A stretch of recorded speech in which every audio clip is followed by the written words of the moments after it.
A service of KIBMradio.com, the Internet's home for an all old-time radio.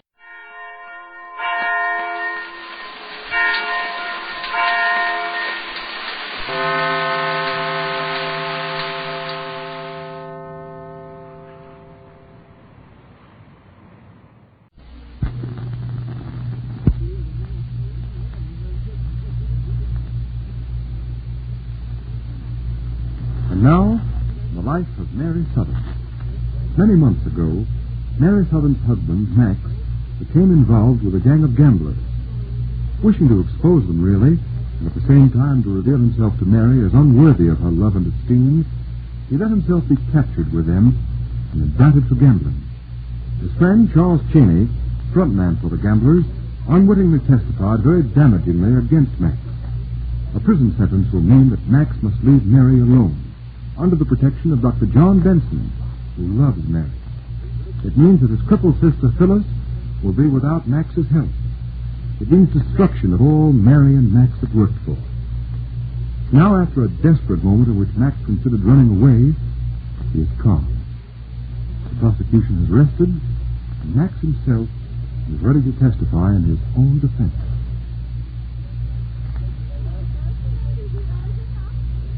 Max has taken the stand and has been sworn in. Pale but self-possessed, Max answers his attorney's questions firmly, gazing out over the audience now and again for Mary's nod and smile of encouragement.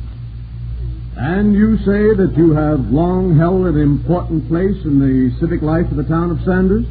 Yes. Then you had very little to gain and a great deal to lose by associating yourself with a gambling racket in town. Little to gain? No, I didn't have anything to gain.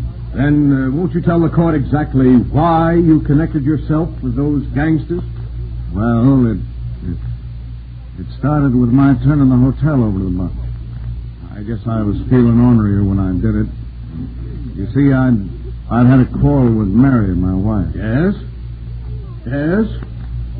But what about the hotel now? Well, you see, once I started, I couldn't welch on the deal, and besides, I had a better idea.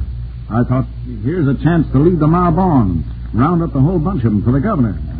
Well, I thought I'd go along with them, let them think that I was their man.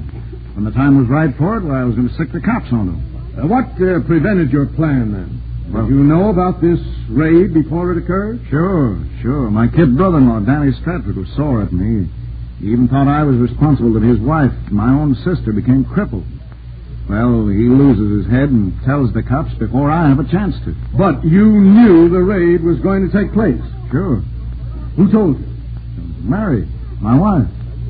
Well, she stuck with me all the way. Then, knowing about the raid, how did it happen that you were captured along with the others? Well, because I wanted to be captured. Oh, you can ask Chaney. Ask Chaney. I made him leave the hotel and I stayed on. So they picked me up. The cops. You wanted to be captured? Yeah, sure. Why? Well, I wanted it so Mary could see for herself that everybody else was right about me, and that she was wrong. I wanted to make her see that she was wasting her time with a hoodlum like me.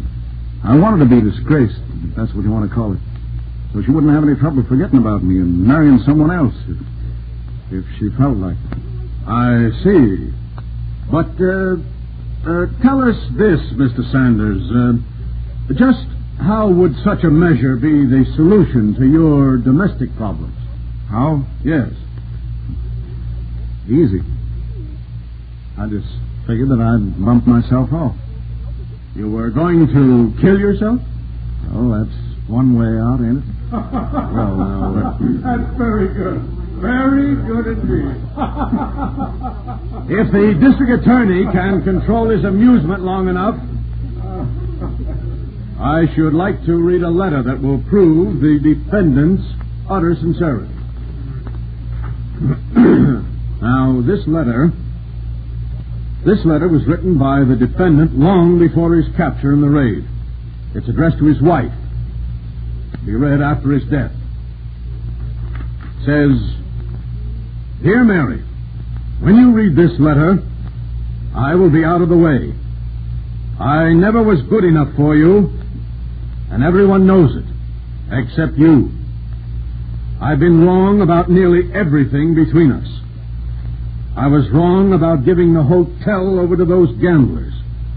But once I started, I was in for it. I couldn't turn back. Anyhow, it proved to you that I really wasn't any good. I had to show you that to make you forget me. And besides, I saw a chance to round up all those gangsters once and for all. I wanted to... Excuse me, please, Mr. Gaynor, before you go on. Do you seriously propose to enter that letter into evidence? Yes, sir, I do. May I see it, please? Of course. Thank you.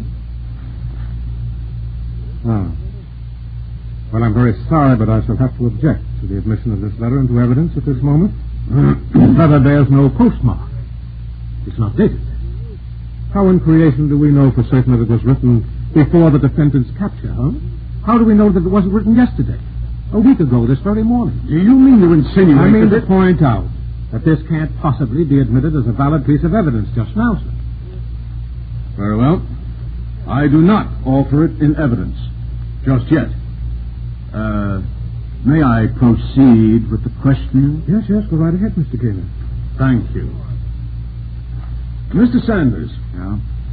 I have here a transcript of the testimony of Charles Chaney for the prosecution. Mm-hmm. He told the court that you and Chaney threatened a certain Dr. John Benson with guns because Benson threatened to have the gambling house raided. Is that a fact? Yes. What was your purpose in so menacing the doctor? Well, if they'd have sprung the raid then, they'd have missed half of the big shots. And so you were using force benignly. That is, to achieve an ultimately good purpose? Sure. Thank you. That will be all for the present. Prosecutor may take the witness. Thank you, Mr. Gaynor. Well, Mr. Sanders? Yeah? You testified that you wanted to prove yourself unworthy of your wife by identifying yourself with this gang of hoodlums and hooligans, huh? Yes. The further object being to make it easy for her to forget you after it was all over. That's right. Well, tell me, Mr. Sanders, do you think that the way to make a woman despise you is by making yourself out to be a hero and a public martyr? What? Wait a minute, I don't get Look, you tell yourself in this very touching letter that you really intended to round up the gamblers. Yeah, well... But, you see, you also try to tell us that you wanted her to believe you were in league with those outlaws, and therefore unworthy of her good opinion. Well, I just thought that I... Yes, Well, how does all that match up? Huh? And then there's another thing. If you wanted your wife to forget you, why did you hint at suicide in your letter? Oh, no, I didn't say that, did I? Well, I said hint. Now, look, the letter's handed to her after your death. It says that you'll be out of the way, out of her life.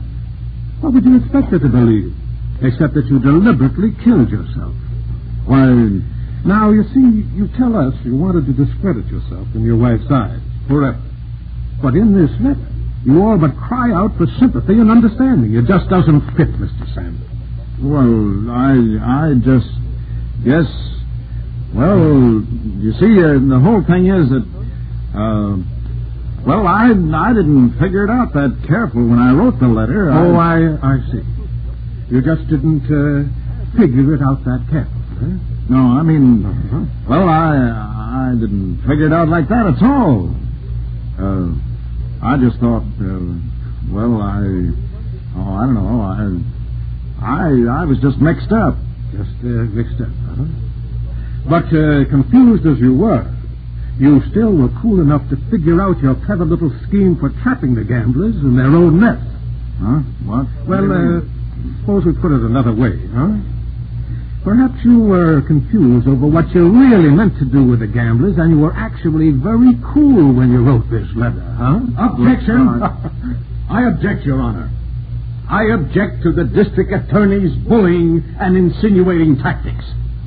The defendant's own wife, by encouraging damaging testimony against the defendant, has earned for the defendant the right to be believed when he gives testimony in his own favor. And I insist upon my right to discover whether or not this letter is a fake and a falsehood perpetrated by Max Sanders to save his own skin. The letter is not a fake. What? What's that? Who are you? The letter is not a fake and it's not a falsehood. I'm Dr. John Denton, and I want to be sworn in as a witness for the defense.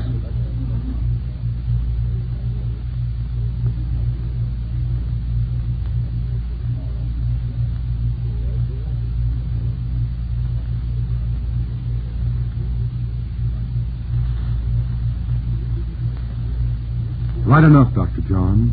You do know something about that letter, don't you? We didn't think we'd be able to use you, but... Palmolive Soap, your beauty hope, and Luster Cream Shampoo for soft, glamorous dream girl hair bring you Our Miss Brooks, starring Eve Arden.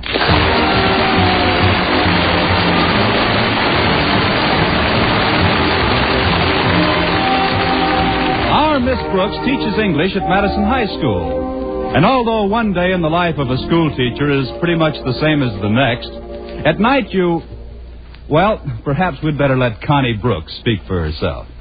Although one day in the life of a school teacher is pretty much the same as the next, at night you wish you were dead. Not that I'm bored.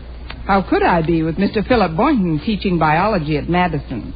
Of course, every new frog he gets in his laboratory represents an arch rival. But I shouldn't complain. It gives me an added interest in life. Each morning before I get out of bed, I look down to see if I'm getting webbed feet.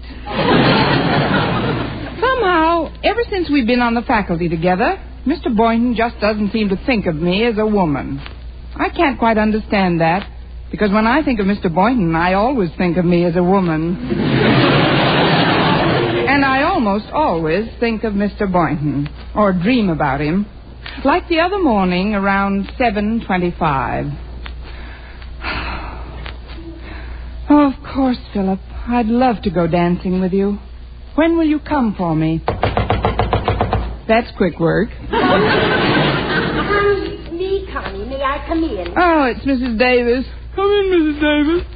I thought I'd wake you before your alarm clock went off. It's so loud and nerve-wracking. Oh, I'm pretty used to it by now, Mrs. Davis. I always like to clear my throat before I pour orange juice into it. Well, I guess I better get up and perform my morning ablutions, like they say. You can ablute later, Connie. You stay right where you are. Oh, but Mrs. Davis, it's 7:30. No, it isn't. I set the clock a half hour ahead. But why? Snap. Snap? That's right. They want pictures of you from the minute you first wake up till you go to sleep. Who does? Snap. You're faded. What is all this about, Mrs. Davis? Snap is a magazine, Connie. Some time ago, I read that they were looking for the ideal American teacher for an interview. The next thing I knew, the layout editor was here in town and had called me up for an appointment with you. Me? But why me? I guess somebody recommended you as the model teacher. Somebody like who? Somebody like me. I wrote them all about you. What a wonderful teacher you are and how all your pupils love you. Oh, you shouldn't have done that, Mrs. Davis. I didn't. What? I discovered the letter in my desk this morning. I'd forgotten to mail it. So it must have been somebody else who... Oh, here they are, Connie. They've been waiting in the living room. Oh, but Mrs. Davis, I'm not dressed. Come on in, folks. Snap's the school teacher. Where is the little lady? Here she is. Well, and not such a little lady after all. Tootsie's reached all the way over the end of the bed. Those are my stockings hanging over the rail.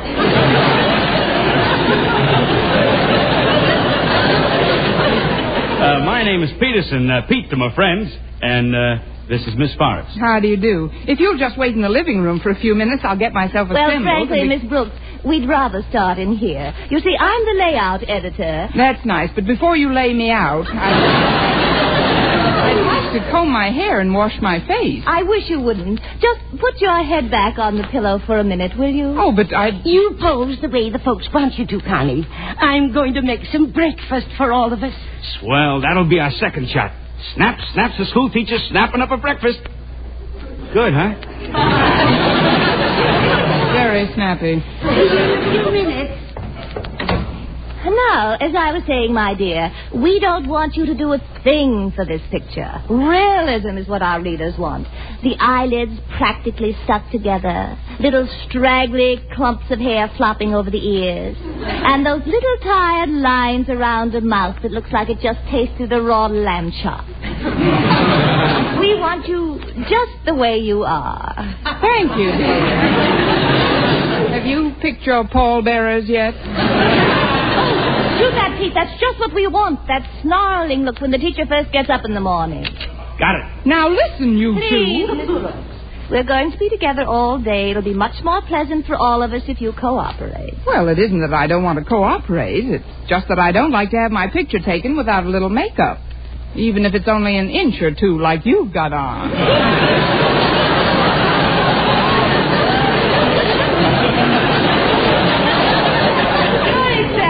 A little, aren't you? I use very little makeup. A dab here and a dab there. Here a dab, there a dab, everywhere a dab. No, Miss Forrest, I'm not sure I really want this spread. I know, dear, but when a woman reaches a certain age, some spread is inevitable. Oh! You mean in the magazine? Oh, yes. Well, let's talk about it after breakfast. I'm starved. Good. Will you join us at the table, or do you want your saucer of milk on the back fence?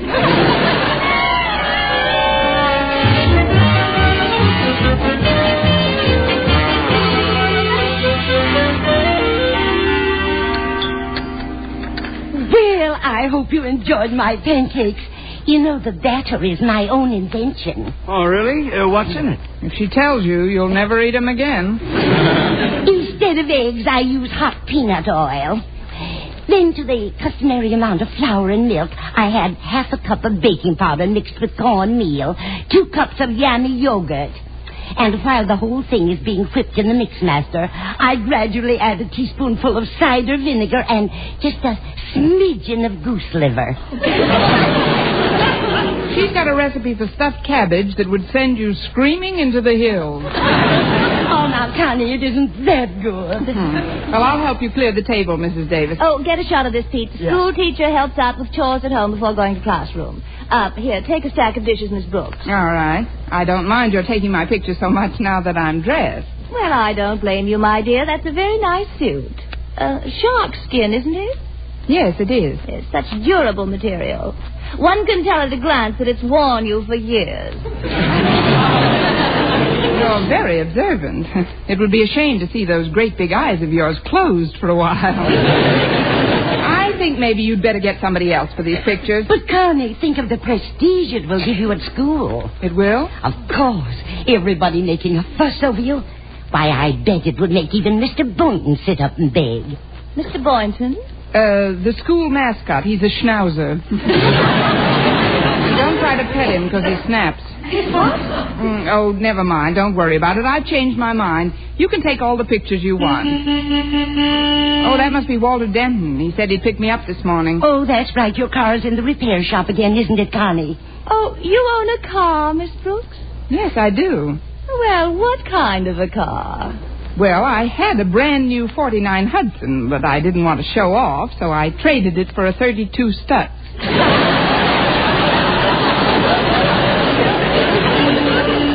Coming, Walter! Oh, Walter, eh? Must be nice to have a man call for you in the morning. Who is he? The well-known absent-minded professor? No, dear. This one's more your type. Oh? 16 years old, and he can't run very fast. You think Walter will mind if we ride down to school with you, Miss Brooks? Oh, I guess it'll be all right. Come along. Goodbye, Mrs. Davis. Goodbye, Miss Forrest. Thanks for breakfast. See you after school, Mrs. Davis. I'll help you sterilize the mixmaster. Well, good morning, Walter. Boy, somebody looks yummy this morning. Why, Walter, do you really think so? I sure do, Miss Brooks. Where did you meet her? Oh, you mean Miss Forrest. Miss Forrest, Mr. Peterson, meet Walter Denton. They're with Snap Magazine, Walter. Glad to know you, Walter. Hi. Well, I'm certainly glad to make your acquaintance, Mr. Denton. What subject do you teach at Madison High? Teach? Oh, I'm not a teacher. Although I do coach some of the younger students in subjects that just naturally come easy to me. Like lunch period and study hall. Well, it was a natural mistake. You seem so gallant, so worldly, Mr. Denton. Just call me Walter. Well, all right, Walter. Then you must call me Stephanie. I must? Gosh, do you really think I'm worldly, Stephanie? I certainly do. I knew this morning was going to be different, even though it started out like all the other crummy mornings in my life. On my way over here, I just felt that something romantic was going to happen. And sure enough, here you are. Why, Walter, what a lovely speech. It's not a speech. It's merely what I feel, Stephanie. Shall we go to school now, Walter, or just stay here in the Casbah?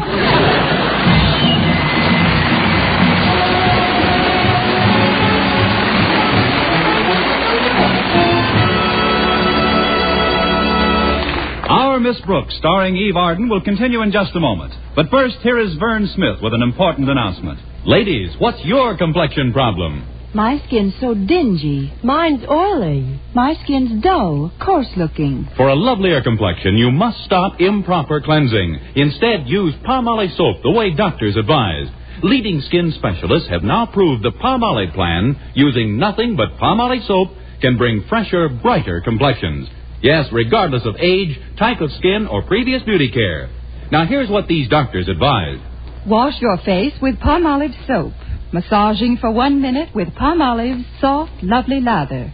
This cleansing massage brings your skin Palmolive soap's full beautifying effect.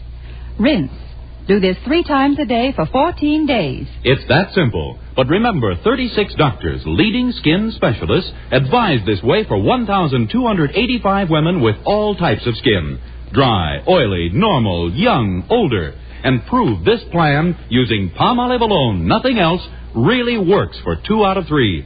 So for a lovelier complexion, forget all other beauty care. Instead, do as these doctors advise. Use Palmolive for a fresher, brighter complexion.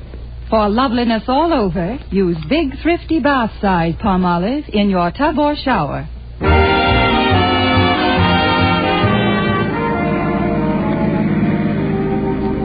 You know, folks, when I read that Snap Magazine was looking for a model teacher, I was going to write in and suggest Miss Brooks.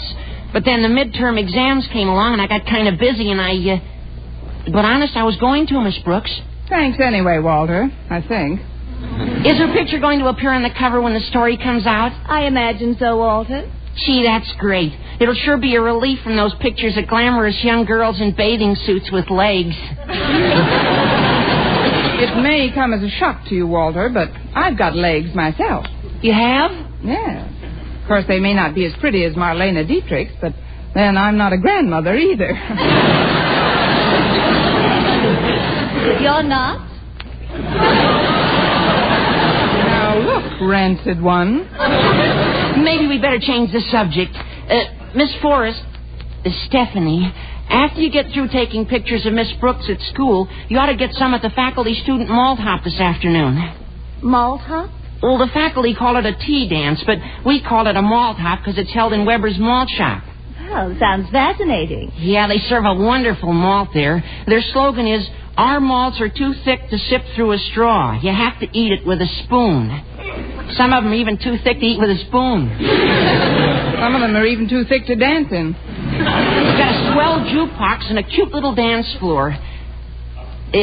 Before we get to school, Stephanie, I'd like to ask you, could you... She would and she could, and she'll be there 10 minutes ahead of you. Well, Miss Brooks, you sound a little put out. You weren't by any chance expecting Walter to ask you to the hop. Me? Oh, heck no. I go with a girl. Why, Walter, I'm surprised at you. What do you think Miss Brooks is? A blackboard eraser with teeth. Gee, I didn't mean to hurt your feelings, Miss Brooks. No, you didn't, Walter. I'm used to it.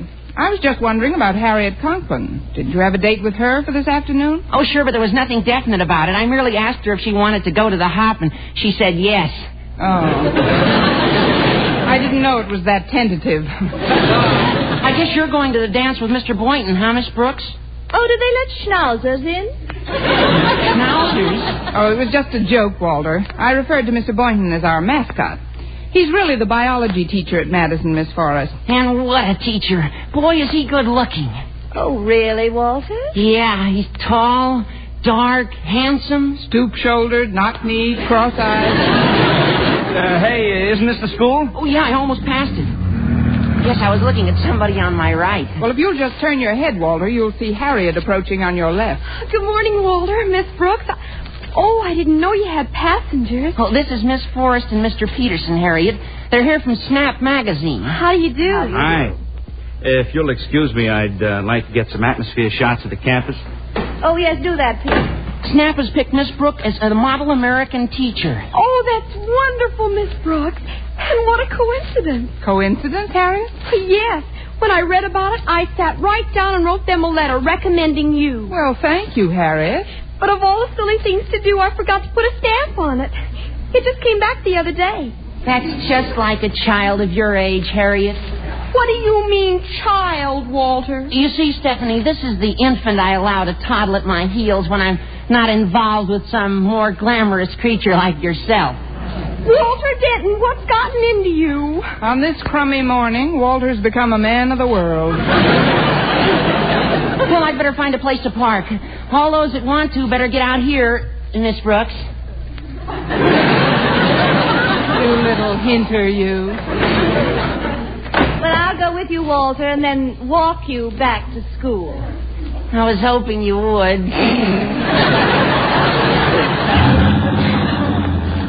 Miss Brooks, I don't like the way that woman looks at Walter. I don't like the way that woman looks, period. She certainly is chic, in a cobra-like sort of way. Has she seen Mr. Boynton yet? Bite your tongue, girl. Well, I think you ought to get permission from Daddy before you go through with this interview. After all, he is Madison's principal. Harriet, you've given me an idea. I must admit I kind of liked all the attention because I thought it would make Mr. Boynton sit up and take notice. But I never stopped to think that he might sit up and notice the wrong thing. Well, maybe Daddy won't consent to the interview. Then she'll have to clear right out. Harriet, you are wise beyond your years. Now, if you'll excuse me, I'm off to beg for your father's unpermission.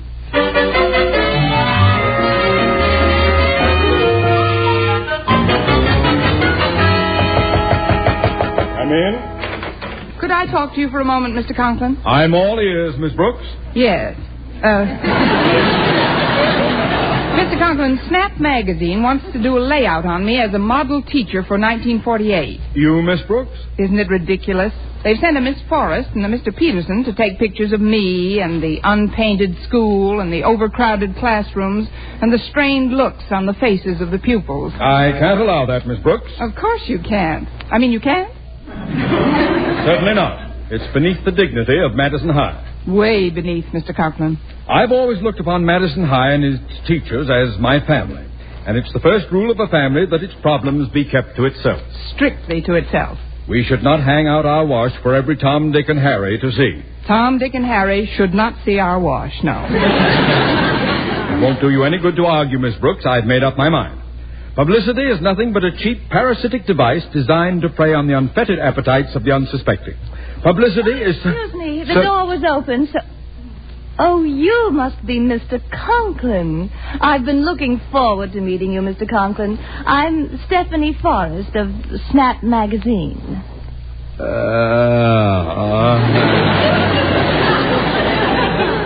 Won't you sit down, Miss Forrest? I'll be with you in a moment. As I was saying, Miss Brooks, publicity is the foremost blessing of our century. It makes the unknown known. It brings information and joy into the home of everyone. I can just see Tom, Dick, and Harry peeking at my wash. Miss Forrest, I was just explaining to Miss Brooks what this wonderful exploitation will mean to Madison High and its problems. Oh, I'm so glad you see it that way, Mr. Conklin. You and I will have to work together on this. I'll need your advice on so many things. Of course, Miss Forrest. Oh. Well, let's not be so formal. You can call me Stephanie. And you can call me Osgood. You can call me a doctor. I'm ill.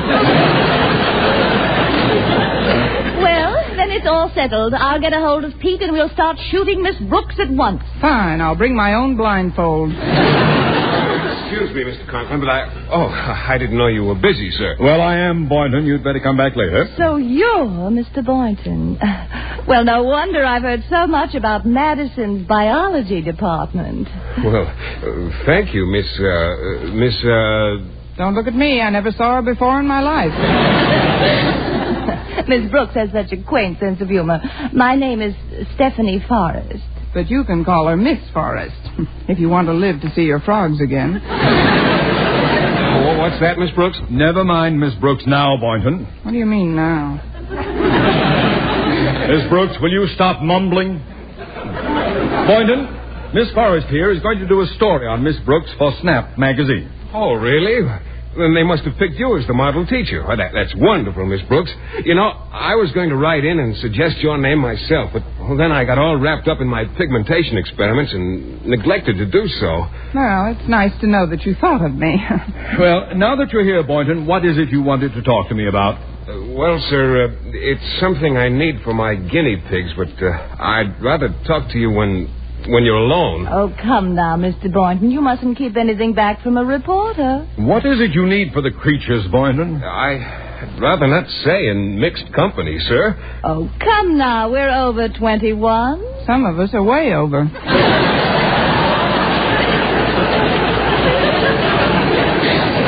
Oh, come on, Boynton. Out with it. What do you need for those guinea pigs?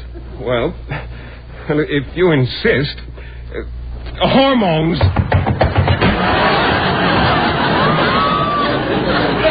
Well,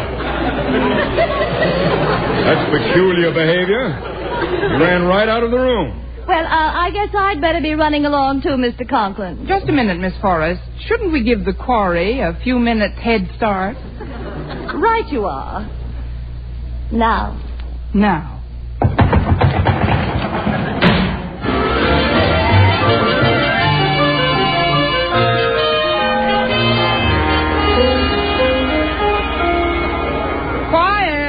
Quiet, boys and girls.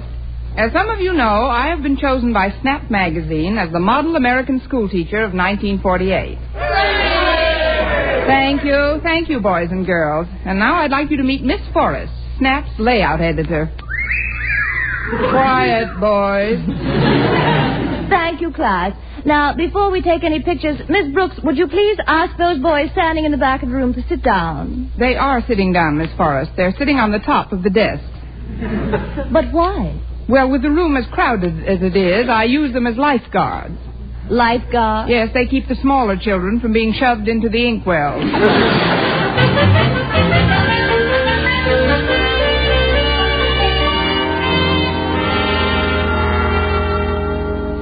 Snap magazine sits in while Miss Constance Brooks acts as faculty advisor. Philosophy Club will now come to order. Miss Brooks, I must be fixing your makeup between classes. You're making yourself look like a school teacher. Just that so many school teachers I've met bear such a marked resemblance to human beings. Well, we'll just stick a few pencils in your hair and throw a little chalk dust on your suit. There, that's better. Now, just continue as if I weren't here. That'll be a pleasure. Now, let's get on with the meeting, Walter. Yes, ma'am. Our subject is, should a high school graduate turn to teaching as a career? But what I mean, Miss Brooks, is in the face of our inflated economy, what security is there in the teaching profession? Well, Walter, the way I figure it is this. When I first started to teach school, $1 was worth $1. Last year, $1 was worth 60 cents, and this year it's worth 40 cents. So if I were earning more, I'd be getting poorer all the time. Thus, by being a school teacher, I'm actually saving for a rainy day.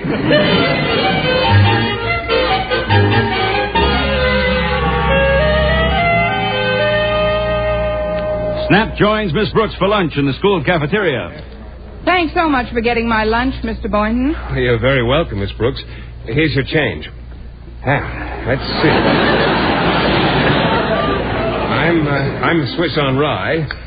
You're the stuffed tomato. And, what am I? Now, there's an opening you could drive a truck through. Miss Forrest, is Pete going to take any pictures while I'm eating? In a few minutes. He's getting a bite himself right now. Oh, good. Then you'll have time to smear some mayonnaise on my nose. Frankly, darling, I'm not terribly interested in you at the moment. Mr. Boynton, when we chased you into your laboratory before, you wouldn't tell us whom you were taking to the malt hop this afternoon. Well, I really don't know if I should leave my work, you see. Ah, there you are, Stephanie. I've been looking all over for you. You're going to the hop with me, aren't you? Well, I can't tell yet, Walter. Good afternoon, folks. Miss Forrest, as principal of Madison High, I feel that it is my very pleasant duty to invite you to the faculty-student dance this afternoon. Well, really, Mr. Conklin, I don't know if I'll be finished with my work. That is, could I give you my answer after I've eaten? I haven't had a bit of lunch. Oh, I'm sorry, Miss Forrest. I'll go get you a tray. I'll get you a knife and fork. If you'll just take my arm, Miss Forrest, I'll personally escort you to the scene table. Oh, no, it isn't.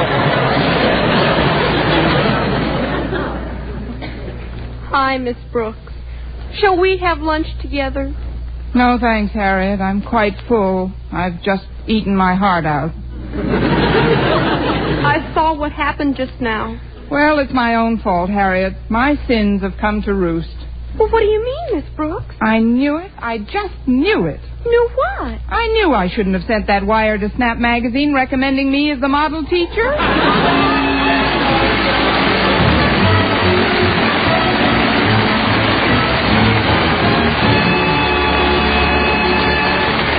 Eve Arden as our Miss Brooks returns in just a moment. But first... Dream girl, beautiful luster cream girl. Tonight, show him how much lovelier your hair can look after a Luster Cream shampoo. Only Luster Cream brings you Kay Daumit's magic formula blend of secret ingredients plus gentle lanolin. Gives loveliness lather even in hardest water. Glamorizes your hair as you wash it. Luster Cream, not a soap, not a liquid, but a dainty cream shampoo.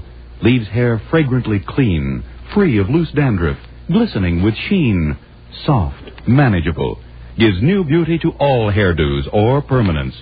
4-ounce jar, $1. Smaller sizes, either tubes or jars.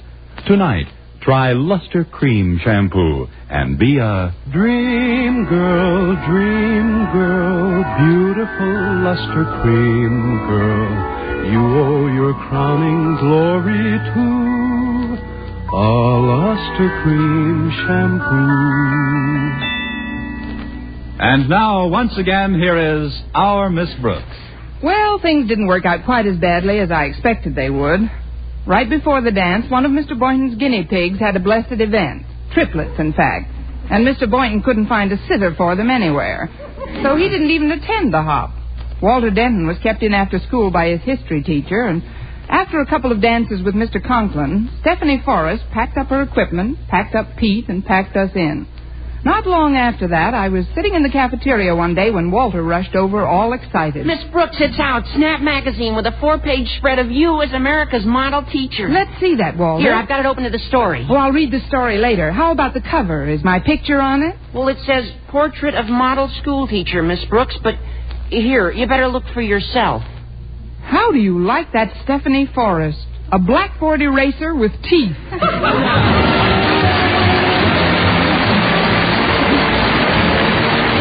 Next week, tune into another Our Miss Brooks show brought to you by Palmolive Soap, your beauty hope, and Luster Cream Shampoo for soft, glamorous dream girl hair. Our Miss Brooks, starring Eve Arden, is produced by Larry Burns, written and directed by Al Lewis, with music by Wilbur Hatch. Mr. Boynton is played by Jeff Chandler, Mr. Conklin by Gail Gordon. Others in tonight's cast were Jane Morgan, Dick Crenna, Gloria McMillan, Mary Jane Croft, and Jack Prussian.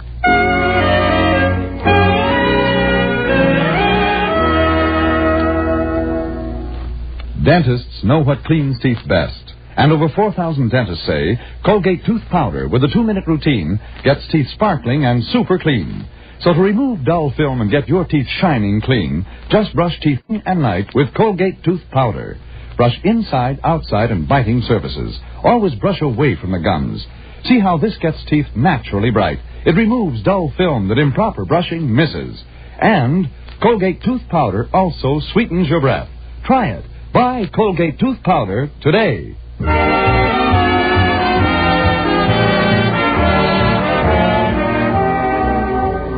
For mystery liberally sprinkled with laughs, listen to Mr. and Mrs. North, the exciting, fun-packed adventures of an amateur Park Avenue detective and his beautiful wife. Tune in Tuesday evenings over most of these same stations. And be with us again next week at this same time for another comedy episode of Our Miss Brooks. Bob Lamont speaking. This is CBS, where 99 million people gather every week, the Columbia Broadcasting System.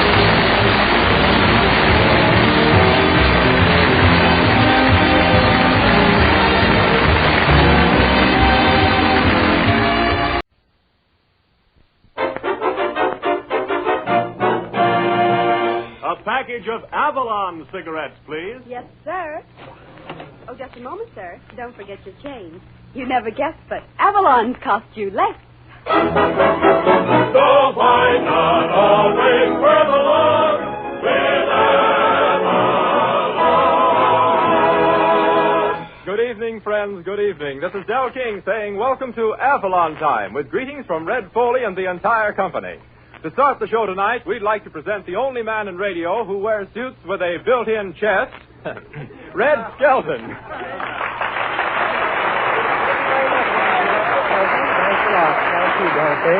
Thanks a lot. Hello, everybody. Hello there, microphone. Hello there, Skelton. Oh. You know, I heard him mention you 3 times in a song today. What song was that? Tramp, tramp, tramp, the boys are marching. Oh, I'm a tramp, huh? Maybe that's why all my friends, when I take a trip, wish me a bon voyage. Oh, by the way, I have a special news bulletin, ladies and gentlemen. New York City, New York.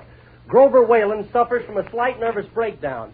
He's been working 2 years on a jigsaw puzzle, and he got it together. It was the San Francisco World's Fair. I was out at the San Francisco World Fair. Oh, I had a lot of fun out there. The only thing, it was cold. In fact, the weather was so cold, well, they were serving hot dogs with mustard-colored sweaters. Sally Rand walked up to one of her girls and she says, "Listen, if you want to stay in this nude ranch, you'll have to take off those blue tights." The girl says, "No, they're not blue tights. I'm cold." Boy, is that fairground big. No kidding. I walked around so much, when I got through, my socks looked like spat. Yeah, what happened to that gag? Hey, Red, listen, I've got a confession to make. What? Before the program went on the air tonight, I tipped the studio audience off on that gag. You thought it was so good, we thought we'd play a trick on you. Oh, well, for a minute I thought I'd have to get a new writer. Okay, but I had a lot of fun. We walked into the Hall of Science, and just you walk... This one's safe, isn't it? You walk into the door at the Hall of Science, they have a scale there that talks. Del King got on it and says, "You weigh 160 pounds. I got on it and says, "You weigh 180 pounds. Bill Davis, our August leader, got on it and says, "1 at a time, please."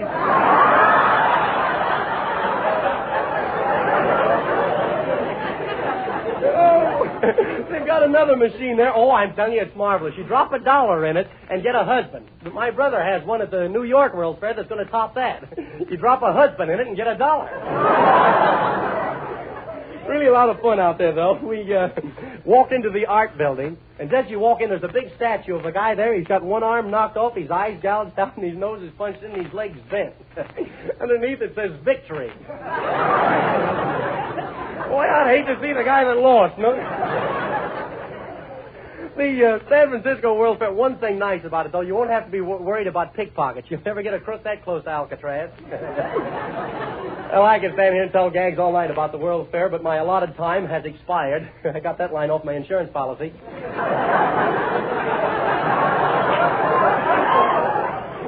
So Phil Davis and the boys will play Honolulu. Hit it, Phil. Hang on.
Ladies and gentlemen, you'll hear this from millions upon millions of people all over the country. When I can get finest quality in Avalon cigarettes and still save 3 to 5 cents on every pack, why pay more? Avalons give me more for my money. And friends, why don't you switch to Avalons and get more for your money? Get finest quality cigarettes for 3 to 5 cents less than other popular price brands. Yes, 3 to 5 cents less.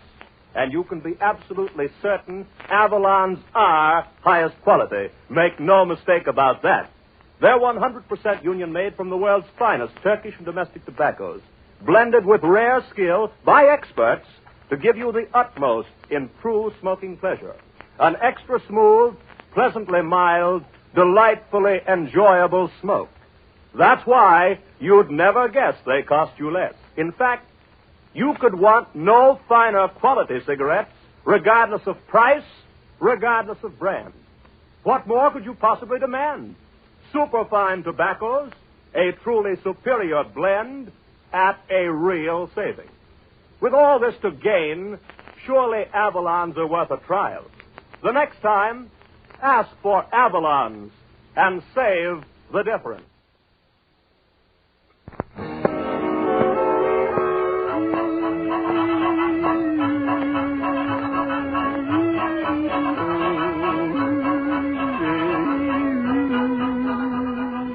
Here he is, folks, the singing star of Avalon time, Red Foley.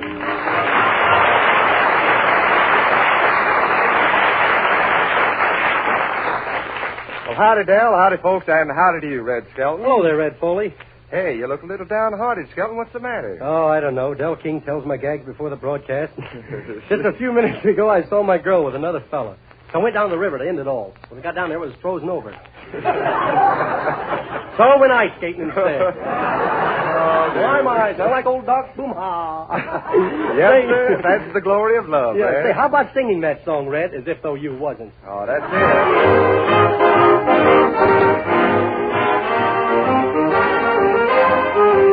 You got to give a little, take a little, and let your poor heart break a little. That's the story of, that's the glory of love. You gotta laugh a little, cry a little, before the clouds roll by a little. Now that's the story of, that's the glory of love. As long as there's the two of us, we've got the world and all its charms. And when the world is through with us, we've got each other's arms. You gotta win a little, lose a little, and always have the blues a little. Now that's the story of, that's the glory of love.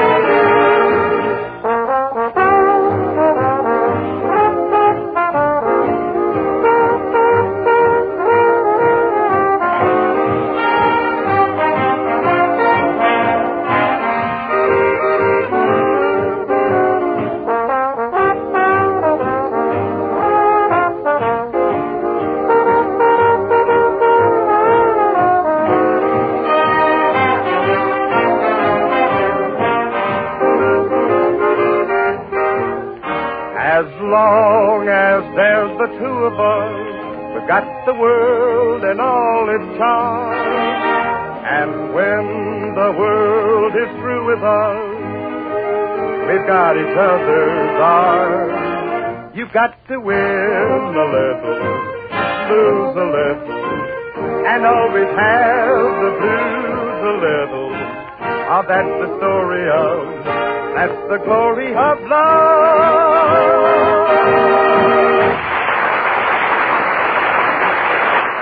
Ladies and gentlemen, a man who has just returned from a visit to his hometown is usually a happy man because of the many slaps on the back. We now take you to the office of Slap Happy Skelton. Let's listen. Oh, I'm a happy man. Hey, you know, Mr. Well, I have a very mellow voice. Mellow? I'd say it was rotten. Yeah. You won't insult me after I tell you of my good fortune. This morning I found a diamond ring in the bathtub. A diamond ring? Mm-hmm. What did you do? Put the diamond in my pocket and wipe the ring out. Yes, sir, the chief of police in Vincent gave me that one. Yes, sir. Should give him 20 years for that, gang. Oh, Vincent, so nothing's changed. I was down there last week. Nothing's changed. Main Street's the same as it always was. Nothing's changed. 15 years ago, I ran the streets there. I was just a little punk. And nothing's changed. I wish I was in Vincent tonight. There's a big celebration. Right at this very minute, 160 years ago, on February the 25th, 1779, George Rogers Clark captured Fort Sackville in Vincennes that opened the gateway to the Middle West. Gee, I'm getting to sound like Major Bowles. How do you know so much about history? Oh, I know plenty about history. I'll tell you something I bet you didn't know. Christopher Columbus was a Democrat. Ah. No kidding. He must have been. His project was financed by the government.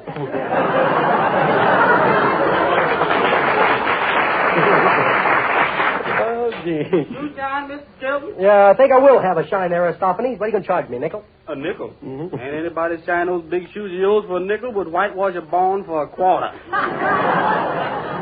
Well, I'd give you more, but you'd only take it out and buy a drink. Oh, no, not me. I'd take it home and give it to my mama. You do? Yeah, you see, we just had another blessed event in our family. Yeah, what is it, a boy or a girl? What else could it be? Yeah. Boy, she got you on that one. Yeah. Yes, I got to remember that. How did that go again? We haven't got time to go back. Oh, I'd still like to tell that to my brothers and my sisters. Yeah. How many are there in your family? Well, there's 19 of us. Yeah, the Stark visits our house quite frequently. Visits, huh? He lives there. Come on now, get started on these shoes here. Come on. Well, you see, usually on a job of this sort, I guess a retainer. A retainer. Well, here's a nickel. Go ahead. Mm-hmm. That Indian show don't take the daylight. Look at him blink his eyes. Now, if you don't mind, I'll just take these shoes down the basement. I'll do a much better job when I take my time. Okay, but don't take too much time now. It's raining out, and I don't want to walk home in the rain. Barefooted. See, there's a nice fella. I think I'll have him do a little work for me around here. Yeah, there is, boss. Yeah. What kept you so long, huh? Well, I've been kind of rushed today. That didn't pay off at all, did it, huh? Well, that's speed for you, though. No occasion. I think that guy's put me in the mood to do a little work. I think I'll hang this picture that my grandmother gave me. Picture of me when I was a kid, riding on a donkey. Hey, come here, Miss Stillwell. Take a look at this, will you? At what? Look, there's a picture of me when I was a kid. Oh, that's cute. But who's that on your back? Well, that's it. Nothing but it. Well, come on in there, Professor. How are you, fella?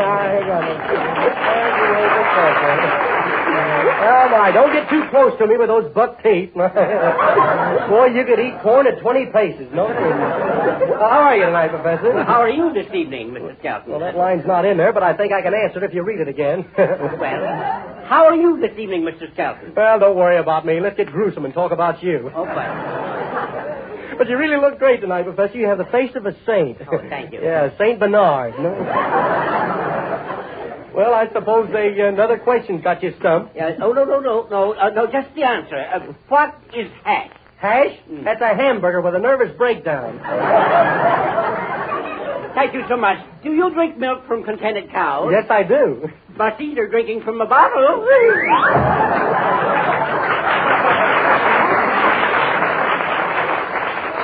Oh, that professor's a great fellow. He's got a marvelous mind. No kidding. His mind developed so fast it went straight from childhood into second childhood.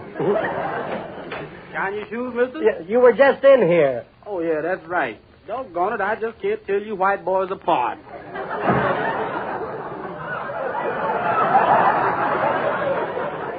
Well, they didn't treat the Hoosier comedian that way in Vincent. The who? The Hoosier comedian. Fred Allen isn't that. Yeah. Yeah, well, I'm still tops in Vincent. I'll tell you that right now. Tops and Vincent. You come back here blowing off about the Chamber of Commerce, the chief of police, the crowds at the train, and the mayor. I'll bet you don't even know the mayor of Oh, Vincent. is that so? Well, I'll call him up and prove it.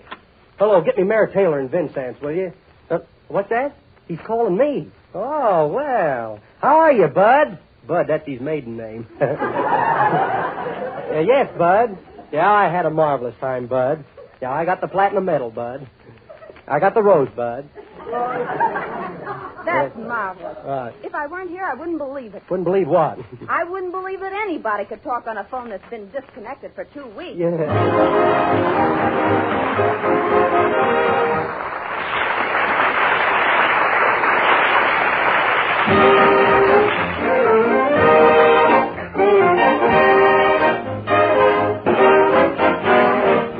Bob Strong said he was wild about arranging it. Bill Davis said he was wild to play it. We hope you'll be wild about it, too. It's that everlasting favorite, I'm Just Wild About Harry.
Gentlemen, here's what happens to Jeanette after looking at you. Our guess is you'd feel the same way after looking at Jeanette.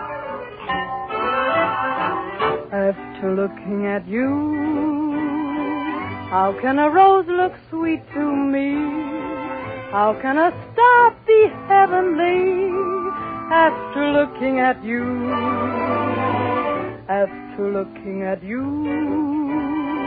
no other thing could thrill my heart. No other love could fill my heart after looking at you. The mellow music of the breeze, the moonlight through the trees, oh, what can I compare you to?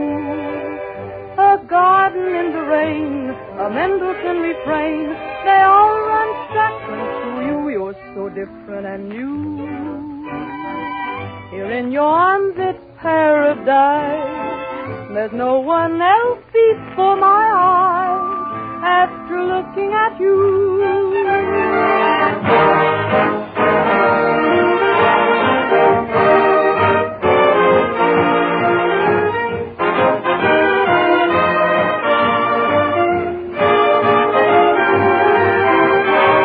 After looking at you.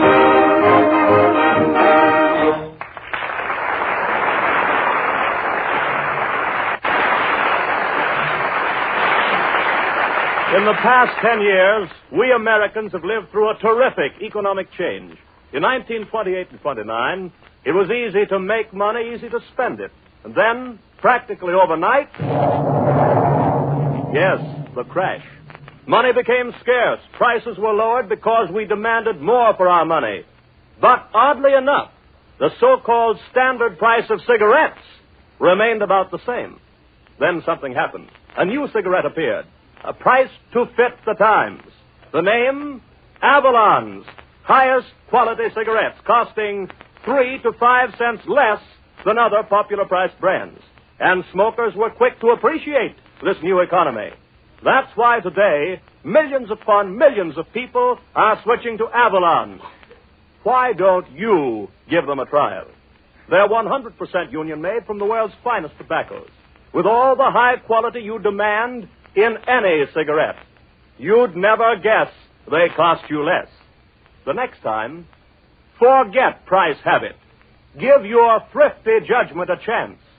Get your cigarettes for 3 to 5 cents less. Ask for Avalon cigarettes. And don't forget your change.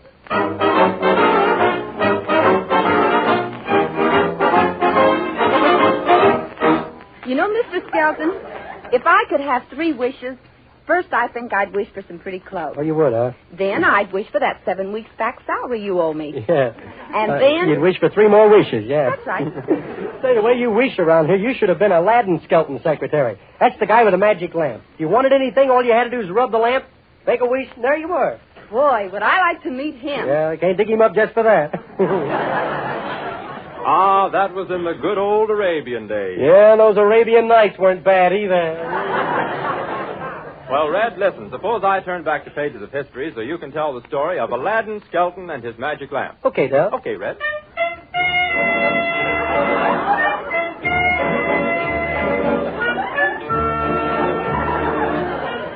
The place, Baghdad, city of dreams on the Tigris River.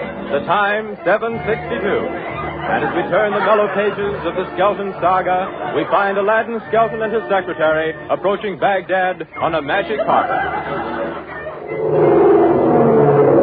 Oh, I'm glad I am Aladdin. Da-da-da-dee-dee-da-da. Sounds a little flat, but I'm singing in Asia Minor. Just made it up. Oh, this is swell, Aladdin Skelton. What kind of a magic carpet is this? This is a transcontinental 9x12. Is it really magic? Confidentially, the whole thing's a fake, but it carries me back and forth. So what? Thing even talks. Hey, Rug, when do you think we'll get into Baghdad? Very soon to land. Hang on for a delay. He sounds like a Chinaman. I know, it's an Oriental Rug. Said that accidentally. Hey, find me. There's the Tigris River down there. Yeah. Hello, Tigris River. That's the Tigris. It roars. Yeah, you'd roar too if you had rocks in your bed.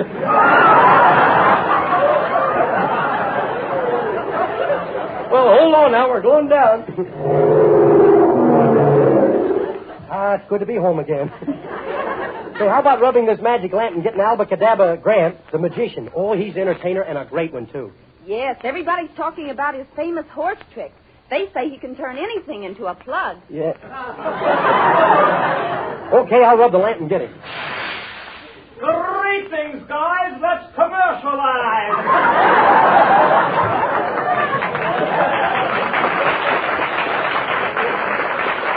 Oh, well, that's Kelowna Grant. Huh? This guy's from Turkey, so I better make him feel at home and talk to him in his native tongue. Gobble, gobble, gobble, gobble, gobble, Gobble, gobble, gobble, gobble, gobble, and Avalon cigarettes. Gobble, gobble, gobble, gobble, gobble. What in the world is he talking about? I don't know. That guy's 1,000 years ahead of everybody. He said something about the finest Turkish and domestic tobaccos are found in Avalon cigarettes. Well, rub the lamp and get rid of him. Okay. So long, guys. I'm about to vaporize. Well, let's see what's happening in the way of news. I'll rub the lamp and get Alla Rinchel.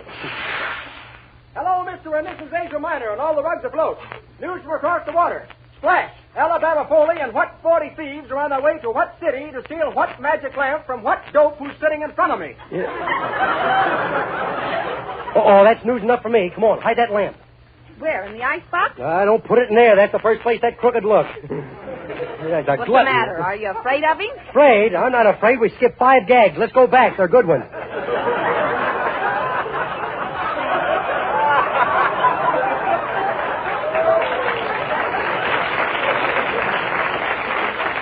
I'm not as scared of Foley. Why, Foley, I'm even getting mixed up on words now. If he was here right now, you know what I'd say to him? What would you say to him? Welcome to Baghdad. Listen, I ain't got any time for socializing. Give me that lamp. What lamp? Listen, if you don't produce that lamp in a hurry, I'm going to give you 40 lashings. And that'll teach you a lashing. Yeah. Hey, Alabin Muggsy, hammer that piece of rubber hose. What are you going to do, beat it out of me? I ain't going to siphon it. Okay, here's my lamp, Gene. And hand over the girl, too. Now, wait a minute. Now, you can take my lamp, but you let my secretary alone. Oh, shut up, Aladdin. Who's doing the robbing around here anyway? Say, Aladdin, I got a feeling that you're going to die. Yeah? What makes you think that? 2 of my men got spears pointed at your head. Oh, that's it. Huh? Oh, gee. But before my men rub you out, I'm going to let you rub the lamp. Yeah. You can have one more wish. Okay. Here's the lamp. Now just make one more wish. Oh, see now. Oh, I wish. Oh, I wish.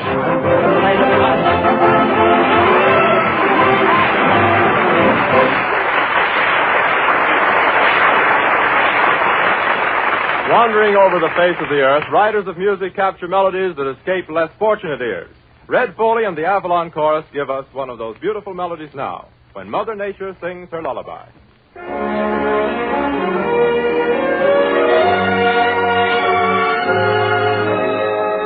Each heartache gone, many new hopes are born. When Mother Nature sings her lullaby, sweetheart, let us wander upward to the hill, where the sun is setting, where it's peaceful still. This day has been weary, this day has been long. It will be forgotten in Mother Nature's song. The stars come out, lighting a deep blue sky, when Mother Nature sings her lullaby.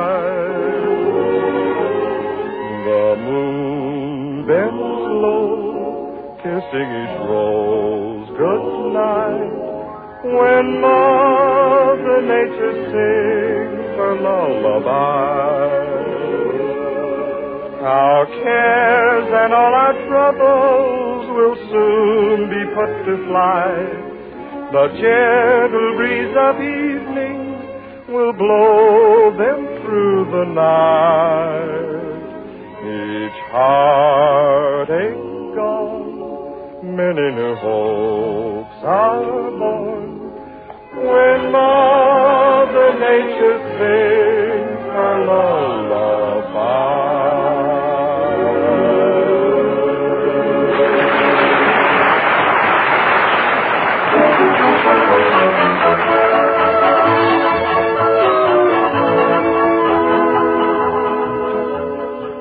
Be with us next Saturday evening at the same time when the Brown and Williamson Tobacco Corporation will again present Avalon Time. Honolulu is from the production of the same name. Del King speaking. Good night, everybody.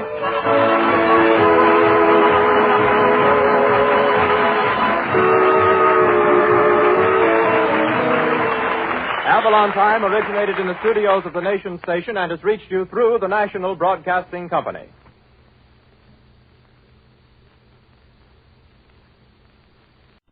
Hey, Abbott, what time is it? It's time for the Abbott and Costello Show. We're on the air for ABC here in Hollywood. Well, what are we waiting for? Let's go with the Abbott and Costello Show.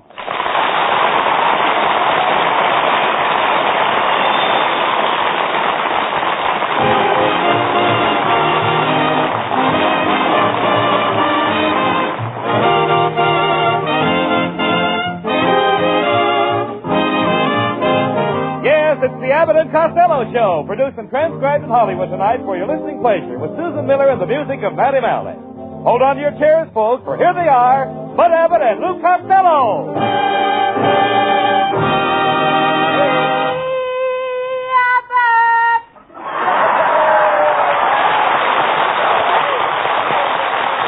All right, Costello, all right, stop the yelling. Say, where did you get that black eye? A girl. What happened? I popped the question and she popped me back. Why did she pop you back? Wrong question. Costello, you've got to have more backbone with girls. When you're with a girl, assert yourself. What do you mean? Well, just say, look, babe, either you do what I want you to do or go jump in the lake. I tried that. And what happened? Last week they pulled 6 girls out of the lake. Now, take me, for instance. I'm very popular with the girls. Oh, yeah? Certainly. Remember the girls at the Glendale Laundry? Yes, they voted you the guy they would most like to mangle. That was mingle, not mangle. But remember, Costello, back in Patterson, when the girls got us to join the Patterson Bowling and Necking Society. Yes, we ought to go back there sometime and do a little bowling. Well, I got to leave you now, Abbott. I'm running for dog catcher in Glendale. I've got to write out a speech. You running for public office. What do you know about politics? Why, back in New Jersey, I ran for state senator once, but my opponent made a wonderful speech and promised every voter $60 a month. And he was elected, 3,000 to nothing. 3,000 to nothing? Didn't you even vote for yourself? Heck no, I wanted that $60 too. Ah, shut up!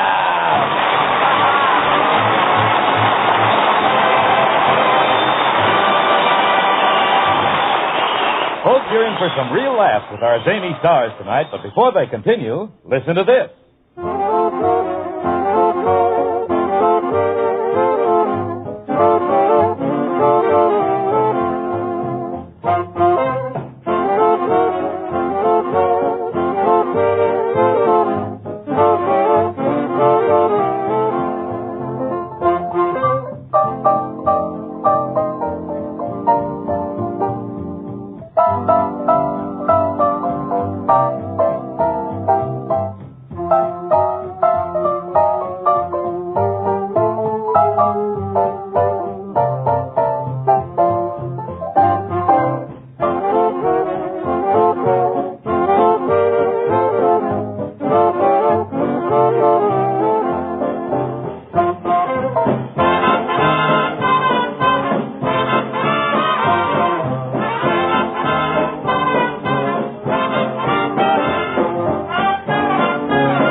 What's all that fish and tackle doing in your dressing room? Well, after the program, I'm going fishing in the Los Angeles River. Oh, that's silly. If you catch any fish in that river, they'll be too old to eat. What do you mean? There's so little water in the Los Angeles River that the fish are 7 years old before they learn to swim. Well, never mind that. I saw you in Hollywood yesterday buying a palette, paint and brushes. Are you thinking of becoming an artist? I am an artist, Abbott. And I've got a beautiful model that comes to my house every day. I'm painting her in a bathing suit, but she wants to quit. Why? She wants me to put on more clothes.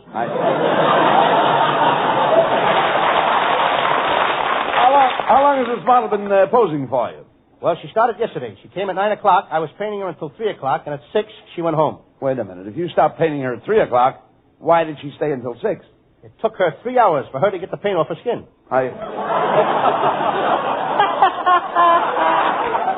And boy, is she a beautiful girl, Abbott. She's 6'5", and last night when she left, I kissed her goodbye. Now, wait a minute. How could a little short guy like you kiss a girl 6'5"? My brother put me up to it.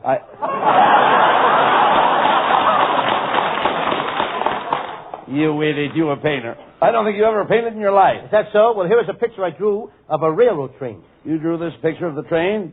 All I see is the engine. Where's the train? The engine draws the train. Yeah! Here's another sample of my work. It's a painting of my Uncle Mike drinking a bottle of gin. Wait a minute. All I see is an empty bottle. Where's your Uncle Mike? How do you like that? He passed out of the picture. Who's your art teacher, Lou? I'm studying with Rembrandt. You dope. Rembrandt has been dead for 200 years. I was wondering why he never charged me for any lessons. Are there any other artists in your family? Well, my Uncle Jim Kelly is a very unusual painter. He paints men and women. Well, what's unusual about that? Lots of artists paint men and women. On doors? Well,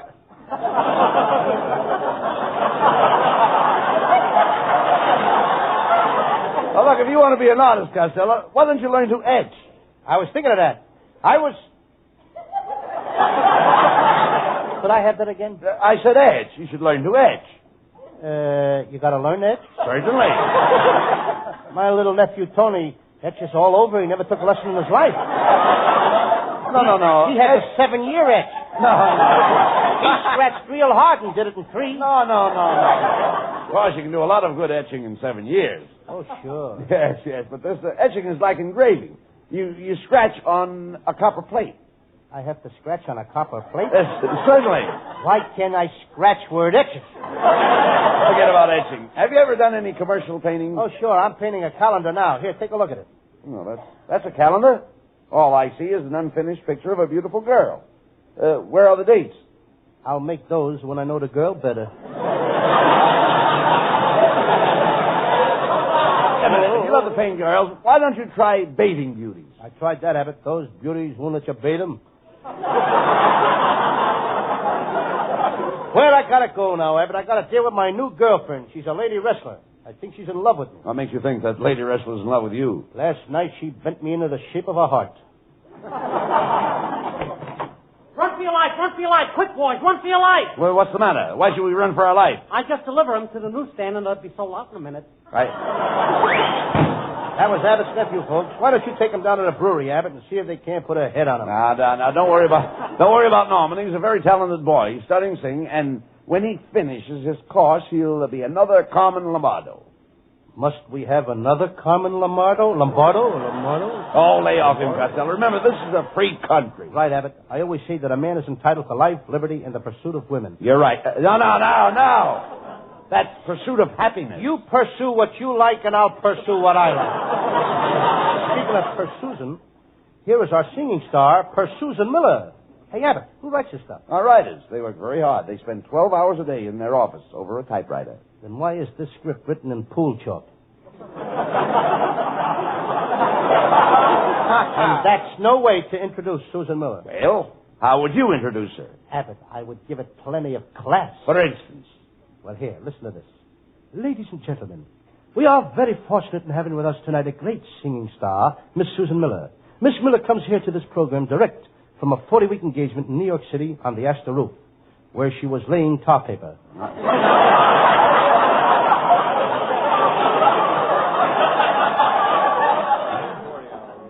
Ladies and gentlemen, this little girl, Susan Miller, is going places. And if I had time, I'd go with her. For her selection tonight, she will sing that touching ballad, Mother, Stay Away from That Oatmeal Salesman, or he'll let you have it in the mush. During this number, she will be accompanied by Matty Malnick and his You Can Have 'Em, I Don't Want 'Em, They're Too Flat for Me orchestra. During this number, you will hear a feature solo by the band soloist, Rudolph and his magic pressure cooker.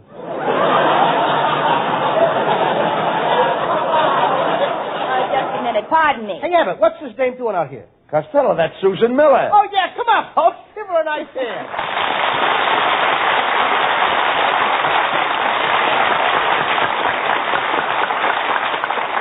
Costello, I heard those remarks, and I want to talk to you.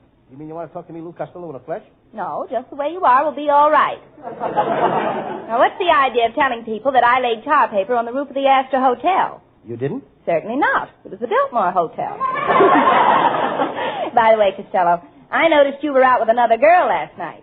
Shame on you, Costello. You're supposed to be going steady with Susan, and you got with another girl? Who was she? I don't know, but she was very classy. I'll tell you who she was. She's the girl that washes cars in the filling station across the street. I wondered why she wore those rubber gloves with her evening gown. Well, Costello, if you're going to go out with other girls, then I'm going to start going out with other men. That's telling him, Susan. You can get plenty of dates. I'll say I can. Why, just this evening, a handsome stranger walked up to me on the street and asked me for a date. Gee, Susan, I hope you wouldn't go out with a total stranger. I should say not. I told him off. You did? Yes. I said, sir, how dare you talk to a beautiful single girl that lives alone at 1537 Vine Street on the second floor in apartment 6 and is always home evenings after 9 o'clock.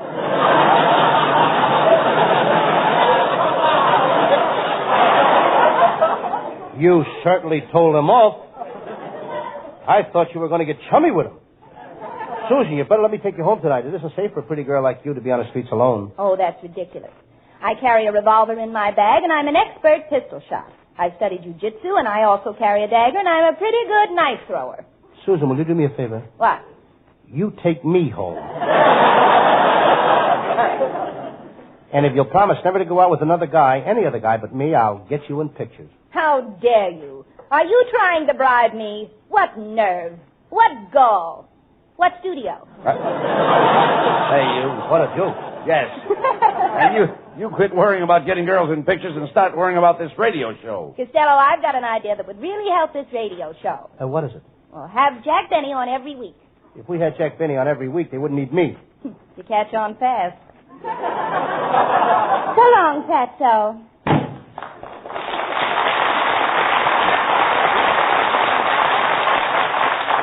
He had a good idea. All comedians need help on the radio. Bob Hope's got Kelowna. Eddie Canna has the Mad Russian. Edgar Bergen's got Charlie McCarthy. And then there's Harry James.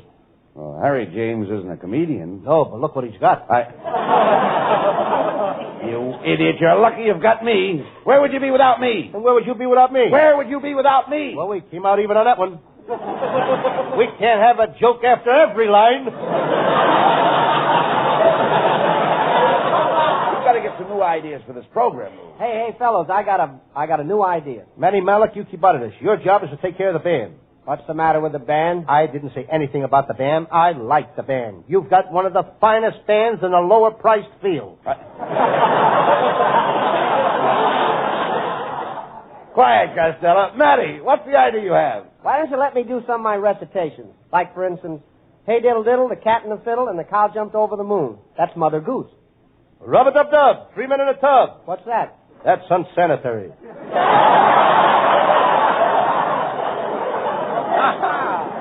Abbott, Malnick ain't got no talent. We're wasting time. If you want some new ideas for this program, why don't we put my pal, the drummer, on? Now, there is a clever fella. All right, bring him up here. Come here, Oliver. Say, you call me. Yes, Abbott.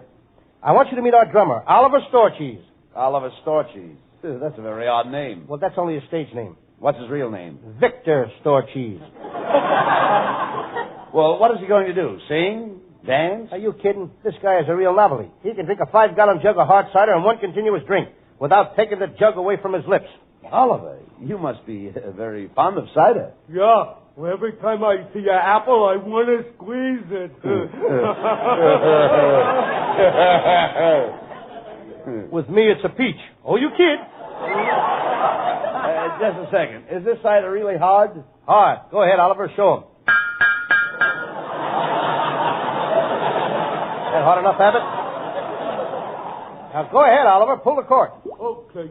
I'm ready now. I will drink the 5 gallons without taking even one breath. 1 gallon. 2 gallons. 3 gallons and not a drop on his chin. This guy's going to scuttle himself. Abbott, he did it. How do you like that? Boy, this fellow is loaded with talent. He's got a little cider in him, too. Oliver, that was a great stunt. I'm sure that the radio audience wants to hear a few words from you. Say something, Oliver. Oh! Thank you, Oliver Storches.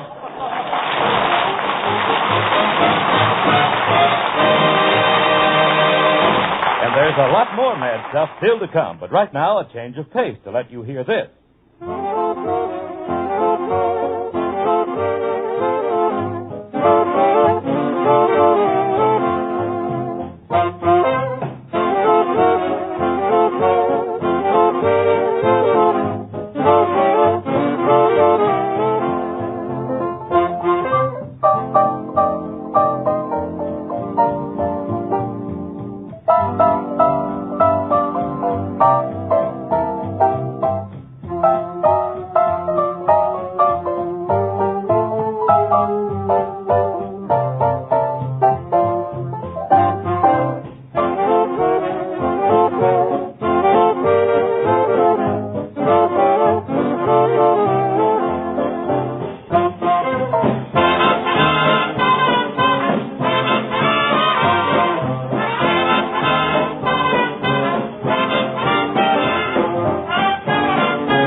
Miller sings with Matty Malnick's orchestra. I've got rings on my fingers and bells on my toes. Jim O'Shea was cast away upon an Indian isle. The natives there, they liked his hair, they liked his Irish smile. So made him chief Pangendrum, the nabob of them all. They called him Jujuboo Jay and rigged him out so gay. So he wrote to Dublin Bay, sweetheart just to say, sure, I've got rings on my fingers, bells on my toes, elephants to ride upon my little Irish road. So come to your nabob, and next St. Patrick's Day, be Mistress Mumble Jumble Jijaboo Jay O'Shea. O'er the sea went Rose's G to see her nabob grand. He sat within his palanquin, and when she kissed his hand, he led her to his harem, where he had wives galore. She started shedding a tear, but he now have no fear. I'm keeping these wives here just for ornament, my dear, 'cause I've got rings on my fingers, bells on my toes, elephants to ride upon my little Irish road. So come to your nabob, and next St. Patrick's Day, be Mistress Mumble Jumble Jijaboo, Mistress Mumble Jumble Jijaboo, Mistress Mumble Jumble Jijaboo Jay O'Shea.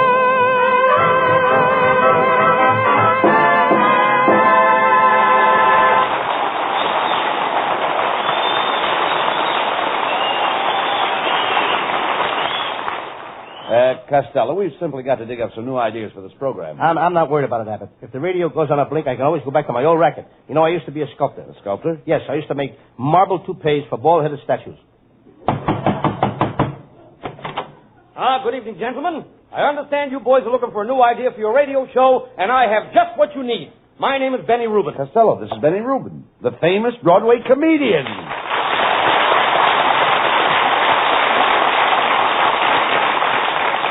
What are you doing out here in California, Benny? I came out here for my liver. What was your liver doing out here? Oh, never mind him, Benny. Did you have a good trip from New York? Yeah, I came in by plane. Though we nearly had an accident, we ran into a skyrider. Oh, my goodness. Did you hurt the skyrider? No, we missed him, but we knocked the H out of Honest John.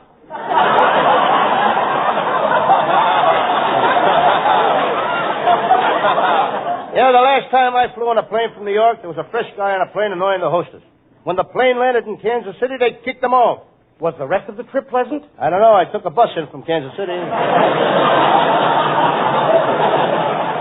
Oh, stop this and pay attention, Costello. Mr. Rubin is a great actor. He was in that picture of the Naked City, that's right. I saw that picture in Boston, Rubin. I didn't see you in it. In Boston, they made us change the title. They called it the Bathrobe City. By the way, Rubin, I'm quite an actor myself. Did you see my last picture? I hope so. It was a great picture, and I'll prove it to you. Did anyone out there in the audience see The Noose Hangs High? I did. And I want to say that it was the finest picture that was ever shown in a theater in this country. It was a great picture. It was a grand picture. And your acting was superb. Thank you, sir. Is there anything else you'd like to say? Yeah, Louie. Mom said on the way home to buy some meat. Get out of here! Aha! You see that? You're not so popular. You even have to bring your relatives in here for your radio show. That's not so. These people love me. They come in here because they want to see me. I'll prove it to you. Is there anybody that don't want to see me act and wants to go home? I do. Anybody else? Oh, stop this nonsense, Costello. Benny, what would you suggest that we do to build up this radio show? Well, the best way to do it is to let the audience participate in the show. Well, I was thinking that if we... What did you say? You should allow the audience to come up on the stage and participate. They wouldn't dare. They haven't got the nerve. That's a good idea that Benny has. How would you suggest we do this and go about this, Benny? Well, I'll tell you. We'll invite some people up from the audience. We'll get them to do some cute little stunts, and then Costello gives the money and prizes, and everybody will be happy. Now, that sounds good, Costello. People like to win things. Oh, yes, I remember my Aunt May was the first person to win prizes on a radio show. She won mink coats, diamond rings, washing machines, sets of dishes, radios, and everything, and then she put all those things in her hope chest. That was 30 years ago. Did she get married? She never married, but that was the start of the mate company.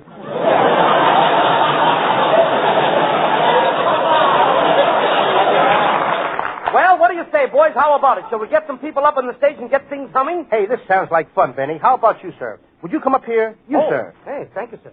Would you stand right here, please? Yeah, now, what is your name? Harry Brown. And your occupation? I'm a pickpocket. Don't you know it's wrong to take money dishonestly? That's dishonest? Why, what do you do for a living? Pardon me. Let's go on with the program. Wait a minute, boys. Let me handle this. Now, when the audience came in tonight, we gave out door prizes. What did you get when you came in the studio tonight? 3 wallets, a top coat, and a diamond bracelet.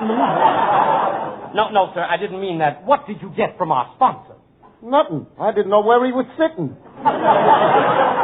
I see. Forget the question. And let's get on with the show. Mr. Costello will ask you a simple question, and if you don't answer it, Mr. Costello will think up a stunt for you to do.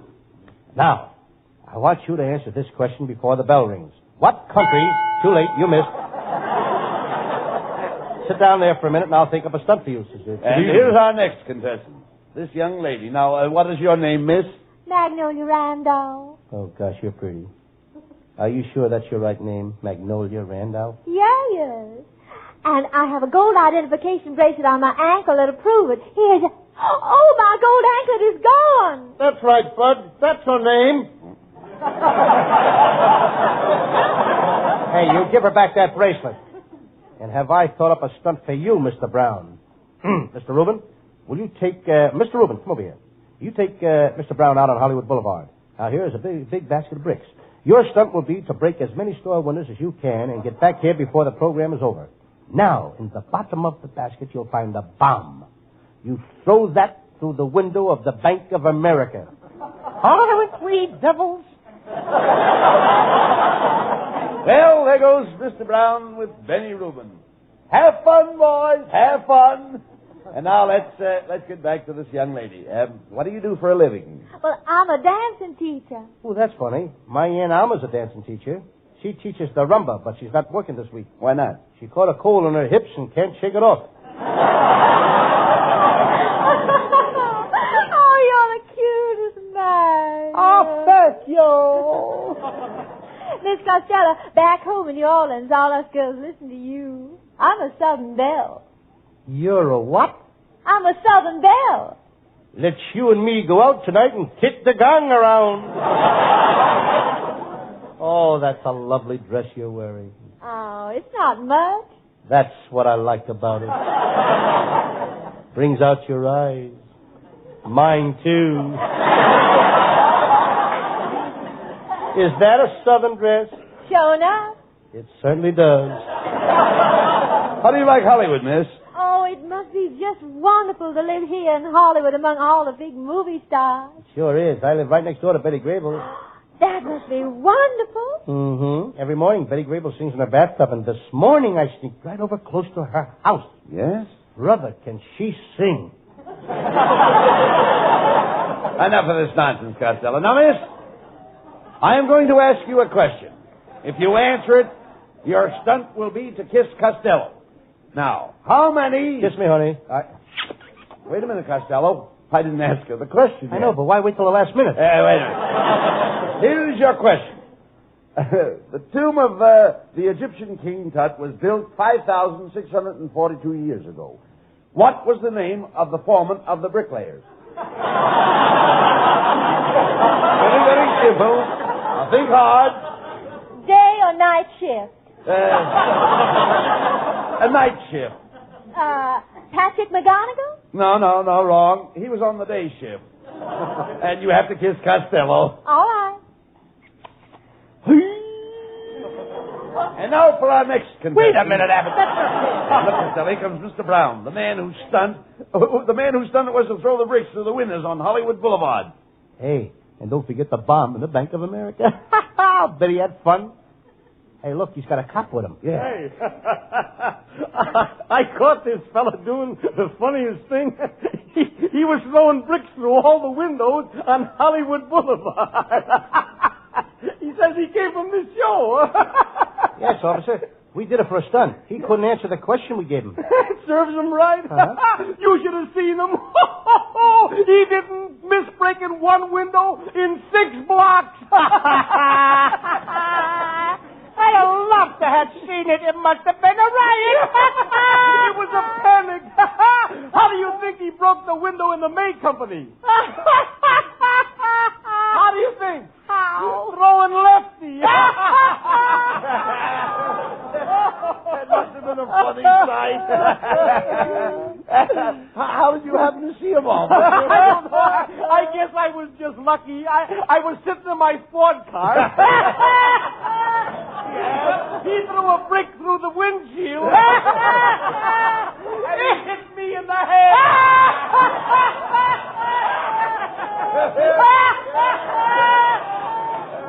Boy, what a stunt that was.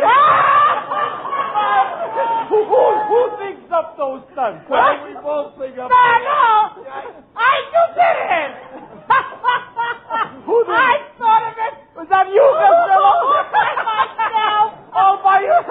Yeah! Say goodbye to Bud Abbott. Why? Because you ain't going to see him for 6 months!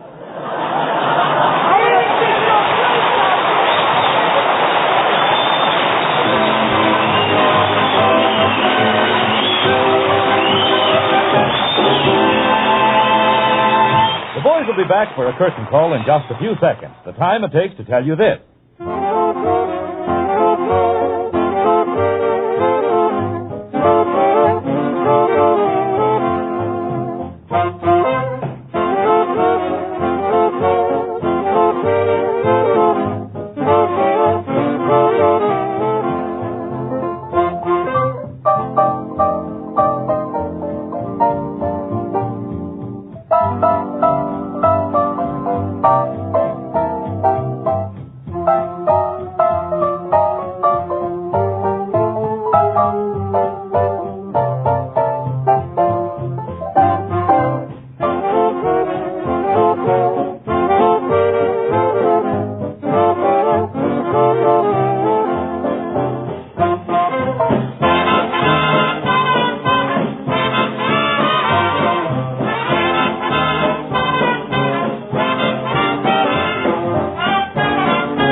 Now here are Abbott and Costello with the final word. Folks, we want to remind you of the big contest on our Saturday morning Abbott and Costello Kids Show.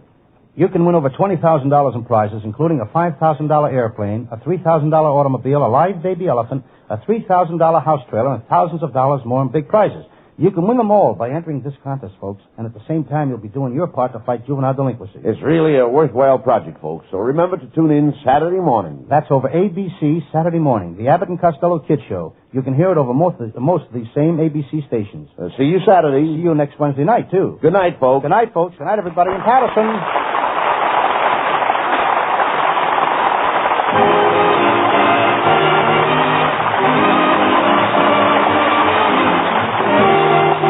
Wednesday night at this time for another great Abbott and Costello show, produced and transcribed in Hollywood by Charles Vanda and featuring Susan Miller and Matty Malnick's orchestra. This is Michael Roy saying goodbye until this same time next Wednesday. Be sure to stay tuned for the outstanding entertainment which follows throughout the evening on this ABC station.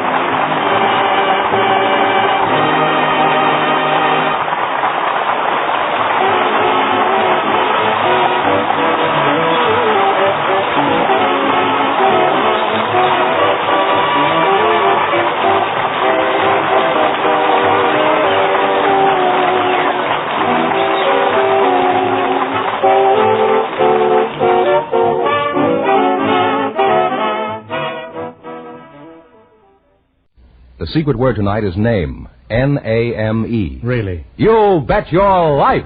The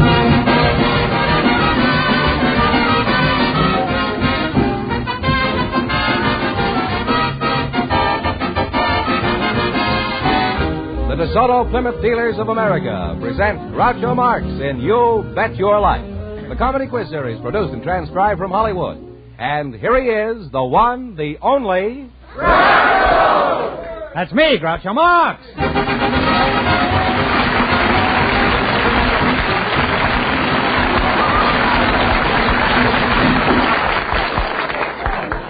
Thank you. Well, here I am again with $2,000 for one of our couples. George Fenneman, who gets first crack at all that money? A couple of people with unusual occupations, Groucho, and here they are. Mrs. Lita Griggs, who is wardrobe mistress for a circus, and Mr. Tommy Dolby, stage doorman for a burlesque theater. Folks, meet Groucho Marx. Welcome, kids, for the DeSoto Plymouth dealers. And if one of you says the secret word, you split $100 in cash. It's a common word, something you always have with you. Mrs. Griggs, eh? Yes, sir. Mrs. Griggs of the Cabbage Patch? Is that, This Mrs. Griggs. You're a wardrobe mistress for a circus? That's right. Which circus? For the Clyde Beatty Circus. You got a big circus? They certainly have. They have How big is it? 3-ring circus. They have 75 lions and tigers, 200 performers, and the balance are the ticket sellers. Coachy. And Mr. Tommy Dalby, eh? You're the stage doorman at the Burlesque Theater? Yes, sir. At what theater? At the Burbank Burlesque Theater downtown. How did you meet your wife? Was she a chorus girl at your theater and she threw you a curve? No, she worked at the theater. She was a cashier. Oh, you married into money, huh? Your wife checks the figures at the front door while you check the figures at the stage door. Well, that adds up, I think. Mrs. Griggs, what does your husband do? My husband is a clown.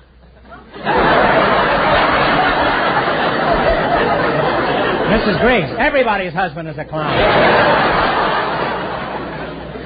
Let's face it, huh? Is he funny at home? Oh, yes. Could you give us an example of... No, not right here.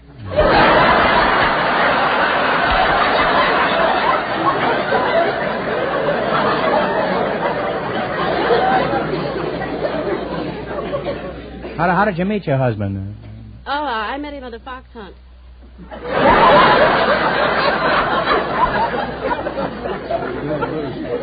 Were you chasing him or was he chasing you? No. What do you mean you met him at a fox hunt? Well, I tell you, all circuses have races. What was he, a beagle? They have races where pairs ride around the big tents, and jump hurdles and all. And this day, I fell in a mud puddle. And he carried me out, and that's the way we met. You went to a fox hunt in a mud puddle? I don't understand this. Where does the fox hunt come in? The horses ride in pairs around the big top. They jump the hurdles. Yeah. I don't know where the fox comes from.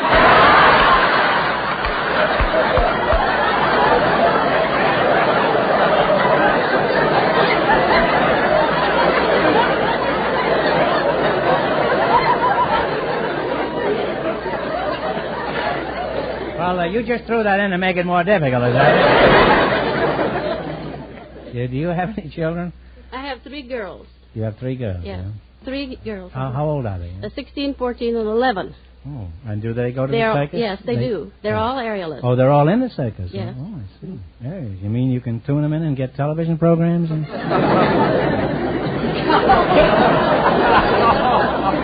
Well, how did they get to be aerialists? Well, I used to be an aerialist when I was younger and thinner. So I think you're young enough now to be an aerialist, Mrs. Griggs. Thank you. And thinner.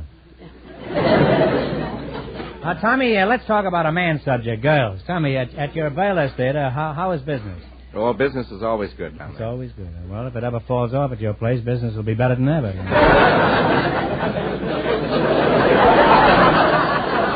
Well, who are some of the headliners you've known that you've seen parade through your theater? Well, we've had Betty Rowland, the Ball of Fire, Lana Barry, Red-Headed Heat Wave, and... These are all pretty hot numbers, aren't they? And Little Sincere, the Anatomy Award winner. And right now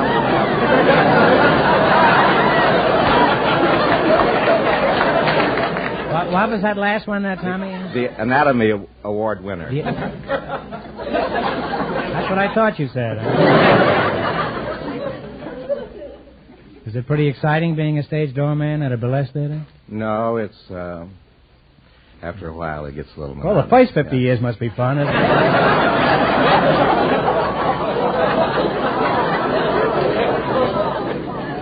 Well, after talking to you two, I can say I've lived a very sheltered life. Now, in just 1 minute, you're going to work together for a chance at $2,000.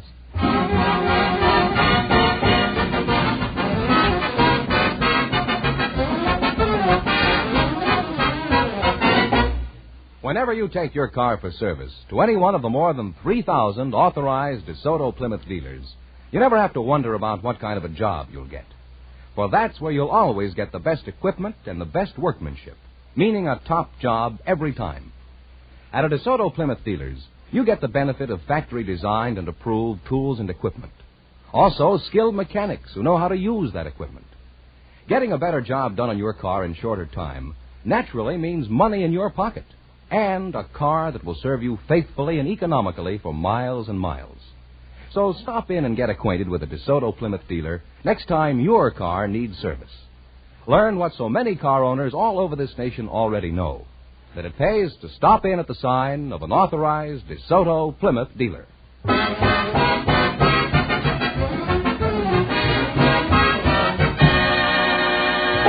Now, let's see if you two will be high for the night and get the chance at the $2,000. Fenham, and tell them the rules. Each of our three couples has $20. They bet as much of that 20 as they want in each of 4 questions.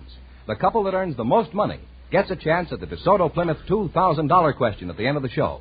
Our other 2 couples are in a waiting room off stage, so they don't know what's happening out here. Here we go. Let's see how high I can build you $20. You selected former Academy Award winners as your category. Is that right? That's right. All right. Now, you have $20. Here's your first question. How much will you bet? 10. Who won the Academy Award in 1942 for his portrayal of George M. Cohan in Yankee Doodle Dandy? James Cagney. James Cagney is right. We're on the way, Groucho, with $30. Well, you got $30. Remember, you're going for $2,000 tonight. Now, how much of the 30 will you try?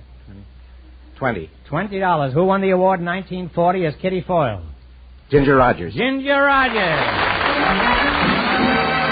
They're climbing. We have $50 now. Well, you burlesque man, you're stripping right along here. Here's your third question. How much of the 50 will you bet? 45. Oh, 45. Who won the award playing Father Flanagan in the picture Boys Town? Spencer Tracy. Spencer Tracy. Now they have $95. Are you sure you don't work in a movie theater? Well, you got $95. Here's your last chance to beat the other couples. How much will you bet? 95. 95. All right. Who won the Academy Award in 1945 as Mildred Pierce?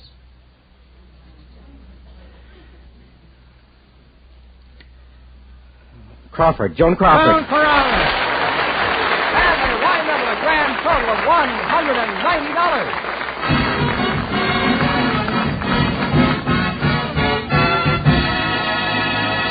Thanks and good luck from the DeSoto Plymouth dealers. Now, don't go away. You may get the chance at the big question. Groucho, the secret word is still name. Perhaps the next couple will say it.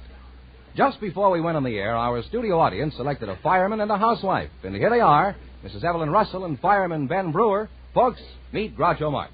Welcome to You Bet Your Life. And if you say the secret word, you divide $100 in cash. It's a common word, something you always have with you. Mrs. Russell? Where are you from, Mrs. Los Angeles, California. So native. Whereabouts? Well, I was born in the Southwest. Well, whereabouts, Southwest? You mean North Dakota? Or... In California. I'm a native. I have to be in California if you're a native. Not if you're a native of Los Angeles, you know. You could be in Waco, Texas. Fireman Ben Brewer, huh? Yes, sir. Where are you from? The Smoky Mountains? No, I come from Arizona. With a banjo on your knee? Well, what is the... Tell me, Smokey Stover, what is the... what's the proper procedure for turning in a fire alarm? Well, you merely break the glass and pull down the alarm. The important thing is not to delay, to turn it in immediately. Well, most people are reluctant to ring the alarm because they're afraid that they'll break up your canasta game at the firehouse. Or poker, whatever they play. What do you play? Huh? We don't play any poker. We're not allowed to gamble. We'd be dismissed if we gambled. You mean they can fire a fireman? You don't play poker or canasta. Just what do you do between fires? As of late, we have our fire prevention program that keeps us out most of the day in our district. We can answer alarms because we're on the radio and in contact with our dispatcher. And we talk to the taxpayers. Housewives? That's right. What do you tell the housewives when you call on them? Well, shall I assume you're a housewife?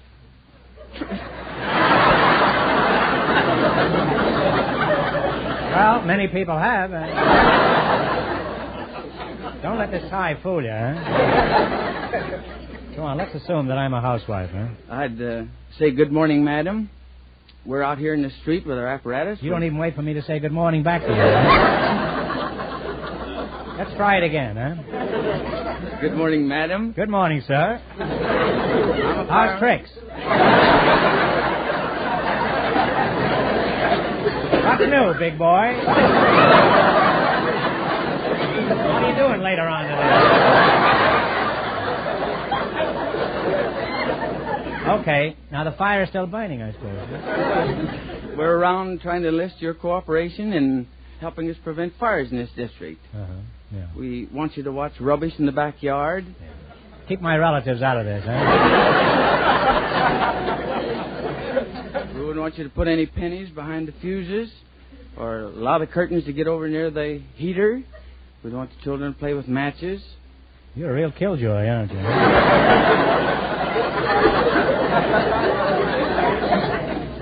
Mrs. Russell, do you have any fire hazards at your house? Well, my husband's a fire hazard. Your husband is a fire hazard? You mean he burns up easily? Well, he smokes in bed. What's your opinion of smoking in bed, fireman? It's dangerous.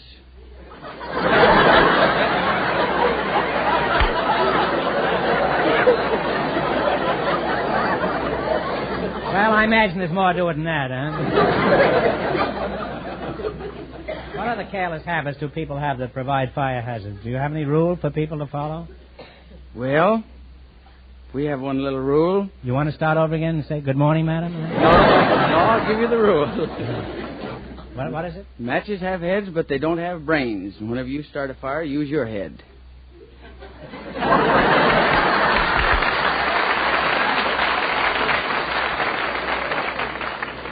That won't work. I got water on the knee, huh?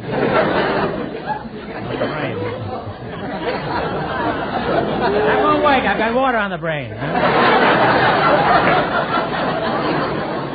Now, where else could I have it? Let's see.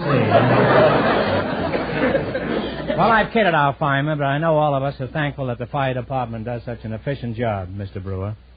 Now, you're going to play You Bet Your Life for the chance at the $2,000 DeSoto Plymouth question. You run your $20 and the more than the other couples, and you get a chance at the big question. I can't tell you how much our first couple won, but Fenneman is off stage to remind our listeners. The circus lady and the burlesque doorman earned $190. Here we go. Let's see how high you can build your $20. You selected radio MCs as your category. Is that right? Now, you have $20. Here's your first question. How much will you bet? Make it 10. Let's just make 10. $10. Who is the popular master of ceremonies on People Are Funny? Art Linkletter. Art Linkletter is right. They're on their way with $30. Remember, you're going for $2,000 tonight. Now, how much of the 30 will you try? 25? 25, okay. 25. Who is the MC on Stop the Music? Is, oh, Fireman, save my child here, huh? okay, think of what it is. Well, it's Bud Parks. You should have known that. We lost. They now have $5, Groucho. Well, all right. Now you're down to $5. Oh, well, that's a shame. Here's your third question. How much of the 5 will you try? Let's try 3. Try $3. All right. Who is the MC on Double or Nothing? Walter O'Keefe. Walter O'Keefe is right. They're on their way again. They have $8.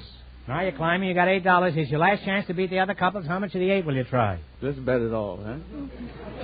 Okay, here you go up the ladder again. Now, who is the MC on Take It or Leave It? Eddie Cantor. Eddie Cantor. And they wind up with $16.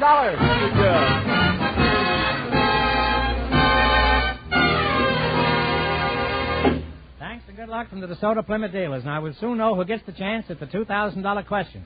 You know, friends, when you drive your car into a DeSoto Plymouth dealer's, you'll find they have the old-fashioned idea of courtesy. Fenneman, you mean they kiss your hand as you leave? Oh, no, Groucho.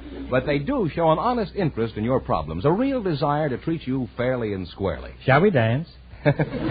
Seriously, friends, that's important to you folks who own cars, whatever make of car it may be. Well, I have an electric car, and it's quite a shock to my family. Well, enough of this, Alderal. George, which couple is ahead so far? Well, the circus lady and the stage doorman are leading with $190, and the secret word is still name. We asked if there were any engaged couples here tonight, and just before we went on the air, our studio audience selected Miss Ann Lane and Mr. Ken Miller, and here they are.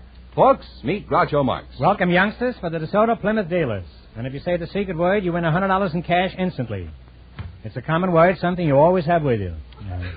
Ann Lane? Yes, sir. That's a very, very pretty name. How old are you, Ann? I'm 21. And Ken Miller? 22. You're the engaged boy, huh? Yes, sir. When is the big day to be, Miss Lane? June the 27th. Mm-hmm. Ken, why did you pick that day? Huh? Well, I didn't.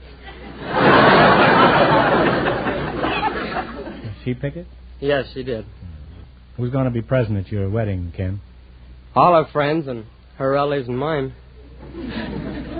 Do you know her relatives? Well, not all of them. You will eventually, brother.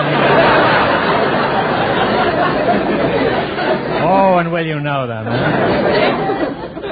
Well, if you didn't know them, why did you invite them? I didn't.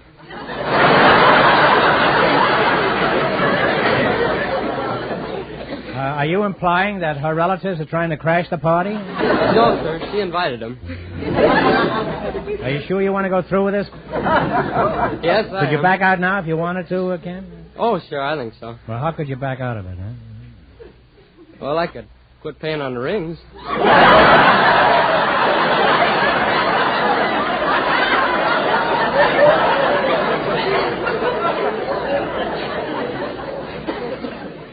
Then you have been giving it some thought, huh?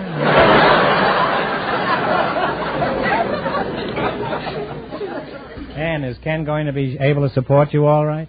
I think so. Other fellas support their wives on his income.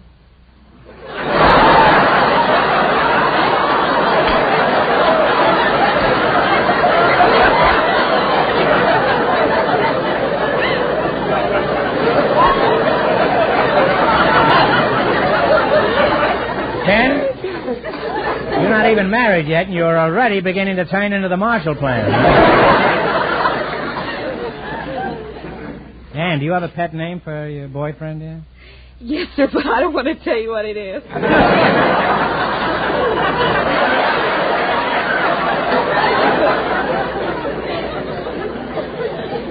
Well, couldn't you clean it up?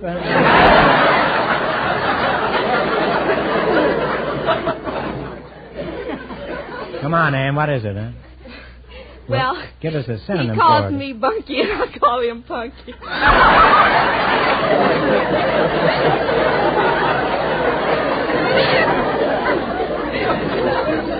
Why Bunky, Ken? Huh? I don't really know.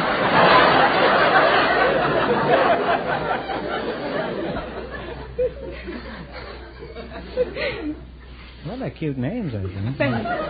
What sort of work do you do, punk?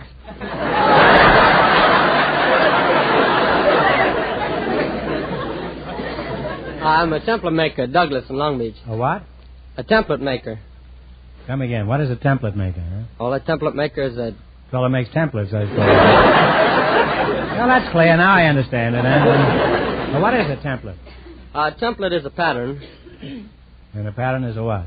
Huh? A pattern is a structure that they build a part of a ship to and drill holes from. That has a bunch of holes in it. Did you ever read Gertrude Stein? Now, what kind of planes are you building now? Well, it's called the C-124, and it's supposed to be the largest cargo ship built. How big is it? Well, it's big enough to hold 2 fully loaded buses and 200 fully loaded troops.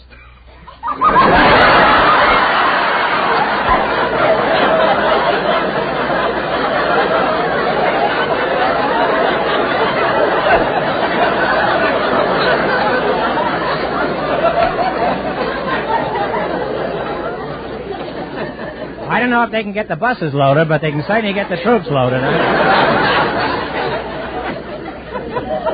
I wish you'd notify me when you go up for the first time with that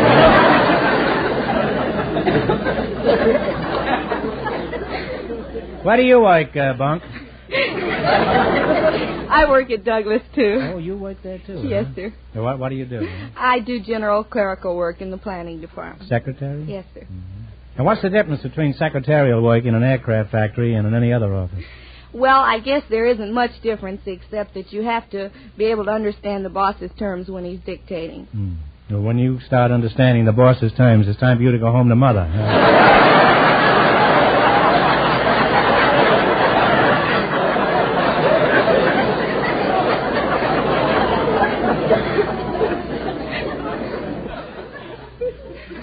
How long have you been carrying the torch for Punk here? About 2 years. How did you meet Ken for the first time? Well, I was working in the tool crib. You're a very pretty girl. Did I tell you that? Huh? Thank you very much.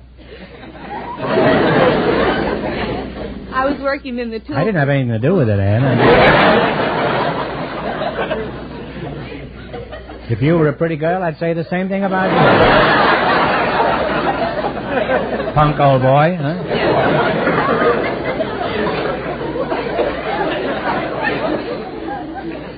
So?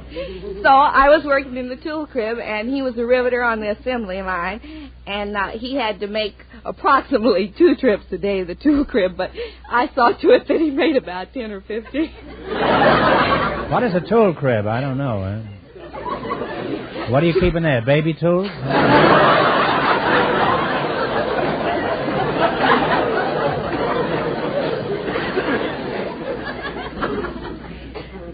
Bunky, let's get back to your wedding. Where are you going on your honeymoon? That's a secret. Don't you think you ought to tell him? When are you leaving on your honeymoon, Bunky? After the wedding.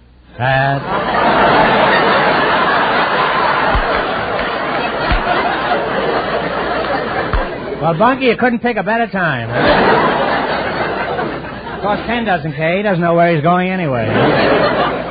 Well, I'm sure you two are going to be very happy. And remember, old Uncle Groucho in future years when you're trying to think of a name for your 15th. Now you're going to try for a chance at the $2,000 question. You beat the other 2 couples and you win the chance at all that money. I can't tell you how much our other 2 couples won, but Fenneman's going to remind our listeners. The circus lady and the stage doorman are still ahead with $190. Now, here we go. You have $20. Let's see how high you can build your $20. You selected bird songs as your category. Is that right? Honeymooners. And how much you going to bet of the $20? Talk right up, Bunky. She says $10. Give me the title of this bird song. Play, Jerry. Bye-bye,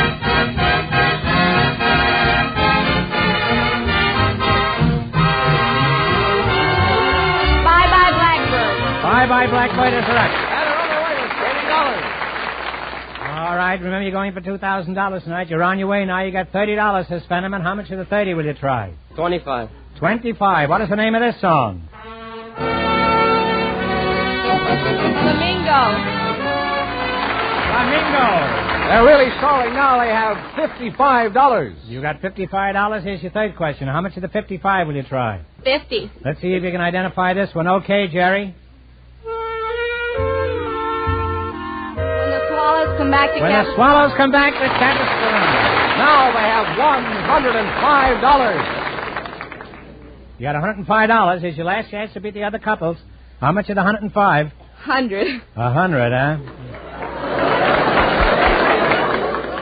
I know who has the pants in your family. Okay, give me the title of this bird song. Skylark. Skylark is right. And they wind up with $205. And that means that they, with their $205, get the chance to solve with a $2,000 question.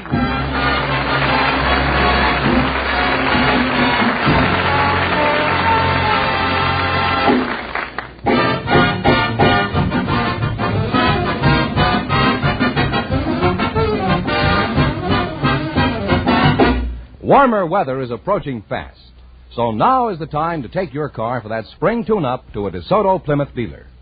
With factory-designed and approved tools and equipment, with expert factory-trained mechanics, your DeSoto Plymouth dealer will give your car, whatever its make, a careful inspection and do all the things that should be done to put your car in tip-top shape for the weather ahead.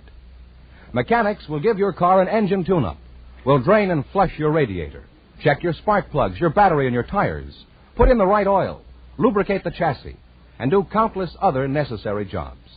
So don't put it off. Bring your car in right away.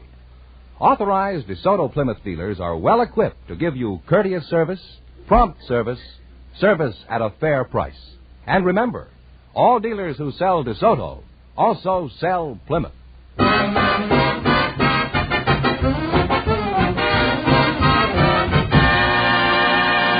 And here's the engaged couple, the winning couple, all ready for the DeSoto Plymouth $2,000 question, Groucho. All right, here we go for $2,000. The young married kids. Well, if you win this, you certainly will have a wonderful honeymoon. Huh? Are you ready? I'll give you 15 seconds to decide on a single answer between you, so think carefully. And please, no help from the audience. Here it is.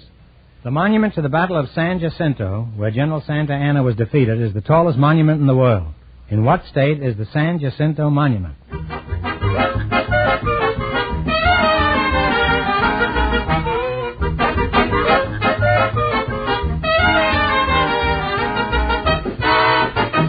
All right, what is the answer you two have decided upon? Texas? That's right, in the state of Texas, near you.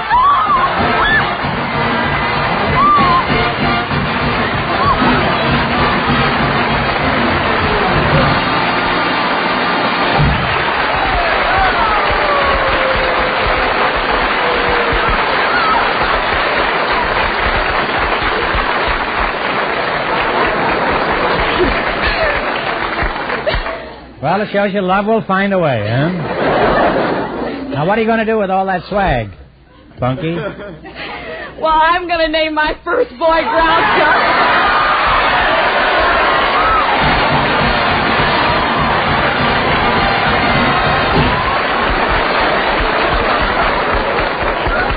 Every time you open your mouth, I'm getting more broken. You just said name, and that's the secret word tonight. So that means you just won $100,000. Compliments of the DeSoto Plymouth Dealers of America. Let's see, you won $2,000 plus $205 in the quiz plus $100 for saying the secret word. Say, you really cleaned up tonight. $2,305. All I can say to you both is congratulations. From the more than 3,000 DeSoto Plymouth Dealers from coast to coast, you bet your life. Thank you very much.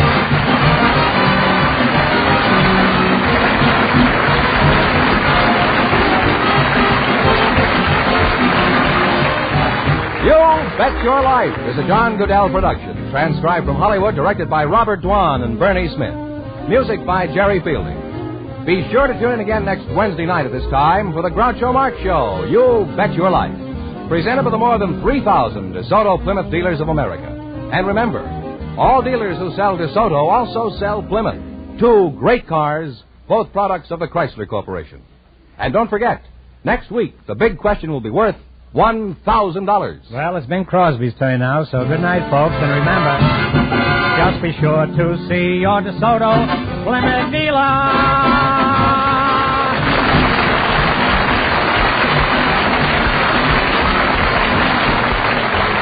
Folks, here's a tip from the National Safety Council. Walkers wise use their eyes. This is George Fenneman, signing off for the more than 3,000 DeSoto Plymouth dealers from coast to coast.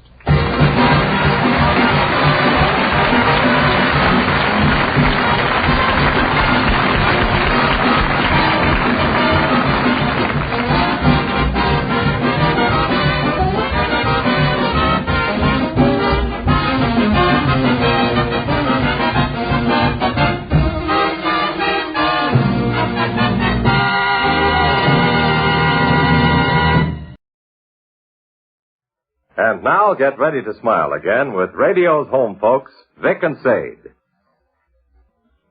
Well, sir, it's about 7 o'clock as we enter the small house halfway up in the next block now. And here in the living room we find all our friends assembled, including Sade's Uncle Fletcher.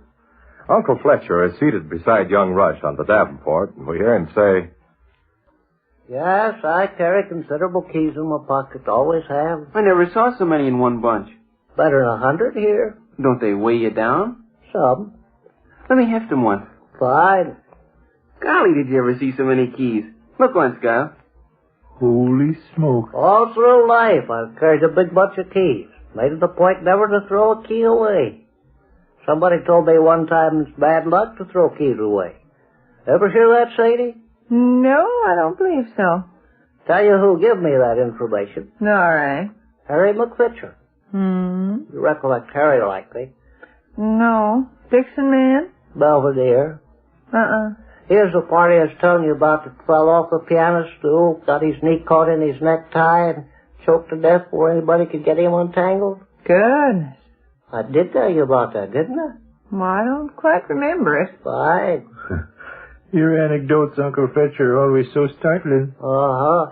No, Harry was visiting a young lady there in Belvedere, and after supper, everybody was lazied around the living room, and the young lady's papa said, "Step over to the piano, Harry, and slam us out a tune."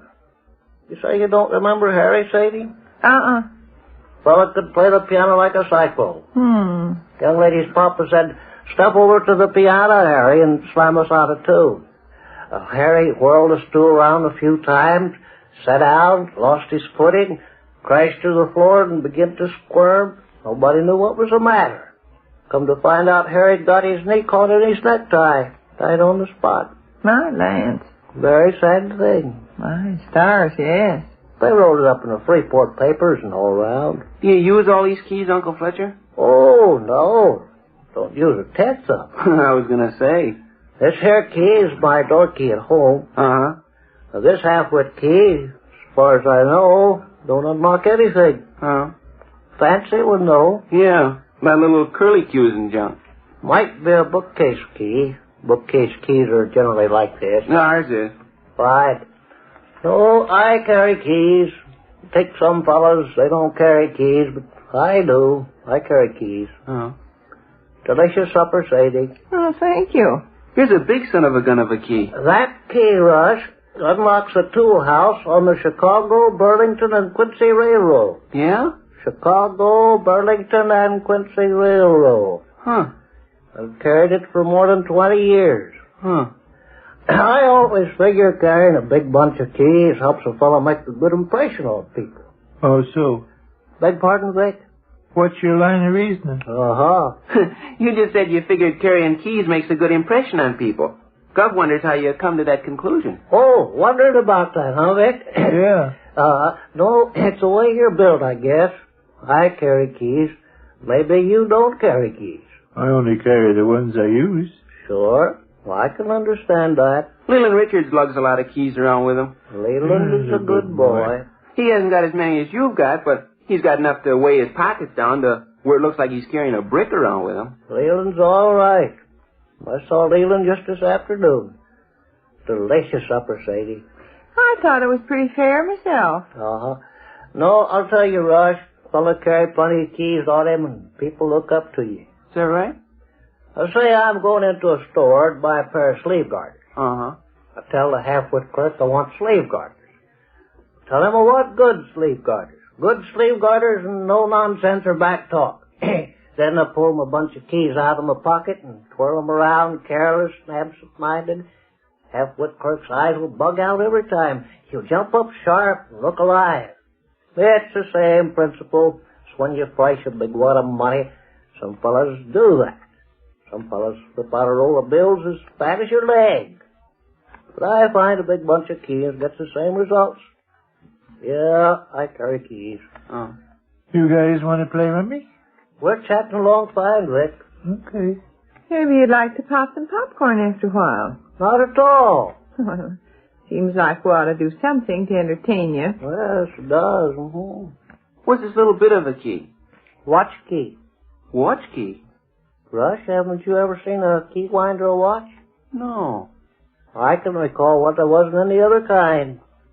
Remember the old key winder I used to have, Sadie? Oh, you bet I do. I used to hold it up to you and Bessie's ear. Uh-huh. Do you still have it at home? That watch got smashed into 40 pieces. Oh, really? I lent it to Charlie Ingalls, and Charlie got mad at Ed Werford and threw it at him. Half-wit watch bounced off Ed's head and hit the side of a building. The watch wasn't worth 30 cents afterwards. I call it bad judgment to throw a watch at a guy. Fine. I suppose you knew Charlie Ingalls, didn't you? The Dixon fellow? Yeah, born and raised in Belvedere.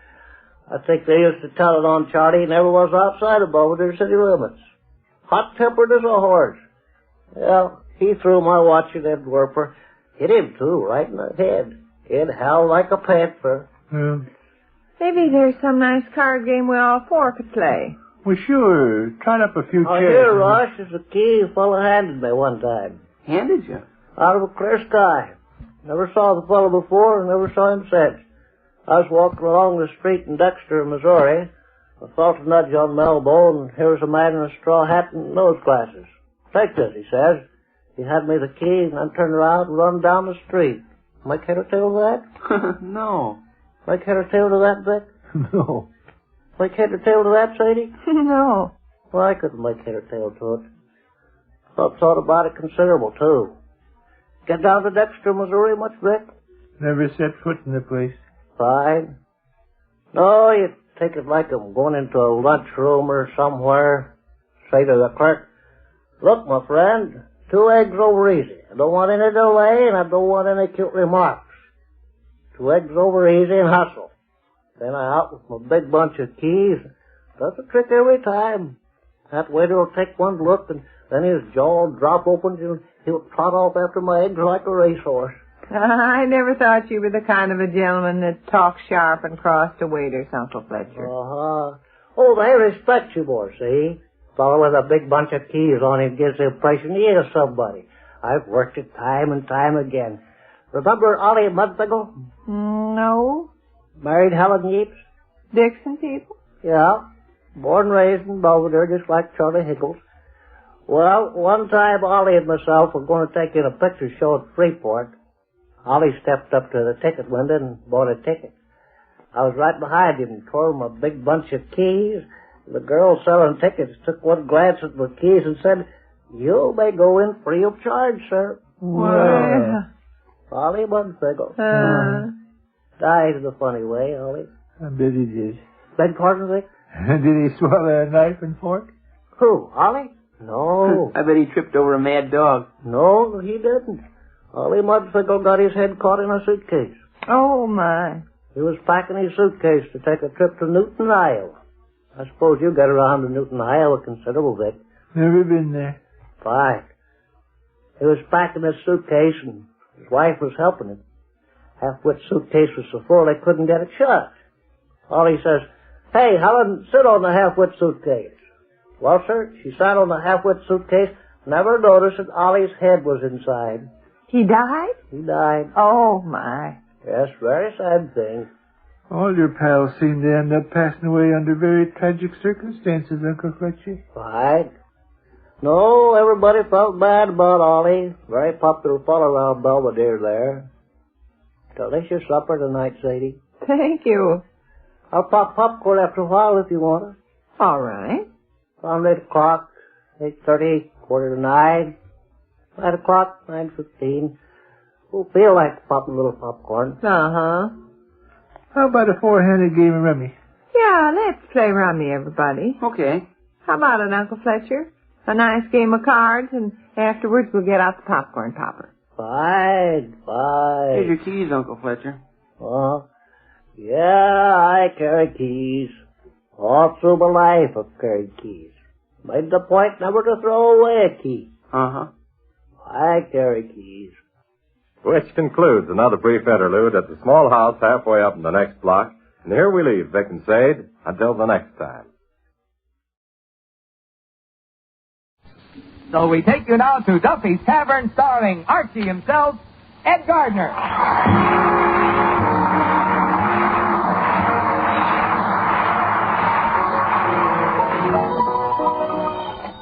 Hello, Duffy's Tavern. Where do you lead me to eat? Archie the manager speaking. Duffy ain't here. Oh, hello, Duffy. What's the matter? You sound like you got a cold. Well, are you doing anything for it? Taking shots, huh? Are they doing you any good? Oh, they were until Mrs. Duffy took away the bottle. Well, tell me, how'd you catch the cold? You took a bath naked? Well, tell me, what do you usually wear for the tub, Duffy? Long underwear, huh? Well, why didn't you wear it this time? It wasn't dirty. Well, look, Duffy, you better watch that cold. You know, there's a lot of that testimonial flu going around. Yeah, you ought to drink a lot of water. Water. Yeah, the shock treatment. Well, look, Duffy, I'm busy. I'll call you back, huh? Okay. Mr. Duffy got a bad cold? Yeah, there just seems to be an epidemic going around. And we gotta be careful around here, too. You know, them germs is pretty tricky. We got nothing to worry about. What do you mean? Do you think any healthy germ in his right mind would leave a nice, clean sewer to come into this place? It's been done, Eddie. Just because Duffy's Tavern is filthy don't mean it can't be sanitary. No. leave us take all precautions. The first thing we've got to do is put something over the free lunch. What do you suggest? A skull and crossbones? No, we can't come up to free lunch, Mr. Archie. Why not? Well, you can't get close enough to it. Well, then at least leave us squirt some DDT on it. Another thing, we got to be extremely careful about the kitchen. I want you to see that the dishes are clean enough to eat off of. Very good, Dr. Gillespie. Oh, by the way, I almost forgot. You have a couple of letters that just came for you. Oh, thanks. Okay.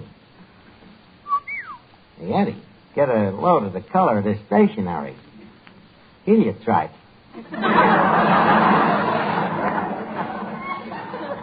Very fetching. Yeah, and get a snootful of this perfume. Smells like Machiavelli's irregardless.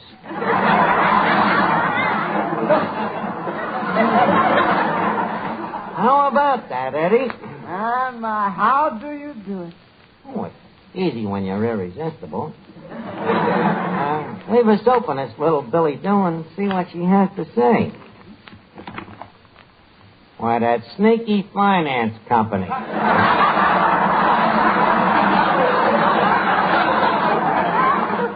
And so our little Billy Doo turns out to be a Doo Billy. Very clever, Eddie. Not funny, mind you, but clever. Now, let's see this other letter. Oh, from Dave Hossinger. What a nerve he's got to write me. That dirty thief. That dirty crook. That dirty swindler. Dave Hossinger. You remember him, Eddie. An old pal of mine. You mean the one that sold you the lake in Central Park that time? The lake in Central Park. Eddie, I'm not that stupid. He just sold me the oyster beds. Yeah, well, what about the time he sold you that anchovy ranch? That might still pan out, Eddie. You know, the vogue for me can't last forever. Now, the one that fired me up was that Fort Knox deal. $150 for a drill. Well, leave us see what the letter says. Dear Arch, to err is human, to forgive divine. That's all. Signed, Honest Dave. P.S. We'll see you Friday night. Eddie, so help me, if he sticks his face in here tonight, I'm going to slip him a Mickey. Arch. Oh, look, Finnegan, how's things? Oh, terrible, Arch. I can't seem to find an apartment. Do you know of any vacancies? Eddie, this is a new one. A vacancy, looking for a vacancy. What do you want an apartment for? What'd you do, get kicked out of your house? I beg your pardon, Arch. We was not kicked out. We was evicted. What's the difference? Evicted is with furniture. Oh, that dirty rat. Who? That landlord. Landlords is all alike, Arch. When you move in, it's, good morning, Clifton. May I help you with the garbage? Good evening, Mr. Finnegan. Can I help you find the keyhole? And let a year go by without paying your rent, and boom, you're out on the street.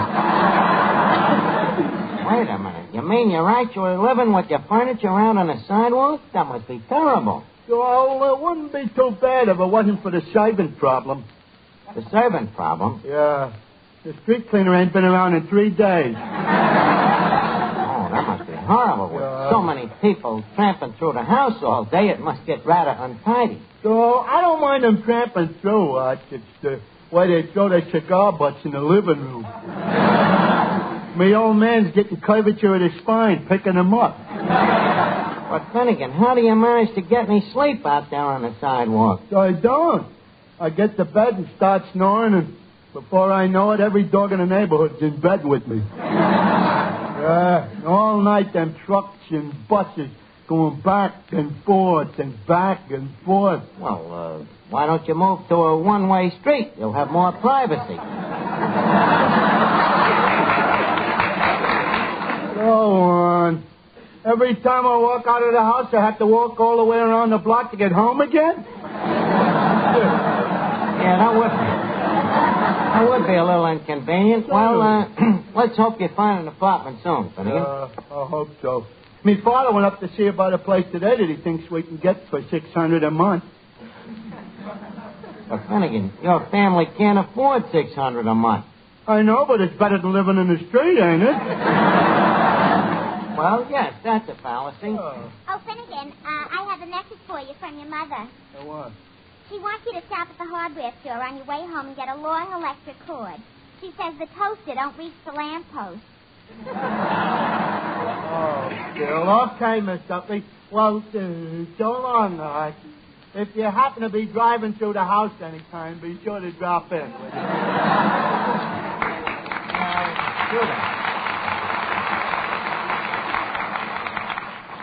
That poor guy. You know, it must be tough to have to live like a goldfish. But on second thought, he'd breathe through his mouth anyway, don't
I've been thinking. I wonder what that hostage could be after this time. I don't know.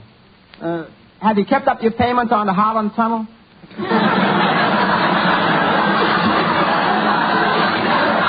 Please, Eddie, don't rub it in. Oh, wait a minute.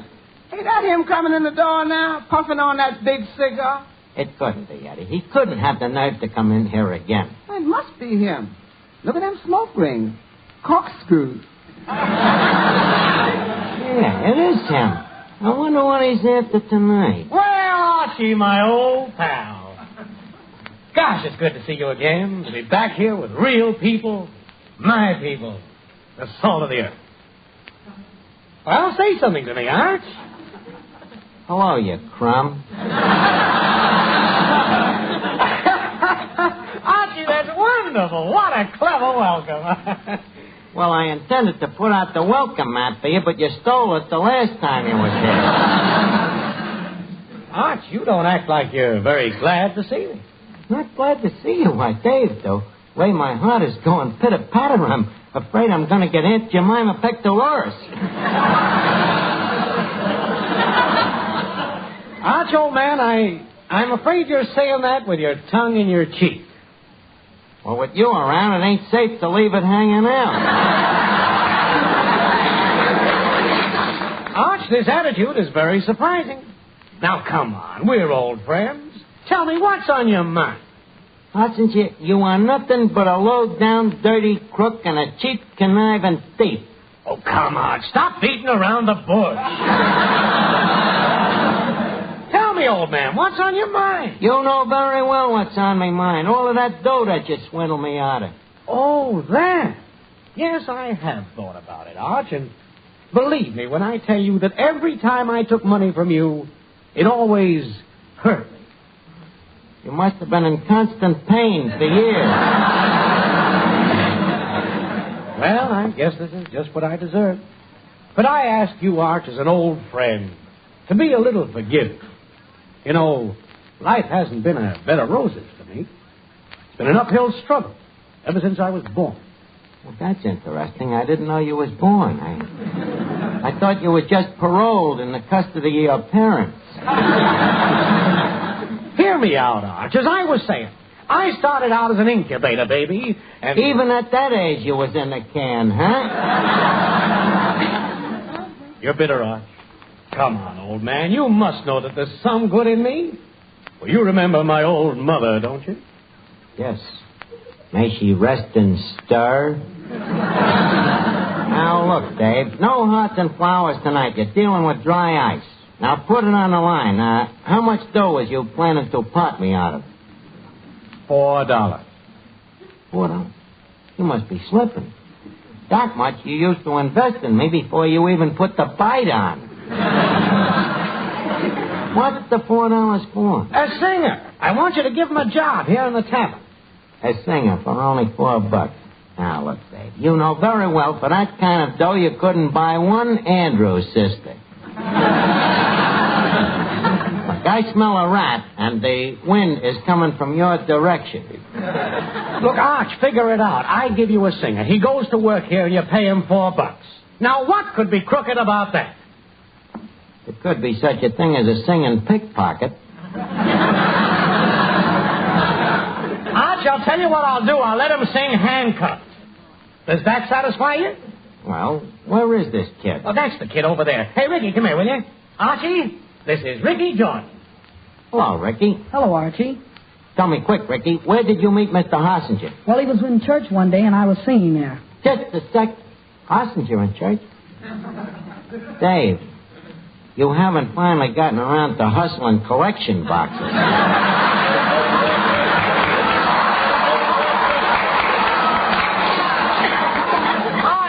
Going to church every Sunday. That's what I've been trying to tell you. I'm a reformed man.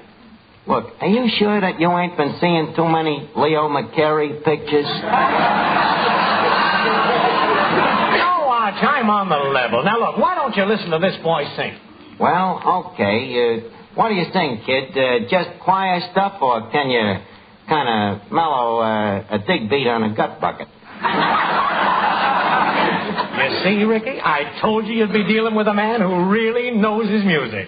Oh, I don't know, Dave. Oh, come on. You can't deny that you're an expert. Oh, no, that'd be foolish. I do admit that I know a little something about music. A little something? Listen to the man. You who predicted the success of my old Kentucky Hope? You who knew Petrillo when he didn't even have a union suit to his name? Should know something. After all, they didn't call me the Hildegard of PS4 for nothing. Oh, yeah, that's right. Say, what were you again, Arch? A tenor or a baritone? More of a second mezzanine. Very high voice I had, sort of a half Nelson Eddy. This is very interesting. Where did you sing, Archie? Huh? This is very interesting. Where did you sing?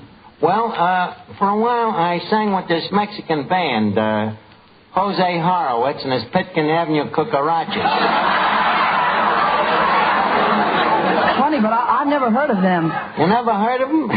You heard of Swing and Sway with Sammy Kaye? Yes. With the Cucarachas, it was come on and get jolly and shake your tamale.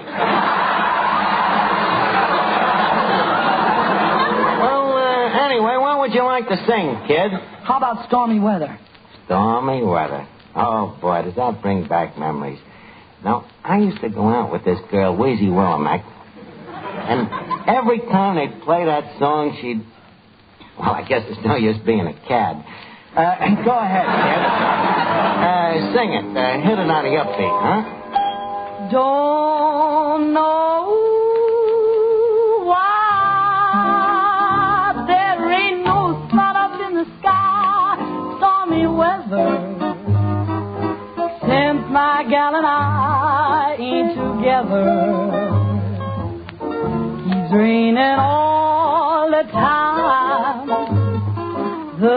time. Life is bad, there's gloom and misery everywhere. Stormy weather can't get my poor aching self together.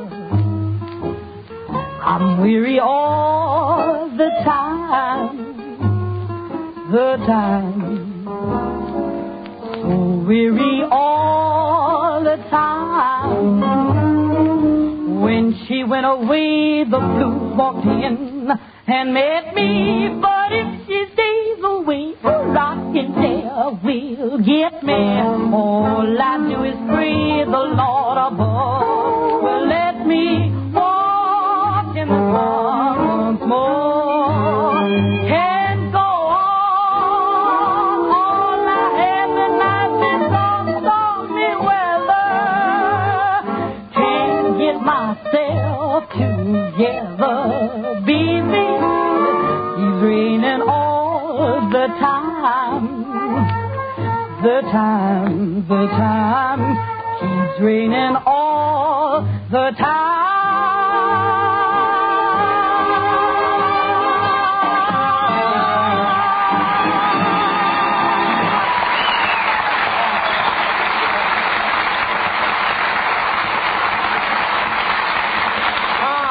Terrific, kid, really terrific. But as an old hand at this singing racket, I think I can give you a few pointers. Now, the first thing you ought to do is have your tonsils taken out. But I've already had them taken out. You've already had them?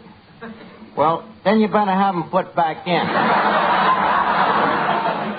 Now, another thing, Ricky, your breathing is all wrong. You've got to relax your nostrils a little more. What does that do? What does it do? It's obvious. It gives you more cleft in your palate. Of course, on the other hand, you can overbreathe, too, you know. I don't follow you. Well, I'll show you what I mean. Now, take a song like Tchaikovsky's Balgabotin. Are you familiar with the movement? Yes, I am. Well, sing a few bars, kid, and I'll show you what I mean.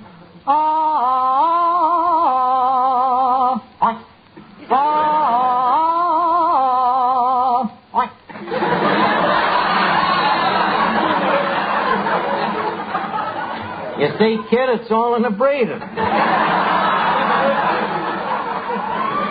what about the deal, Arch? Well, Dave, I think we might make a deal. No, I think you should, Archie. This boy's a terrific singer. Well, thanks, Mr. Muller. A good-looking boy, too. Nice, strong legs, slim hips, deep chest, broad shoulders, nice face.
I like to buy this, kid, but that price.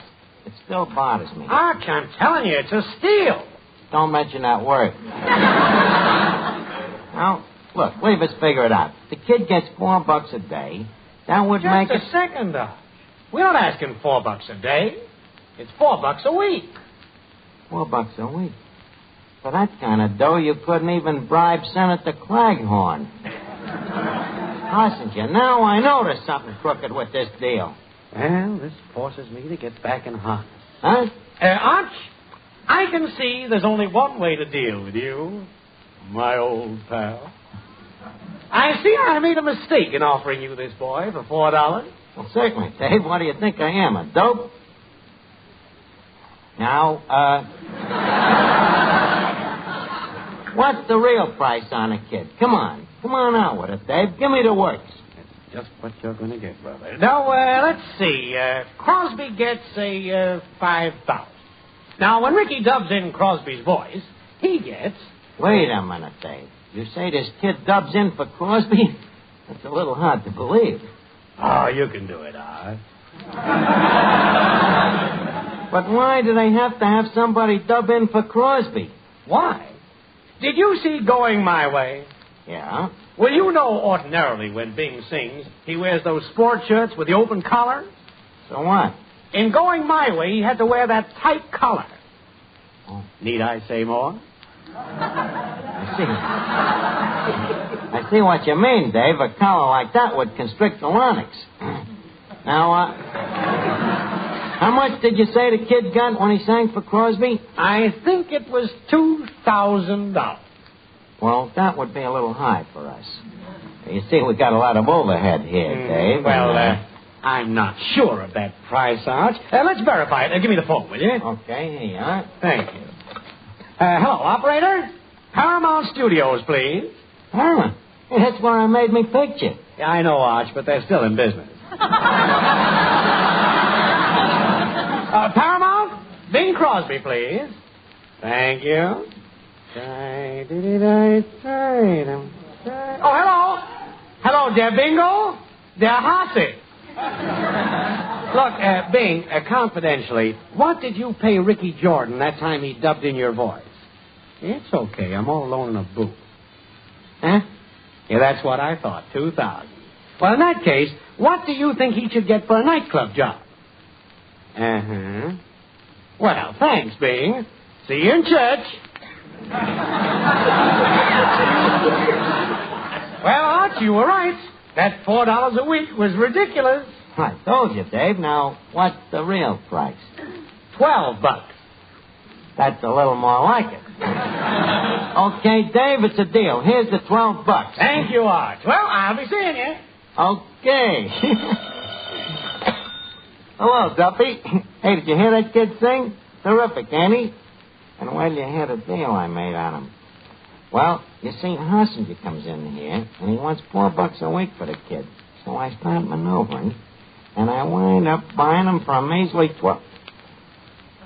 Duffy, I'll call you back. Hassinger, come back here, you dirty crook.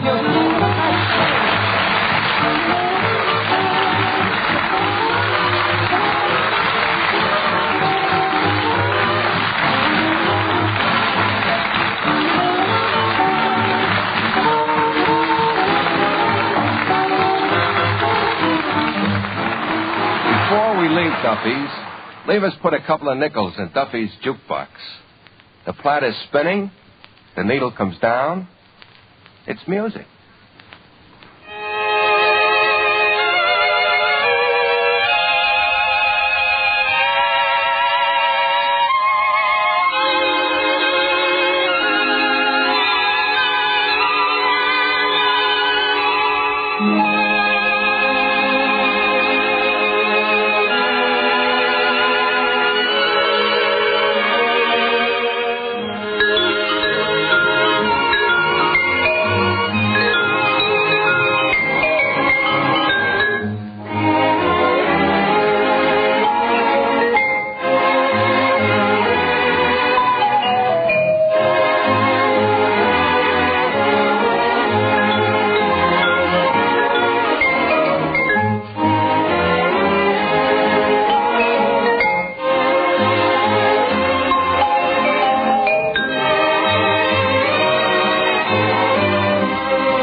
brings you The Life of Riley.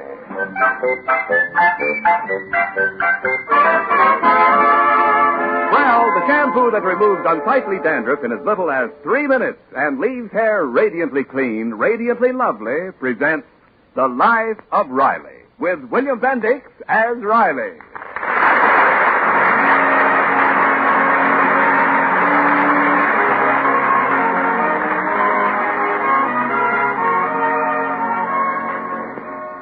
Well, Christmas Day has come and gone, and there now reposes in the Riley living room a very special gift.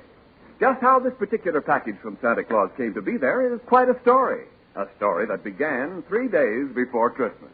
Junior, what are you going to get Mother for Christmas? Gee, I wish I knew, Babs. I'm stuck. What are you getting her? I don't know either. Mother needs so many things. What do you think, Daddy? Well, why don't you ask your mother? I think this business of surprising people with gifts is a lot of poppy rot. Huh? What is? Oh, hello, Dumpling. I was just saying it's such a nuisance trying to figure out what to buy people for Christmas. It's much better to ask them what they want and get it. Why surprise them? That's what I'm doing this year. Peg, what do you want for Christmas? I'd rather be surprised. No. Let's be practical. Now, come on, tell me, what's the one thing you want me to buy you? A mink coat. You're going to be surprised. Now, I think half the fun with Christmas presents is not knowing what you're getting. Yeah, Junior's right. Well, sure, it's fun, but you get such useless stuff, like last Christmas, Peg. It was very sweet of your father to surprise me, but frankly, what good is that present to me? Well, let's see now. What did Papa send you? Pair of wooden shoes. They're still laying in my closet. Daddy, they were shoe trees. You're supposed to put them in your shoes. Well, how'll I get my feet in? Oh, never mind that. Take Junior's gift. Now, not that I ain't touched by your sort, son. Oh, you mean the money clip I gave you? Yeah, what do I use that money clip for? To hold my unpaid bills. And what did you surprise me with, Peg? An alarm clock. Darn thing wakes me up every morning. Well, I'm sorry to hear my gift didn't please you. Well, I'm sorry, too, Dumpling, but you know me. I'm straight and forward. And if you were honest like me, you'd admit you didn't like the perfume I gave you last Christmas. Why, I do so like it. Well, you certainly don't use it much. You still got over a pint left. Well, Mom uses it, Pop, instead of Airwick. Oh. You can laugh, but believe me, I know what I'm talking about. We'd be much better off if we... Hey, I got a great idea. Look, instead of buying each other little gifts this year, why don't we all chip in and buy one big present for the house? Something we can all enjoy, huh? Why, Riley, that's a very sensible idea. It's a wonderful idea, Daddy. Well, I think it's great. Oh, you like the idea? Yeah, Pop. Where'd you get it? I didn't get it anywhere. It was just laying around in my head. Well, let's see. What'll we get? Oh, I adore a little piano. You know, a spinning. We can get a second-hand one pretty recently. No. Let's get something useful, like a new television set. Now, wait a minute. Before we decide, let's see how much money we have. Oh, yeah, that's right. Well, everybody get their money and put it right here on the table. Here. I've got mine right here. Mm-hmm. $18. Yeah, here's mine. I've got 15. Now, how about yours, Peg? Well, I don't know exactly. Well, get it.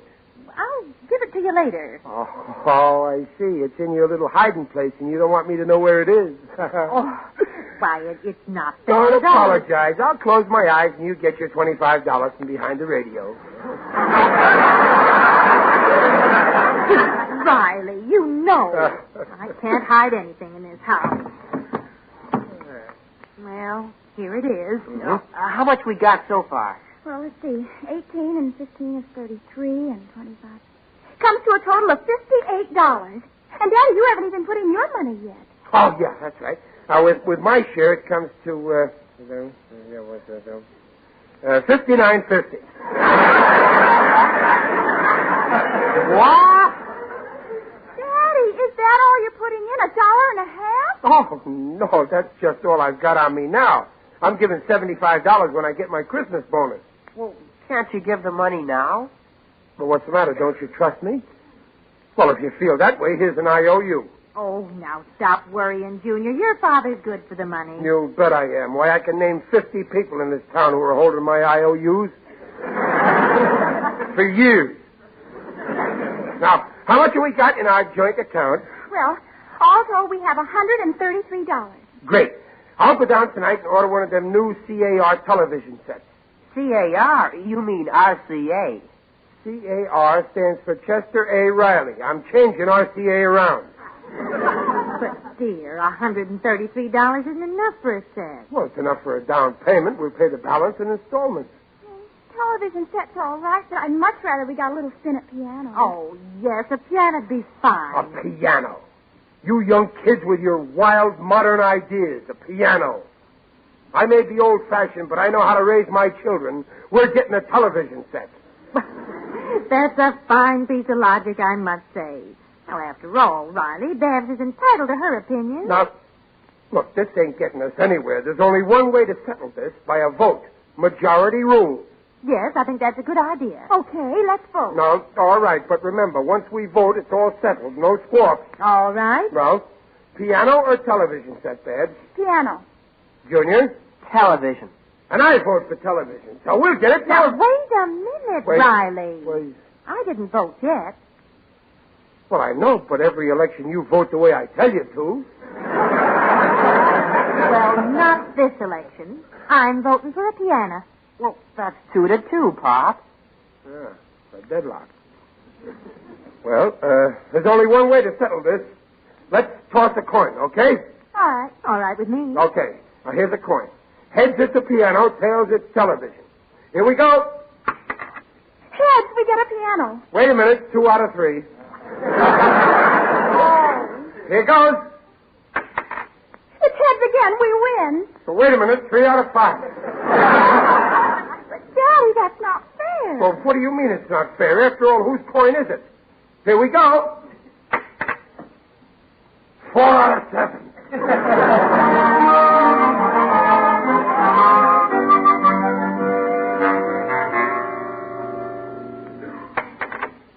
Heads again.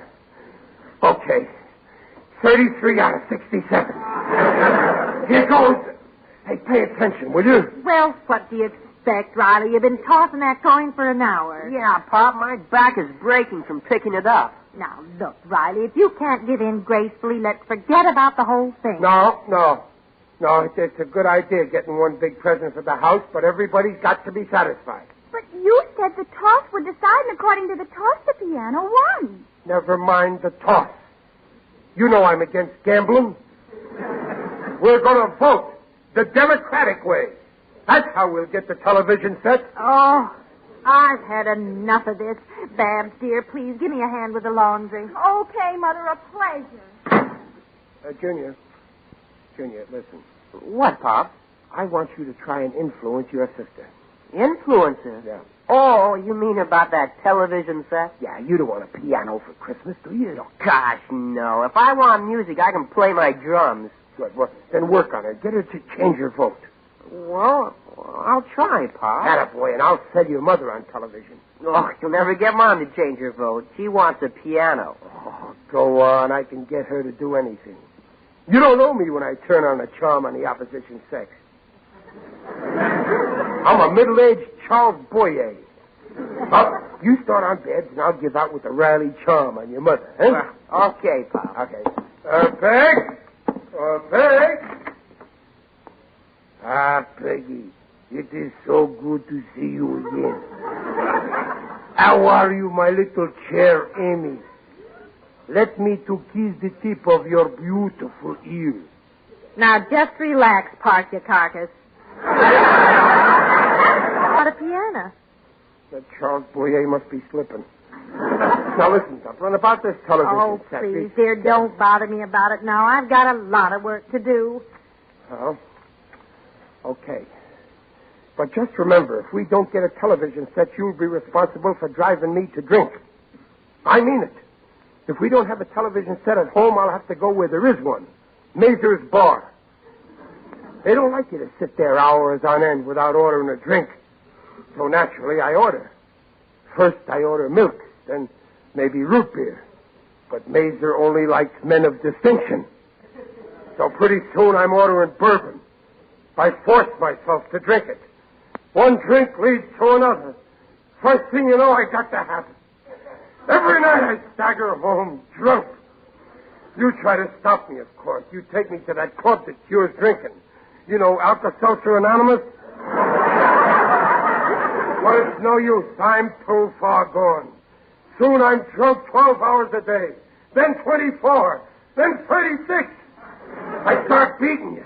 And you take advantage of my weakened condition and you fight back. Every night we're fighting in the living room. And the kids watch. Now, wouldn't it be better instead if they watched the fights on television? Well? What'd you say, dear? I wasn't listening. What did I say? I've been on a blind drunk for the last 3 minutes and you weren't listening. I'm talking about the television set. After all, I'm the head of this house, and I work hard. And I'm entitled to a little consideration. And the least you can do is... For heaven's sake, all right, get a television set. You won't stop nagging until you do. You change your vote? Yes, yes. The old charm still works. Babs, Junior, come in here. Quick, hurry. What is it, Daddy? What happened? Nothing happened. We're going to take another vote. Oh, again? Yeah, this time majority rules. Definitely. Well, Babs? I'm still for the piano. Oh. You didn't change your mind? Pop, I tried to get Babs to... No, never mind. It doesn't matter. Your mother's voting television. Mother! Yes, let's get the television set. And I'm for television, and Junior is for... I'm for a piano. Okay, that makes 3 votes for piano. Who is that boy? Junior, you're voting for a piano. You were supposed to change Babs's mind. Well, I changed his instead. Uh-oh. Well, what do we do now? It's still 2-2. Yeah, it's still a deadlock. Well, dear, it looks like your voting scheme isn't working out too well. It's hopeless. From now on, no more voting. Not until we have another kid.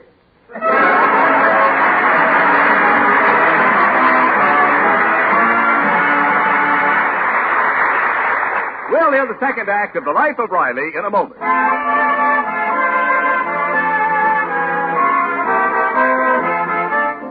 And now back to The Life of Riley with William Bendix as Riley. Well, Riley is taking his pre-Christmas troubles to his friend and neighbor, Jim Gillis. He's telling him about his unsuccessful effort to get the family to vote for a television set as the Riley Cooperative Christmas gift.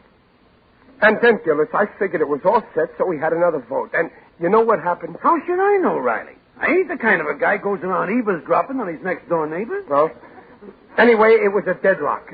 It's no use taking another vote. No, you was right, Riley. The only way to settle this is have another kid. Gillis, you heard. Well, accidentally, I stumbled and happened to land with my ear against your keyhole. Now, what'll I do, Gillis? Be a man. Put your feet down. Tell them television or nothing. After all, you're the boss in the house. They all know that, don't they? No, only me. That's the trouble with you, Riley. You're a schmo. I am? Yeah, wise up, Riley. Lay down the law. No, I can't do that. It's got to be done democratic by a vote. Yeah, voting. A waste of time. Now, don't talk like that, Gillis. Remember, our forefathers fought and bled to get the vote. It's up to us to cherish it and protect it. I wonder how much dough Junior would take for his vote. Look, Riley, you want to settle this with a vote? Yeah. Then do it right. Campaign. Convince them a television set's the only thing to get. But I tried that. All kinds of arguments. No go. Well, of course not. They won't believe you. They know you're produced. But coming from a stranger like me. Say, that's an idea. Would you help me? Hey, pleasure. Now, here's the angle I got in my head. Uh-huh. We'll say we was watching the television in Mace's bar, and I'll give them a big pitch how great it was. Before I'm through, they'll be drooling. Great. And I'll back you up. Come on, Gillis, pal. They're all home now. One thing, Riley. Yeah? It'll look phony if I start the pitch right off of the bat. So let's talk about something else first, and then you, very sly-like, shift the conversation into television. You get it? Yeah, I sure appreciate this, Gillis. And when I get this television set, you can come over every night and watch it with the rest of my friends. Only I won't charge you admission.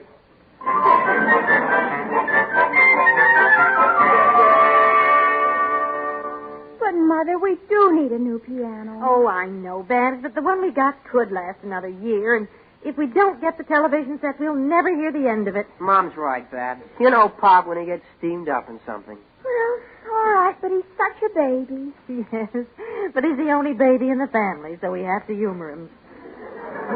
We can get a piano next year. Come on in, Gillis. Let's talk a while. Don't mind if I do, Riley. Oh, there's your father now. Well, hello, Dumpling. Hiya, Pop. Hello, Gillis.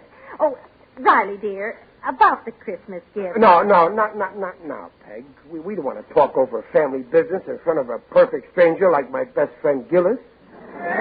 He just dropped in to chew the fat a while.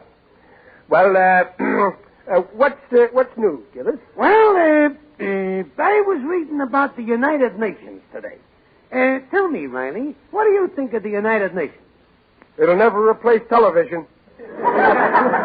Speaking of television, I dropped into Maze's bar tonight, and I seen a great wrestling match on a television set. Is that a fact? Tell us about it. You was there too, Riley. Oh, yeah, so I was. It was great. It was... Who was wrestling, Mr. Gillis? Body Snatcher Botkin, the Glendale Ghoul. Oh, well, against who? Against who, Riley? Poison Tooth Purvis, the bearded beast of Beverly Hills.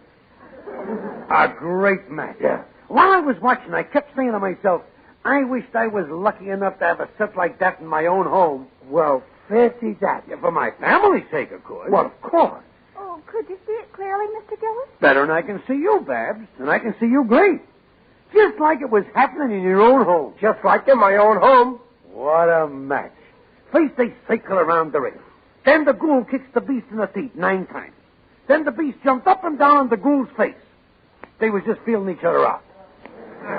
Then the fight began. Oh, it was beautiful to watch. Now the beast grabs the ghoul in a nose lock and starts chewing his ears. Chewing his ears? One at a time. Oh, good heavens. Well, then what happened? There was the beast chewing the ghoul's ear. But the ghoul breaks away. And the beast is left standing there like a fool with an ear in his mouth.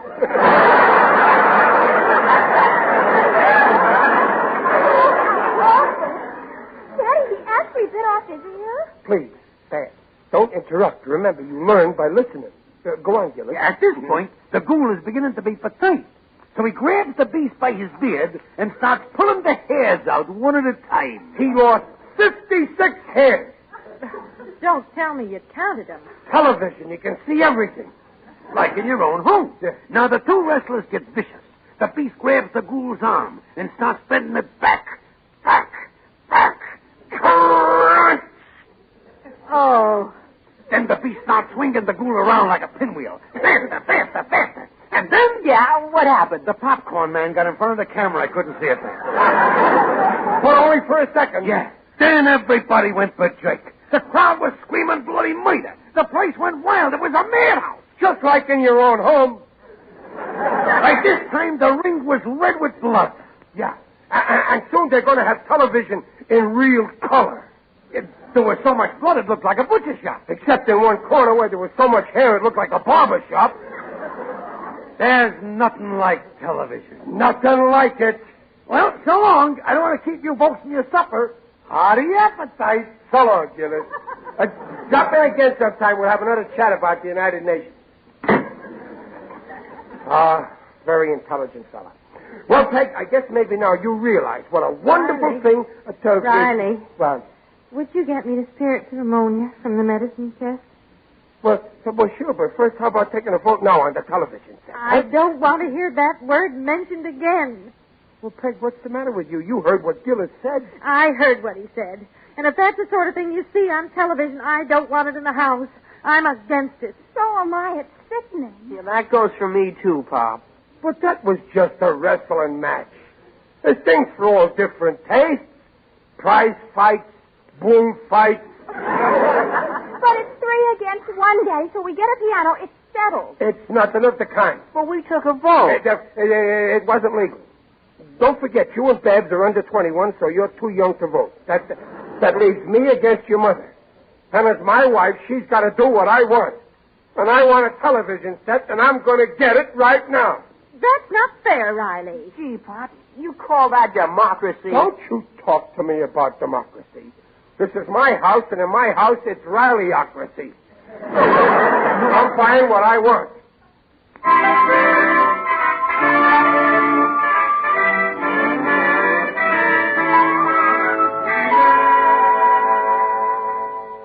I'll show him. Trying to push me around. Well, I've yet to meet anybody who can push me around and make me take it laying down. How do you do? Who's that? It is I, Digby Odell, the friendly undertaker. Oh, it's you, Digger. Greetings, Riley. You're looking fine. Very natural. Jolly Noel. Same to you, Digger. Digger, I passed your place this morning, and I saw you and your assistants carrying in a big Yule log. Yule log? Yeah. You should have looked twice. It was a new mahogany phone booth for my office. Oh, well, I got to get going, Digger. I'm going to buy a television set. Ah, yes, television. Seeing others who can't see us. A veritable electric peeping Tom. Yeah, great thing, television. Indubitably. Someday on television, I'll be able to see some of my favorite radio characters. Sam Spade, Red Skeleton, Henry Morg. Well, this gift is for the whole family. We're all chipping in, cooperative. Oh, excellent. I'm all for cooperation. In fact, I belong to the UEPGTGTOFPC. The UEPGTGTFOFPC? Yes, the undertakers, embalmers, and pallbearers get together and give the other low a push club. Whenever one of our colleagues gets in too deep, we all jump in and help him out. Yeah, cooperative gift is a good idea, all right. The only trouble is my wife and kids won't cooperate. They want a piano. Well, then why are you getting a television set? Because I want one. Oh, Riley, I'm devastated. I always sized you up as being considerate. This is the first time I ever took the measure of a man and came out dead wrong. I don't care. I'm getting a television set. My head's made up. Very well. Have it your way. I see that I can't budge you. And when I can't budge a man, I leave him flat. Well, cheerio. I'd better be shoveling off.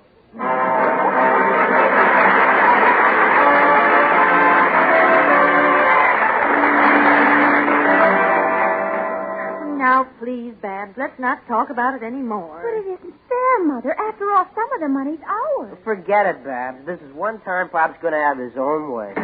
Hey? Oh, now, please, children, no arguments. No, I got it. All right, dear. I got what I wanted for Christmas. All right, dear. What kind you get, Pop? Now, first, I want to get one thing straight. We're going to vote on who is the head of this house. Babs? Well, you are, Daddy. Mm-hmm. Junior? You, Pop. Peg? You, dear, of course. And I vote for me, too. For once, it's unanimous. So what I say goes. And this gift that I bought is my decision. Is that clear? Yes, dear. Okay. Here, Dumpling. Well, what's this, Riley? This gift certificate for $133. Buy whatever you want. Merry Christmas. What a revolting development this is.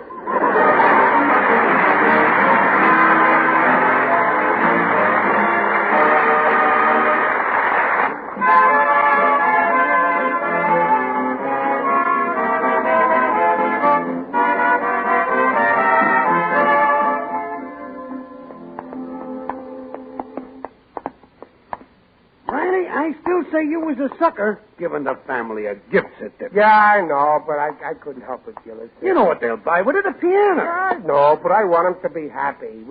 Oh, we're home. You want to come in for a minute? Okay. I still think you made a mistake. What you should have done... Listen. They delivered it already.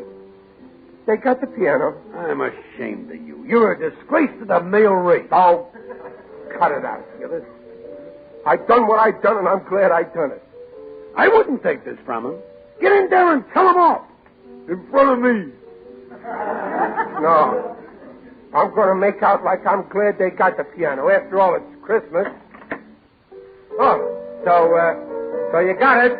Yes, dear. Do you like it? Like it? I love it. To tell you the truth, I'd much rather have that piano than a silly television set.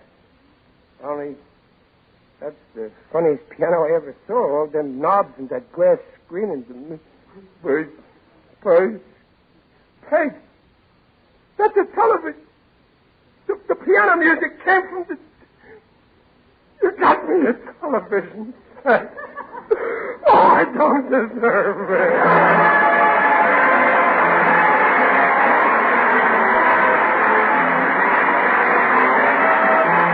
Procter & Gamble invite you to join us again next week to hear The Life of Riley with William Bendix as Riley. The script is by Rubin Shipp, Alan Lipscott, and Henry Posner. Mrs. Riley is Paula Winslow. Digger Odell is John Brown. The Life of Riley is produced and directed by Irving Brecker.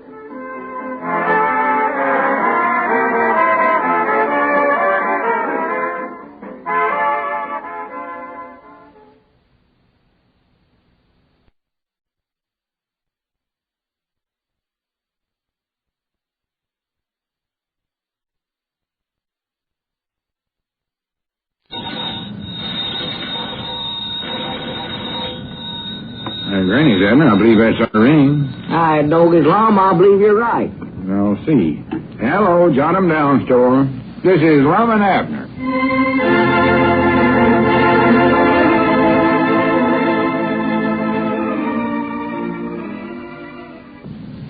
You know, let's see what's going on down in Pine Ridge.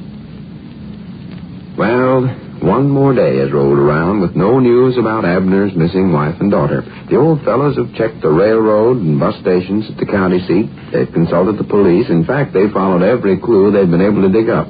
But nowhere can they find any information about Elizabeth and little Pearl. As we're looking on the little community today, we find Abner in the jot 'em down store and library. Lum is just entering. Listen. Abner. Hey, Abner, looky here. It's a letter for you. A letter? Yeah, just now picked it up at the post office. I don't get... Who's it for? I just told you it's for you. Who's it from? Well, I reckon it's from your brother-in-law, Ed. The postmark says Texas, and it ain't Elizabeth's right. Texas? I don't get that's him, all right. Well, hurry up, Lum. Open it up. Read it to me. Well, here, you read it. It's your letter, not mine. Well, I can't read it at a time like this. Go ahead now. Read it for me, Lum, please. I'll read it for you. Yeah, go ahead. Read it. Now I'll find out where Elizabeth's at. I'm going to tell her to come right back home. Fact said, I believe I'll do it right now. Where's some writing paper? I'm going to answer that letter. Well, wait a minute. Wait till you hear the letter before you answer it. You don't know what it says yet. Yeah, that's right. Yeah, hurry up, read it, Lum. Read it. That's what I'm trying to do. If you just take up for a minute. Go on. Dear Abner. Yeah. Hi. That's how it starts out. Dear Abner. Oh, well, that's it, all right. That's the way he always starts out. I start mine different to him, though. I say, Dear Ed. That's what I say. Dear Abner, received your letter telling us that Elizabeth and little Pearl was coming here to visit us. Well? However, we must have misunderstood your letter because so far they have not arrived. Not arrived? Why, they've had plenty of time to get there. We have met every train for the last 3 days, but have not saw them. Well, he don't have to meet every train. Just the passengers will be enough. I don't think they're going on a freight. Please write and tell us when they will be here. Well, Lum, do you reckon something could have happened to them on their way down there? Well, no, not necessary. More likely went somewhere else, that's all. Somewhere else? Why, sure. There's lots of other places they could have went to, you know. Where? Well, I don't know. It's what we got to find out. Oh. You oughtn't have told Ed that Elizabeth and Pearl was definite coming to his place, Abner. Well, that's where Elizabeth always goes again. She wants to make a trip summers long. I've told you 1,000 or 100 times before you oughtn't to jump at conclusions that way, Abner. Yeah, I know. You're going to have your brother-in-law going down to the depot, meeting every train that comes into Texas from now on.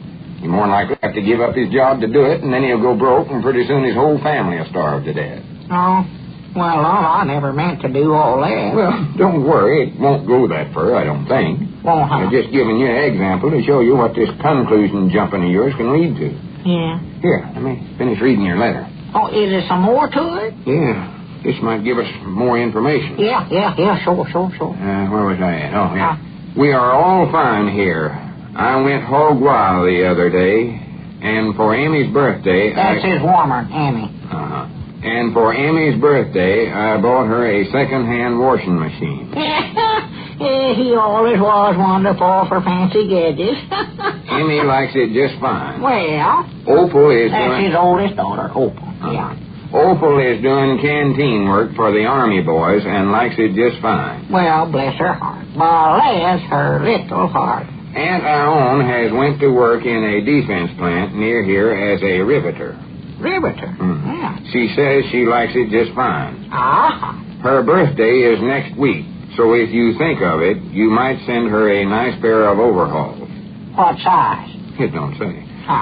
Well, must close now. Everything here is just fine. Everything's fine, ain't it? Well, that's fine. Yeah, everything's always fine with Ed. Never had a sad day in his life, I don't reckon. Write soon and tell us when to expect Elizabeth and Pearl.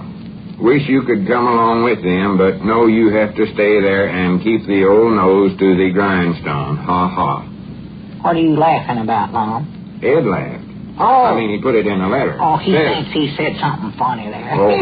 He's a joshing sort of a feller. It says ha-ha right here. He must have thought it's funny. Oh, and he always laughs at his own jokes, you know. Hope everything there is just fine. Yours truly, Ed. Well, Ed writes a nice letter, Abner. Yeah, but he never told me where Elizabeth is, though. Well, at least we know now that she ain't there. No. So that illuminates your brother-in-law's place. And means we got to start looking everywhere else we can think of. I don't know no place else to start looking. No. Whose car is that out there? Over there across the street. Never seen that car around Pine Ridge before. Don't believe I haven't either. It's stopping out there. I know this. Wait a minute. You don't reckon that's Elizabeth and she's went and bought herself an automobile, do you, Lum? Of course not. Where would she get the money to buy something like that? Well, maybe she earned it somewhere. I don't know. She might be a riveter like Aunt Ione. Maybe Aunt Ione got her in that defense plant down there in Texas. Oh, she couldn't have did that. She ain't even got her priorities. Well, you never can tell, though. I expect I better get Elizabeth a pair of them overalls, too, while I'm doing it. Let's see, I believe she'd take about, 30, 34 ought to fit her just about right. Wait a minute, Abner. Elizabeth couldn't be working in no defense plant in Texas because she ain't even in Texas. We know that for sure. Yeah, that's right. All right, Douglas, look there. Ain't that a woman getting out of the car there? Yeah, it is. Yeah, see, what'd I tell you? Wait a minute, though, Abner. That ain't Elizabeth. Oh, yes, it is. Look how she's dressed.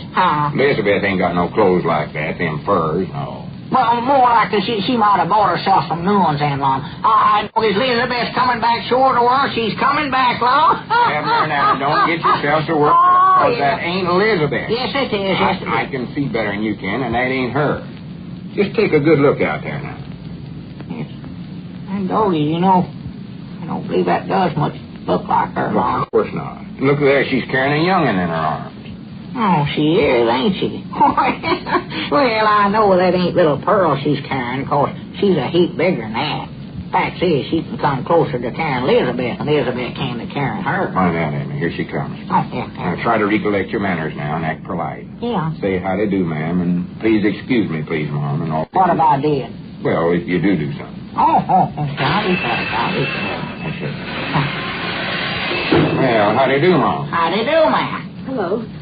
Goodness, I've had a hard time finding your place. Oh, was you looking for us, Mom? You are Mr. Edwards and Mr. Peabody, aren't you? Hey, Elizabeth never sent you, did she? I beg your pardon? Never mind him, miss. What was you wanted to see us about? Why, I want to send a... No, darling, don't come. Mama's right here with you. Sure, cute little feller you got there. Yeah. Been so fussy today. It's awfully hard traveling with the baby. Yeah, I reckon it is. Well, what I wanted was to send a money order. Money order? Yes, this is the post office, isn't it? Well, no, Mom. The post office is across the street there. Yeah, over in Dick Huddleston's store. He runs it. Oh, dear, I can't seem to get anything right today. It's across the street, you say? Yes, Mom. Well, I guess I better go over and... Oh, say, would would you do me a favor? Why, sure. Be proud to do anything we can, Mom. Well, I hate to ask you this, but would you mind watching baby for me? It'll just take me a second to get the money order. Why, we'd be more than glad to do that for Why, you. sure, yeah. Let me take the little feller. Getting so heavy I can hardly carry him anymore. Come here, you little rascal. Come here to your Uncle Lum. Now, don't start that. He won't cry much. I'll be right back. But just take your time. He'll be all right with us. You will take good care of him. Oh, sure. Don't you worry now. We know all that, baby. Don't worry a minute. You better let me hold him now. No more about this. No. Well, I can make him stop crying no longer. Ain't a little bit. Yes, I can. Yes, sir. Yes, sir. Look at that, Abby. He's smiling at me. You don't even know how to hold him. Look like you got a sack of potatoes there you're getting ready to weigh up. Oh, they cut down the old pine tree, and they... What kind of songs do you sing? You know so much about them. Go ahead. And they hold it away to make a coffee and a pine for that sweetheart. Oh, look at him, Evan. He's just hysterical, that's all. Here, now, let me take him on. Now, he likes me. Oh, they cut down the old pine tree, and they hauled it away to the mill. He loves that. Look at him, look at him. You're going to drop it now if you ain't careful now. To make a coffee and a pine for that sweetheart of mine. I'm too good now. Uh-oh. What's the matter? Here, you want to hold him? Why, sure, yeah, give him here. Yeah, come here, little fella. I know how to hold you. Come here. Oh, they cut down the old pine. Uh-oh. Why didn't you tell me, Lum? You know more about babies than me. Well, here, now, you take him back. Look there, he's starting to cry again. He likes you better than me. No, now, you keep him. Well, I don't know what to do. Oh, wait a minute. I'll call his mom over at Dick Harrison's and tell her to hurry back. Yeah, that's the thing to do. Tell her to hurry, though, Lum. I will. Here, be quiet now. Be quiet. Yeah, be quiet now. Be quiet. Sing that song to him, Abner. You like that. Oh, they cut down the old pine tree. Hello? And Is they that you, hauled Dick? it away. Hello? Just a minute, Abner. Quiet down a little. This is Lum. Say, Dick, did I speak to that young lady over there, the one that's getting the money order? Are you sure, Dick? Tell her to hurry now. Yeah, that's the one. That's what she was wearing. You seen her do what? Well, she couldn't have her car parked right over there across the ride home. Wait a minute. Abner, look across the street there. The car's gone. Gone? Yeah, Dick said he seen her heading out of town. Oh, my goodness. Hello, Dick. I gotta hang up now because me and Abner just had a baby. I mean, that woman must have went right off and left him. Forgot it.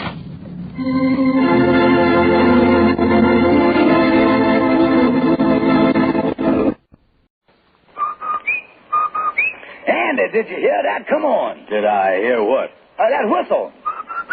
That's the Rinso White whistle. Oh, yeah, and Rinso means us. That's right. Rinso gets clothes Rinso White, and Rinso presents the Amos and Andy Show.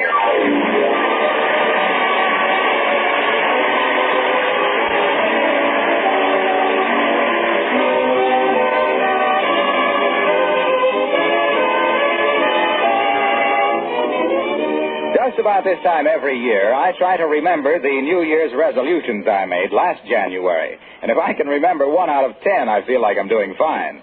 Of course, there are some resolutions you just can't help but keep. For instance, if you ladies resolve to use Rinso for clothes washing in 1945, from 1946, I'm sure you'll still be using Rinso.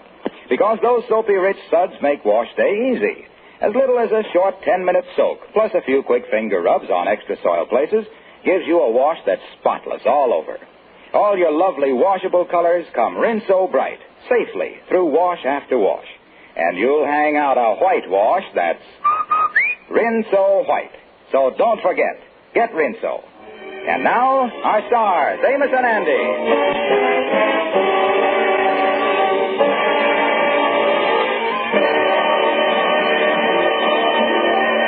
Well, it's almost New Year's Eve, and the big event in Harlem is the New Year's Eve party to be given by the socially exclusive Charles Jackson family. At the moment, we find Andrew H. Brown in his office, telling his secretary, Miss Blue, why he knows he will be the only one among his friends to be invited to this smart affair. You know, Miss Blue, it's a shame that I ain't going to spend New Year's Eve with my friends this year. But I is the high society type, and Charles Jackson's only wants them kind of peoples at the party, you know. Mr. Brown, is the Charles Jacksons really society people? Oh, sure, they is richly all right. You know, they is the only family in Harlem that's got a cook and an upstairs maid. Upstairs maid? Yeah. Of course, I guess the downstairs must get pretty dirty, huh? Oh, it must be almost wonderful to be invited to a real society party and get a beautiful engraved invitation. Invitation, yeah. Well, tell you the truth, that's what I'm waiting for. Mine ain't come yet. Well, if you ain't got your invitation yet, how you know you is invited? Oh, I'll be invited, don't worry. You see, I done took the Jackson's daughter, Camellia, out a couple times, and they got to invite their daughter's boyfriend, you know. That's right, I guess. Oh, sure. I showed her a swell time on 2 different nights. Why, the last time I took her out, my bill come to over $6. It did? Yeah. I wonder how much hers come to. Well, Mr. Brown, you mean to say you didn't pay her bill, too? Well, being a rich gal, she says something about a Dutch treat.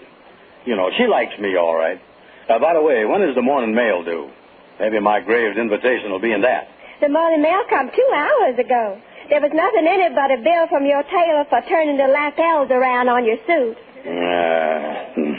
We only get one more mail before New Year's, and that ought to be here in a little while. Yeah, well, that's the mail that the invite will be in, all right. No question about that. I showed that. Wait a minute. Here come Amos. Well, I'm going in the back office and finish my work. Yeah, okay. Well, how's it there, son? Hello, Amos. Hello. Yeah, well, then I just stopped in to find out what you're doing New Year's Eve. I thought maybe you'd like to go with me and Ruby over Now, wait a minute, Amos. Wait a minute. I is sorry that I ain't spending New Year's Eve with none of my old friends this year. Oh. This will be the first time I ever missed a New Year's Eve with you. But, Amos, I is going to a very exclusive party. Only the very high society types like me is going. Oh, well, I'm glad you're going to a high-class party. And me and Ruby figured that maybe you was invited to the same place we was, so we could all go together. Well, look, Amos, I is sorry, but let's face the thing. Yeah. You is a good enough guy, but we don't revolve around in the same social circles, that's all. Yeah. By the way, where's you invited to? Oh, I don't guess it'll be very exciting. Me and Ruby is going to a little get-together over at the Charles Jackson. Yeah, well, it's too bad that we can't... where'd you say? The Charles Jackson. But that's where I was going. Is you sure you was invited? Well, I guess so, Andy. They sent us an invitation. Yeah, well, I guess they invited you because they want you because you was a friend of mine. Yeah, they figure I wanted it that way, yeah. You know, doing me a favor. Oh, yeah. You say you got your invitation already? Oh, yeah, I got it right here in my pocket. Here it is, engraved and everything. Yeah, pretty, ain't it? Excuse me, Amos, excuse me. What do you see outside? Oh, yeah, I thought I seen the mailman across the street, but tain't him. Well, Amos, I guess I'll see you at the Jackson party then. Right now, I got to get over to Shorty's barber shop and start getting fixed up for the affair.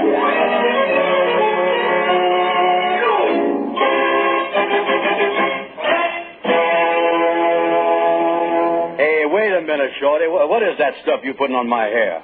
Oh, they're just stuff that, it's a special hair oil. I mean, it's got olive oil. It's a pomade that you put, it's imported hair dress that you make. Just plain lard.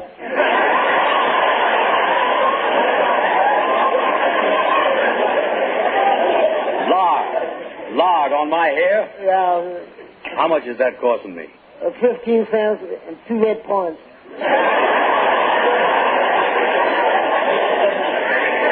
2 red points. Listen, Shorty, after this, please keep my scalp vegetarian, will you? Say, by the way, Shorty, I want to tell you that this is a nice, smooth shave you done give me. Yeah, so thank you, Andy. Here, I'll hold up this looking glass so you can see how your hair looks in the back. Yeah, look nice and smooth. Yeah, that's the best. Hey, wait a minute, Shorty, wait a minute. The way you got that looking glass held up there, I was looking at the back of your head. You will? Yeah. How do it look back there? Well, never mind how you look. The important thing is how I look. I was going to the richest New Year's Eve party in town. Real society stuff. Oh, yes. Yeah. That's nice, all right. Yeah, I ain't got my invitation yet, but I know I was going to get it. Too bad, too, that my friends can't be invited to a high-class party like this one. Yeah, it's bad, all right. You know something, I sure sorry we can't be together New Year's Eve, Andy. Yeah, me too, Shorty. But that's how it goes when you is a high society type like I is. By the way, where's you invited to go New Year's Eve? Oh, I ain't going no place special. I thought I'd stay at home. I'll be by myself. I'll just take it easy and rest. I'm going to the Charles Jackson party.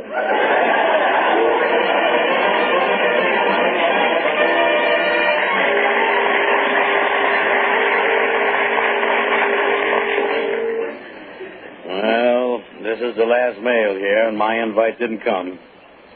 Oh, me. This is going to be some New Year's Eve for me, all right. Well... Hello there, Miss Abner. Oh, hello, Lightning. Hello. So what's the matter, Miss Abner? How come you look so down in the dumps? Oh, Lightning, I is regusted. I takes Camellia Jackson out and shows her big time, and then her mama don't send me no invite to their New Year's Eve party. Maybe the Jacksons don't approve of you for that daughter. Oh, you're crazy. Certainly they approve of me. Outside of the fact that I ain't got a job and ain't got no money in the bank, I was the most legible bachelor in town. Well, some parents are very stuck up that way. They don't want to see their daughter starve. Yeah, you're right, Lightning. They must be peculiar people. I wouldn't feel too bad about them, Miss Anna. The Jacksons is very exclusive, and a lot of people wasn't invited, I guess. Yeah, you're right. Besides, old pal, now me and you can spend New Year's Eve together. Yeah, but we could, except for one thing. Yeah, what's that? Me and my wife was invited to the Charles Jackson party. Yeah. Well, so long, Lightning. I'm going over to see the Kingfish. Look like he's the only one left that I can spend New Year's Eve with.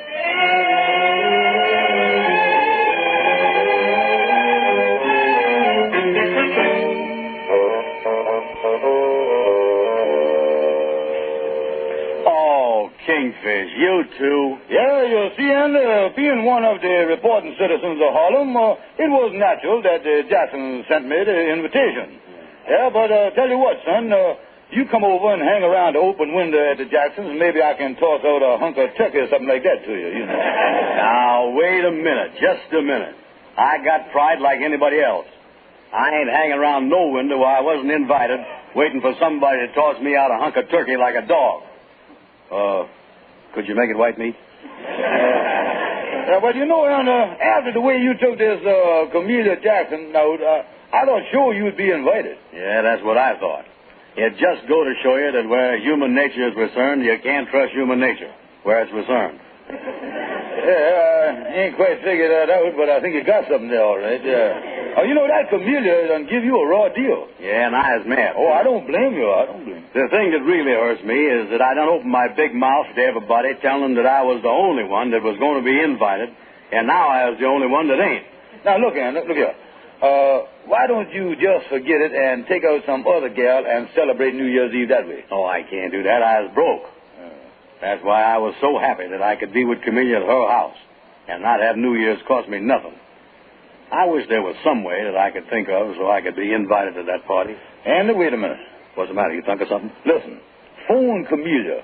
Tell her you was coming over to ask her something. Mm-hmm. And then when you get there, act like you don't know there's giving a New Year's Eve party and invite her out to all the swell nightclubs in town for a big evening. Well, now, what good is that going to do? Well, you see, Anna, when she hears you was inviting her to all these places, she going to feel mighty ashamed of herself for not inviting you to the party. Yeah, that's right. She will, won't she? Yeah, that's the point, Anna. Now, look here. Then after that, what else can she do but invite you to her party right then and there? Oh, I tell you, son, it can't miss. That is called the art of hinting. Kingfish, I think you're right. That's exactly what I'm going to do.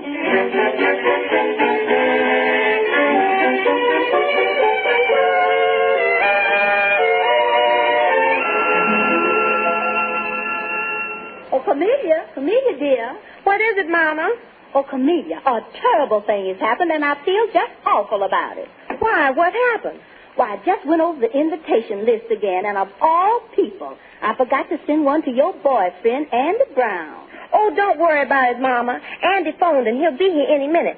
I can ask him then. Oh, that's fine. I'm certainly glad I discovered it before it was too late. Oh, that must be Andy now, Mama. I'll let him in. Well, say hello to him for me, Camellia. I still have so much to do before the party. All right, Mama. Hello, Andy. Come in. Hello, Camellia. Gee, it's good to see you, Andy. Look, Camellia, I come over to ask you something. I got something to ask you, too. Yeah, well, I'll ask you mine now. Listen, Camellia, how about going out with me New Year's Eve to about 3 of the biggest nightclubs in Harlem? We'll really have a big time. Oh, Andy, I'd love to. Yeah, well, I'm sorry you can't on account of you got it. What'd you say? I said I'd love to. You know, I was just about to ask you to come to the party my folks are giving. But what's an old party at home compared to the New Year's Eve you've got planned? Yeah, but, Camellia, don't you think on second thought there, your folks might not like you not being at your own party? Oh, no, they won't mind. Oh, well, I couldn't do that. No. I'll cancel my reservations at the nightclubs, and I'll come to your party.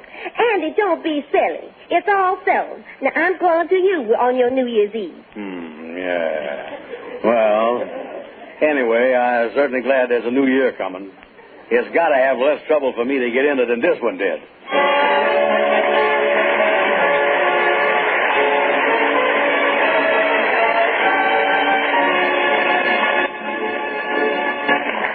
Well, the Kingfisher's brilliant idea has hardly gone according to plan, and it looks like Andy has dug his own grave. We'll see if he can get out of it in just a moment. Say, folks, remember the visitor I had last New Year's? Yes, of course they remember. Nobody can forget me. Yeah, that's right. He said, hey, wait a minute. Who are you? You know who I am. I am Father Time. I'm on my way out. But not until I check up on you, Wilcox. Remember that woman in Peoria, Illinois? You mean the one who used to run her washer for nearly an hour at a time? Well, look, Spirit, I told her about Rinso. Now she knows it takes as little as a 5-minute run per load to get clothes Rinso white. Don't haunt me, Spirit, please. Well, what about that woman over in Asheville, North Carolina? The one who used to wear herself out scrubbing every wash day. Scrub. I told her about Rinso, too. Now she lets Rinso's soapy rich suds soak her clothes clean. Good, Wilcox, good. Just one more little matter. Did you ever speak to that lady in St. Louis, Missouri? About doing the dishes with Rinso, you mean? Oh, sure. She's been using Rinso. She says dishwashing is a snap. Fine. Keep up the good work, Wilcox. You'll be hearing from me next year. Friends, help me to have a good report next time, will you? Get Rinso. And now, back to the Amos and Andy Show.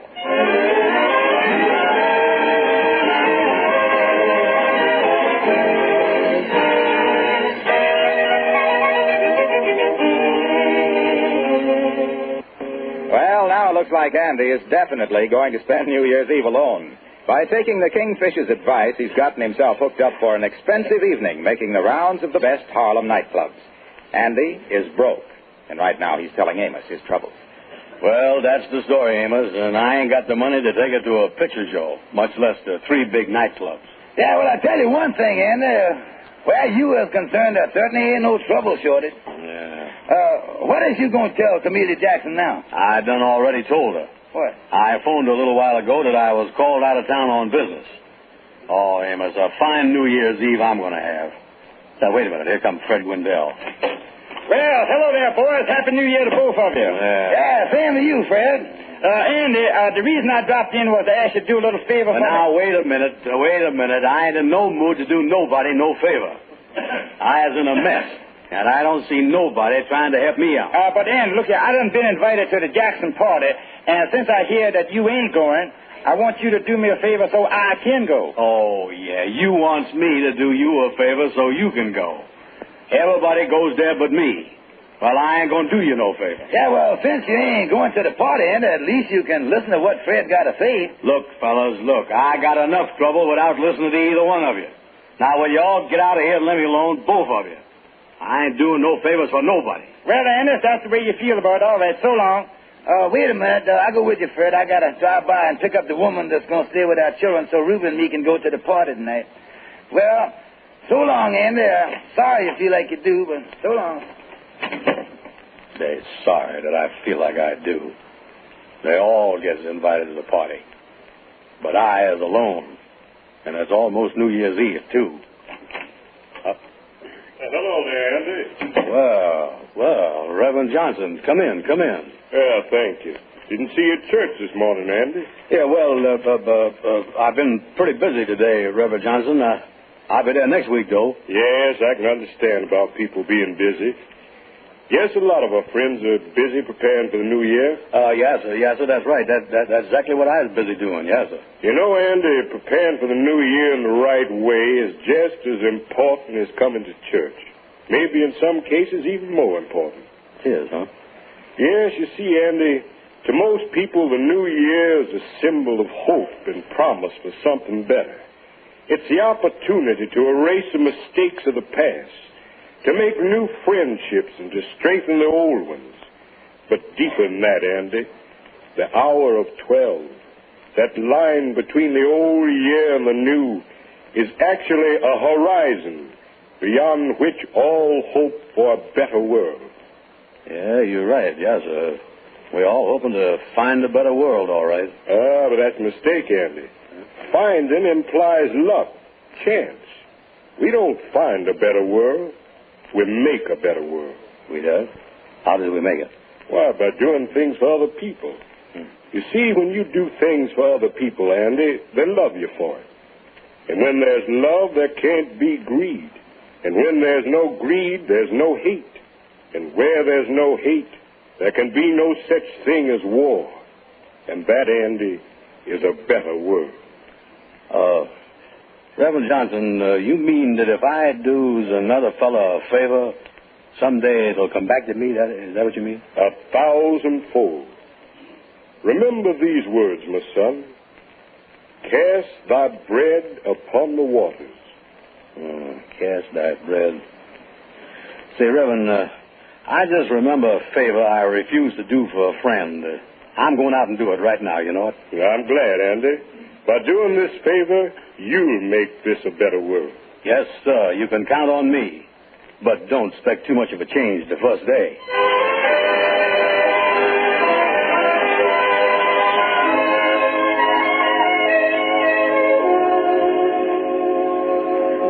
Fred, in other words, when you was over there and asked me to do a favor for you, you know, I was a little short with you there.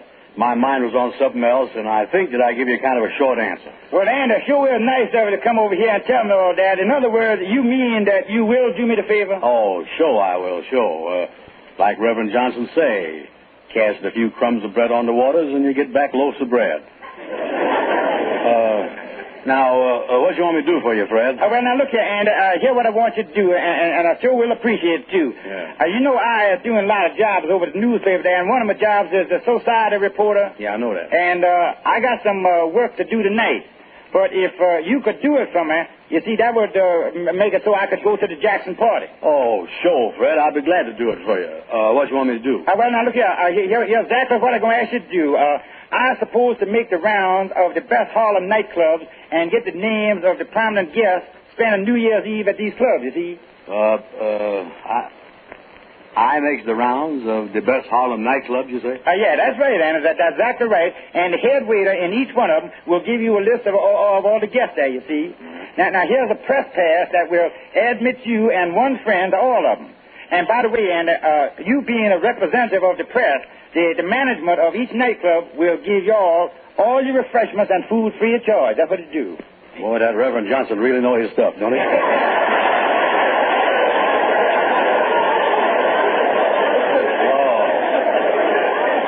This is great.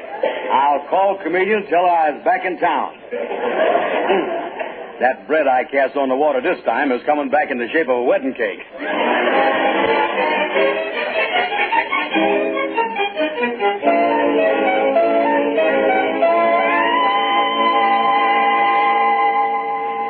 Reverend Johnson, I was on my way over to pick up my gal, Camellia, but I just dropped in to tell you how much I appreciate your advice you gave me, about helping others and getting repaid for it. Well, I'm glad you feel that way, Andy. Oh, yeah. From now on, I was a firm believer in that helping and getting repaid stuff.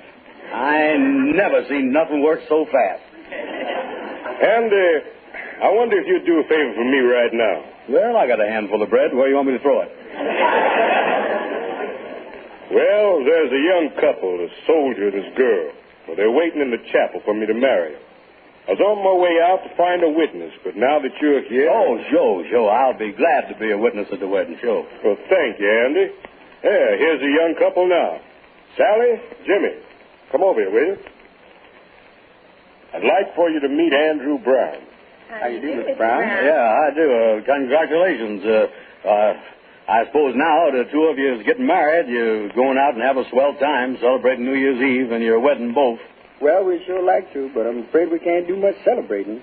Getting married is taking about all the money we've got. You mean you two young people aren't going to celebrate your wedding? And on New Year's Eve, too? Well, you see, Reverend, the reason we are getting married so unexpectedly like this is because Jimmy's going overseas any day now.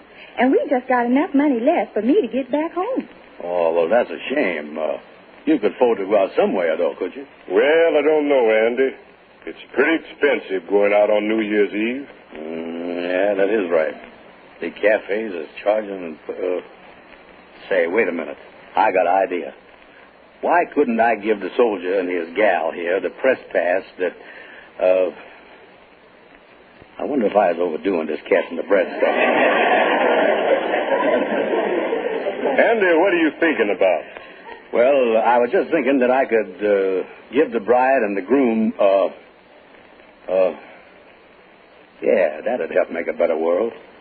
Yeah. Look here, Jimmy. You and Sally is going to have a wonderful New Year's celebration for your wedding. Now, listen. Here's a press pass. Both of you go to the best places in Harlem, and it won't cost you a single cent because you get it all.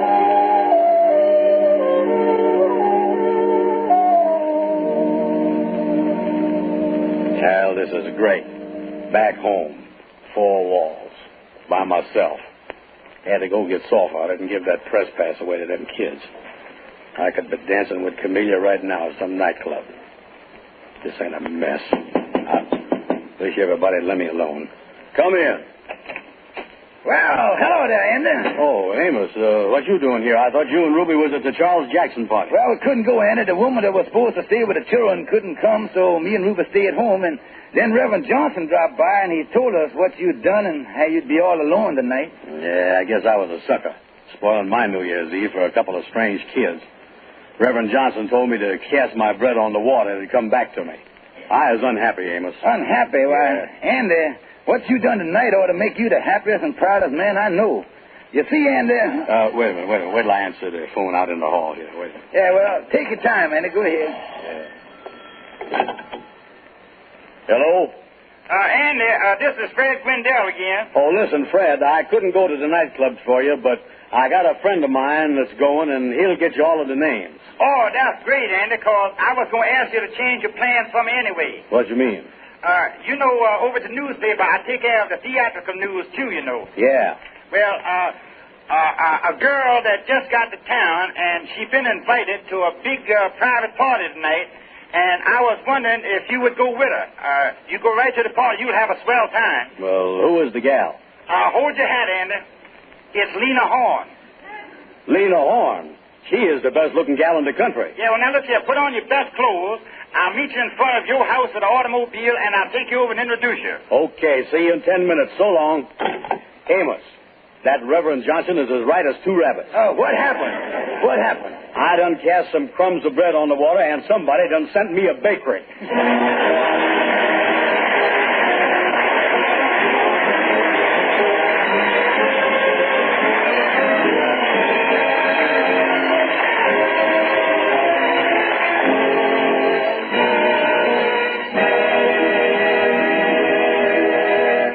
Here are Amos and Andy again. How do you do, folks? Hello, everybody. Well, Father Time is about to chop off another year. And before the year passes, we want to again tell you folks how much we really appreciate your friendship and loyalty, which you have shown us in the past. Yes, we are very grateful for the way you've listened to our program each week. Also for your very nice letters. And we are very grateful for the fact that so many of our friends have tried Rinso through hearing Harlow Wilcox tell about it. Yes, we feel particularly proud of that because we know you have found Rinso to be a great help to you. We're going to try to merit your continued friendship during the coming year by giving you the very best shows that we can possibly give. And now, from our hearts, we wish you a very happy New Year, hoping that 1945 will bring victory and happiness. That goes for me, too, folks. Good night, and Happy New Year.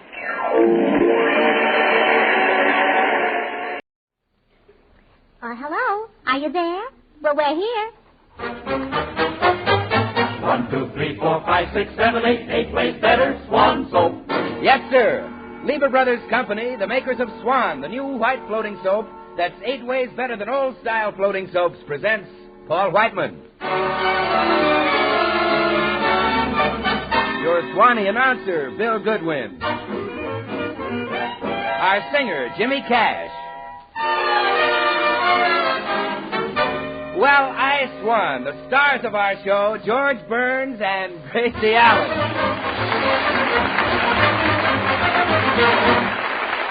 Yes, sir, it's the new Burns and Allen show, and now we listen in on Gracie at home. Hello? Yes. Yeah, this is Gracie Allen. Who's this? Who? Who? Well, you have to spell it. M-O-T-H? Moth? M-O-T-H-E-R? Oh, the mother. Oh, sorry, but we have all the mothballs we need. What? M-A-M-A. Oh, hello, Mother. How are you? What? You think this is... What? Well, hold the phone, Mother. Jimmy Cash, please, I'm on the phone. What, Mother? No, that isn't George singing in the bathtub. No, today's Tuesday. Say, Mother, how's Bessie? What? You think Mr. Peterson the butcher is falling in love with Bessie? How do you know? Oh, last night she found a forget-me-not on her calf's liver? Oh, good. You went to the football game Saturday. Oh, really? $4.40 a ticket? My, that's expensive. What? Papa made a touchdown. Oh, Papa made a touchdown at the Elks Club. Oh. Well, I'll have to say goodbye, Mother. What? A message for George? Yeah. Oh, wait, I'll have to write that down. Hilda! Yeah, Mrs. Burns. Go in the den and get me a pencil, please. Oh, by the way, Mother, yesterday I went out in the garden and I picked the most beautiful sweet peas, but George didn't like them. Well, maybe I should have cooked them plain instead of with carrots. Oh, yeah. Well, I must tell you... Mrs. Burns. Oh, thanks. All right, Mother, I've got the pencil. What was that message again? Well, not so fast. Say hello to George. Oh, all right. Oh, hello, sweetheart. Oh, George, Mother just sent you a message. Hello. Hello. Well, sit down, Gracie. I've got some wonderful news for you. MGM wants you to make a picture. Really? Yes. Mr. and Mrs. North was a big hit on Broadway last season, and now MGM wants you to be Mrs. North. Well, I couldn't do that, George. I'm already Mrs. Burns. I know that, Oh, but... my mother wouldn't like it if I took a second husband. I know that, but... She isn't crazy about my first one. I know that, too. Gracie, this is a wonderful opportunity for you. And another thing, it'll be a great experience. Then again, look at the practical side. Now, don't only think of yourself, think of me. Think of the money we'll make. Oh, George, you sound just like you're proposing again. Gracie, will you make the picture? Certainly. Well, Gracie, you've made me so happy that you can have anything you want. Oh, will you give me my half of my salary? I'm not that happy. Well, anyway, you're going to make this... Hello, Bill. Oh, hello, Gracie. Bill. Hello, George. Say, what's this I've been reading in Luella Parsons' column that MGM wants Gracie to do Mr. and Mrs. North? Is it in the paper already? Yeah. Say, I've got one in the den. I'll take a look. Gracie. What's that? It's Jimmy Cash. He's rehearsing here. Oh, yeah? Well, let me listen. Open the door. I want to see if he made it. He did. Say, George, Mr. and Mrs. North was a Broadway play, wasn't it? Yeah. Oh, boy, I'd like to play a part like that Mr. North. Do you think you can do it, Bill? Oh, do it. There's nothing to acting. Watch, I'll be Mr. North, and Gracie, you're Mrs. North. Oh, I just can't wait. Go ahead. Mrs. North, darling, I've something important to tell you. Yes? Go ahead. Darling, did you know that Swan is the first really new white floating soap since the gay 90s? And Swan is 8 ways better than old-style floating soap. Oh, you say the sweetest things. Go ahead. Why, for instance, darling, you should see the suds you get with Swan soap. Richer, longer-lasting suds. And Swan lathers twice as fast as any old-fashioned floating soap, even in the hardest water. Oh, Mr. North, I'll bet you tell that to all the girls. Go ahead. Mrs. North, darling, try Swan for washing your dishes. Try Swan for all your soap and water tasks. I love you, and you love Swan. Try Swan. Cut. You call that acting? Why, Bill, you've got no feeling. Look, I'll show you how to do it. Ah, Mrs. North, I love you.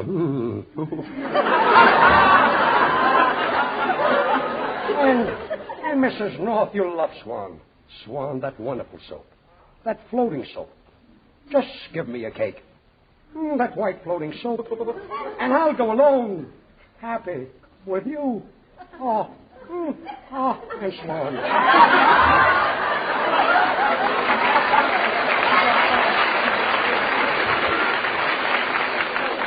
Oh, what a ham. He is not a ham, are you, George? I should say not. Oh, George, I want to thank you for that gold locket you left on the table yesterday. A gold locket? Yes. What gold locket? You know, the one that has the picture of the walrus in it.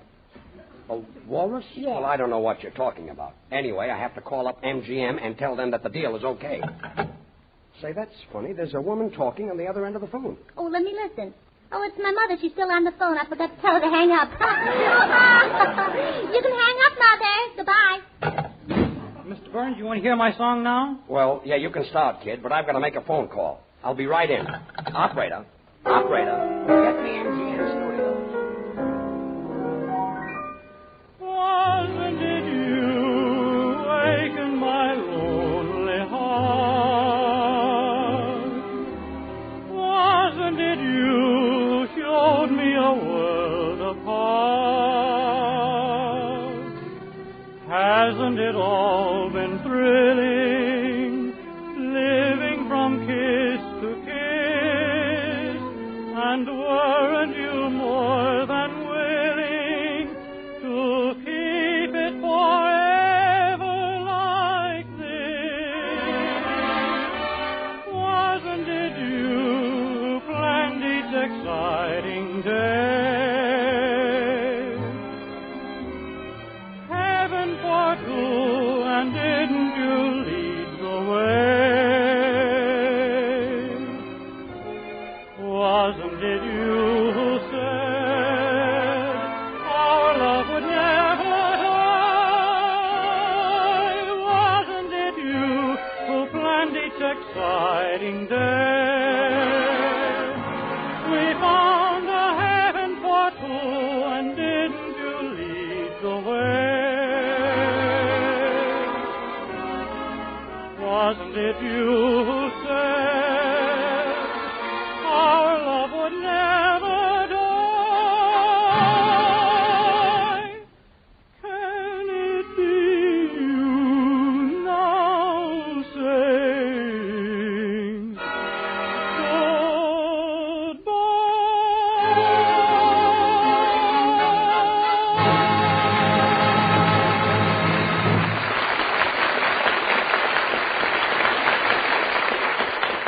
Oh, Jimmy, that was swell.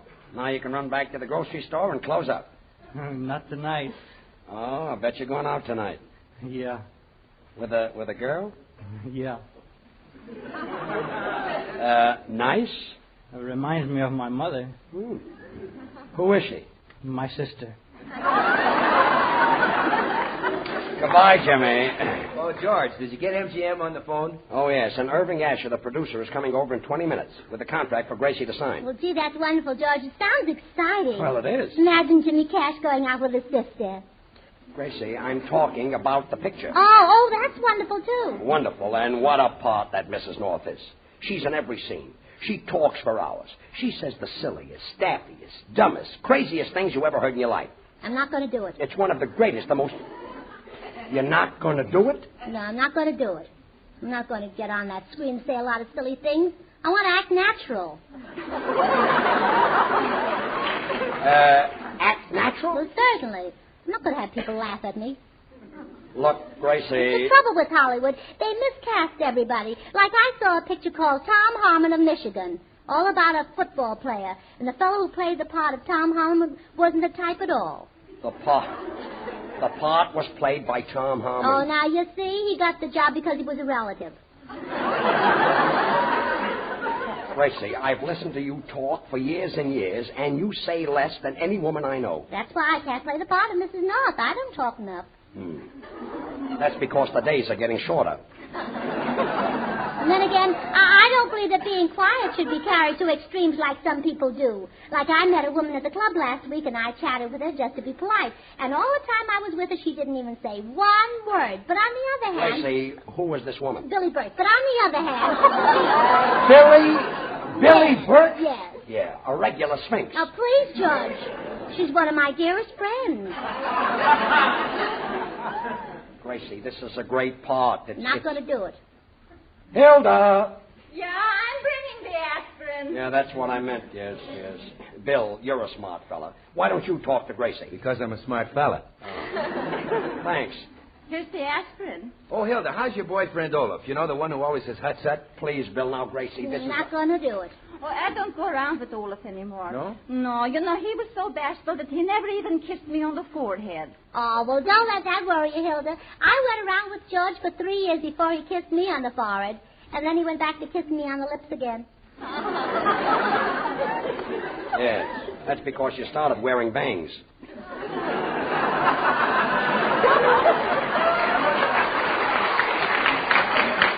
Anyway, listen, Gracie... Not going to do it. Mrs. Burns, I'm sorry. I had an accident. I tore one of your towels in half. Oh, well, that's all right, Hilda. You can use it like swan soap, half in the kitchen and half in the bathroom. Well, thanks, Gracie. Welcome. Gracie, will you listen to me? Not going to do it. So, Hilda, you gave up Olaf, huh? Oh, yeah, I had to give him up. I couldn't understand him. He spoke with a dialect. Well, who's your boyfriend now? He's in the kitchen. I will call him. Come in, sweetheart. Sí, mi vida, ¿qué quiere mi pedazo de caramelo? Well, that's all I needed. It's Senor Lee. You're Hilda's sweetheart? Hutsut. Oh, go with that Hutsut. Senor Burns, don't be a grouch. I like to see a man with a smile on his face. In your case, I would even settle for a face. Look, Senor Lee, Olaf happens to be Hilda's childhood sweetheart. I have thought it all out, Senor Burns, and the voice inside of me says, Senor Lee, you are a rat if you take Hilda away from Olaf. Well? Squeak, squeak. Lee, you're not the guy for Hilda. She's just a nice, plain girl. So what? What has Hedy Lamarr got that she hasn't got? Well, nothing. Boy, do you need glasses. Hilda, take him back in the kitchen. Gracie, Mrs. North is a great part. I'm not going to do it. Oh, it's Paul Whiteman. Hello, Paul. Oh, hello, Paul. Hello, everybody. Gee, Paul, you've taken off some weight. Yes, and I've got to take 10 more inches off my waistline. Really? Why? So I can get close enough to the table to reach the food. Well, you look great, Paul. Just drag up a loading platform and sit down. Gracie, the producer is going to be here. Not going to do it.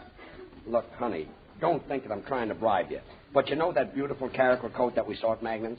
The one you like so much? Mm-hmm. Well, I'd like to see you buy it. Well, then you should have been with me yesterday.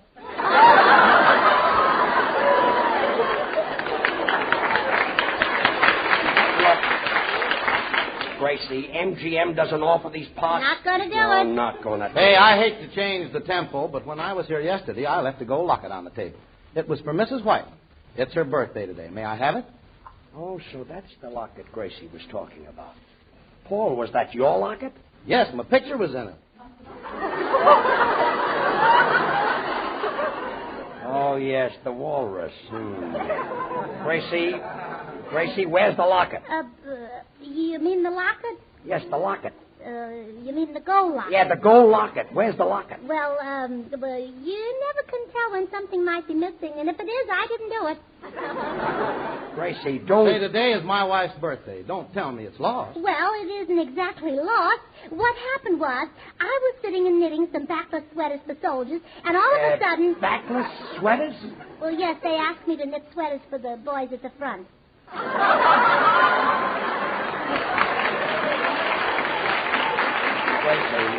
What about the locket? Well, I'm coming to that. And all of a sudden, a burglar climbed through the window. A burglar? Yes, the town's full of burglars. They're here for a convention, I guess. Yes, I read about it in the papers. You did? Yes. Can you believe this story? Oh, sure I do. Oh, boy, oh, boy, oh, boy. Wait till you hear the finish. A burglar came in a half an hour ago, took the locket, hit me on the head, and I was unconscious for 5 hours. You are, huh? Why, Gracie, according to that story, you'd be unconscious right now. That's right. That's why I think she's telling the truth.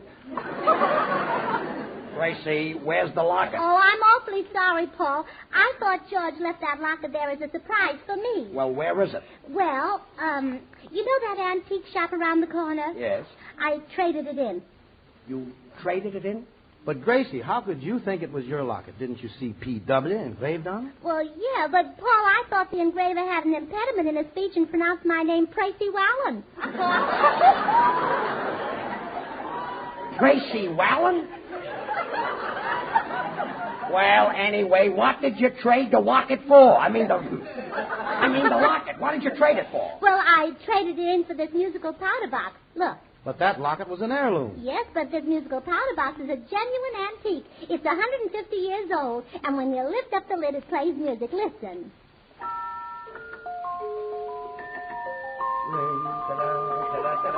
Oh, Daddy.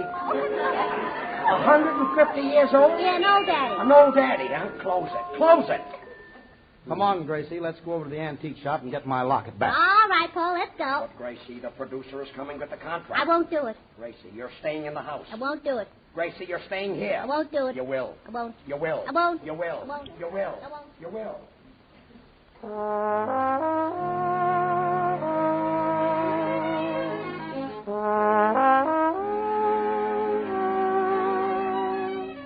Paul Whiteman and the orchestra playing The Waltz of the Flowers.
Well, this is great. A producer from MGM is coming to our house, and here we are in front of an antique shop. Oh, now, boys, I better go in alone. If we all go in, he might think the locket's very valuable, and even though it's worth nothing, he might double the price.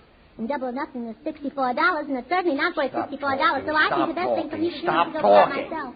Now go in, and if you're not out in 2 minutes, I'm coming in to get you. All right. Now, don't go away. Oh. How do you do, madam? Aren't you the lady who swapped the locket for a musical powder box? Well, yes, and I'd like to swap it back for the locket. Oh, gladly. But can I keep the picture inside? Do you like it? Oh, yes.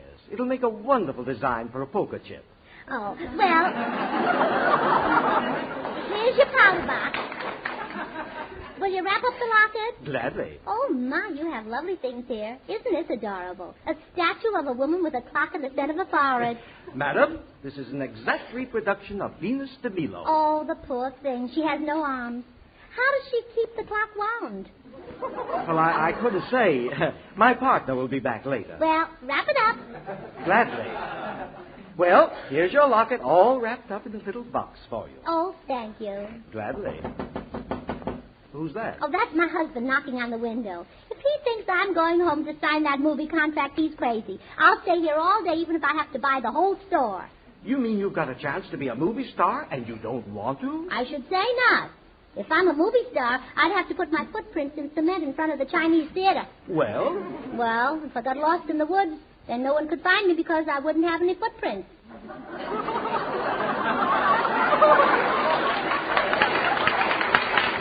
Yes, I see. Well, here's your clock, madam. Here they come. Gracie, what's taking you so long? Well, I just bought the prettiest clock. Here, hold it. All right, Gracie, the producer is waiting. I'm not going to do it. Here, George, put this little box in your pocket. But, Gracie... Oh, mister, what a beautiful vase. Oh, fine. That's an antique. You'd never know it. Well, the older they are, the more valuable they become. You know, if I were you, mister, I'd get a younger clerk in here so it'll make your antiques look older. Now, look, Gracie, I'd like to give that locket to my wife for her 27th birthday. And that happens to be today. Oh, really, Paul? Well, you ought to buy her a present. Gracie, we've got to get home. Not going to do it. Madam, that vase you admired is a genuine Ming vase. Ming vase. Wrap it up. Gladly. And, George, you'll have to buy me a coat to match it. Oh, a Ming coat. Yeah. I thought so, yeah. Oh, and my, what a beautiful antique bed. I must go over and see it. George, you'll never get her home to sign the contract. Well, what can I do, Bill? You better do something. I'd like to give that locket to my wife for her 35th birthday. Well, I'm trying to get it, but I keep getting sidetracked. Well, don't let yourself get sidetracked. I'll show you how to get it. Watch me. Hey, mister. Yes, sir? Now, look, that gentleman over there happens to be Paul Whiteman. Paul and Whiteman? yesterday, Why, yes, my, and he put on some weight, didn't he? Anyway, this you lady... know, I've been listening to Paul Whiteman for years, and I just love him on that new radio show. Never mind the new radio show, and never mind Paul Whiteman. This lady came in... Is it true about that soap? Does it really do all they say? Never mind about the... Is it true? There we go. Why, listen, Mr. Swan is even more than they say. It's a brand new kind of white floating soap. 8 ways better than old-style floating soap. Bill, don't get sidetracked. Don't worry, I won't. Why, Swan is whiter. It smells fresh and clean. And Swan soap is pure and gentle, as mild as the very finest imported Castile soaps. Oh, Bill, I'd just love to hear you talk, but talk slower. I'm in no hurry. Oh, well. Swan soap is so mild, it's ideal for bathing the baby. Bill, don't forget it's my wife's birthday. Congratulations. And remember, each cake of Swan is really twins. Break Swan in 2. Use half in the kitchen, half in your tub or shower. Try Swan. It comes in that cool-looking green wrapper with the white swan on the front. Now, you see, George, nobody sidetracks me. When I know, talk Bill. about I a heard subject, it. I was get... here all the time. Now, look, I've got to get Gracie home to sign that contract. Look, Gracie. I'm not going to do it. What did you say that bed was? Well, this is great. It's genuine antique. Why, George Washington slept in this bed, and so did Thomas Jefferson, and so did James Monroe. Who slept in the middle?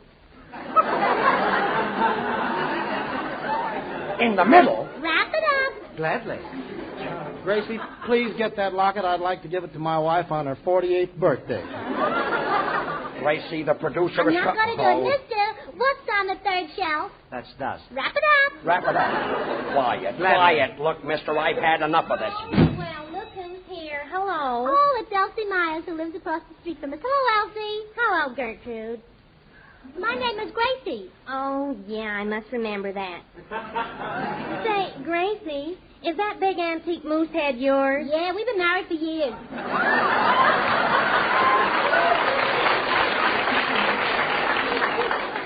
I knew that barber gave me a bum haircut.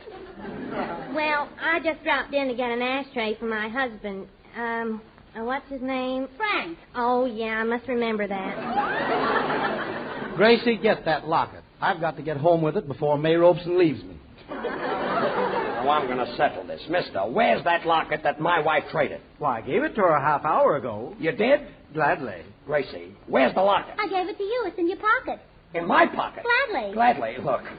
Well, come on. Let's go. Oh, here it is. Here it is, Paul. Oh, goodbye. Oh, Elsie, you remember Bill Goodwin. You met him last week. Oh, yes, he sells duck soup. Swan soap. Yeah, must remember that. Well, come on. Let's go. Bye. Goodbye, boys. Bye. Well, come on, Gracie. Let's hurry home.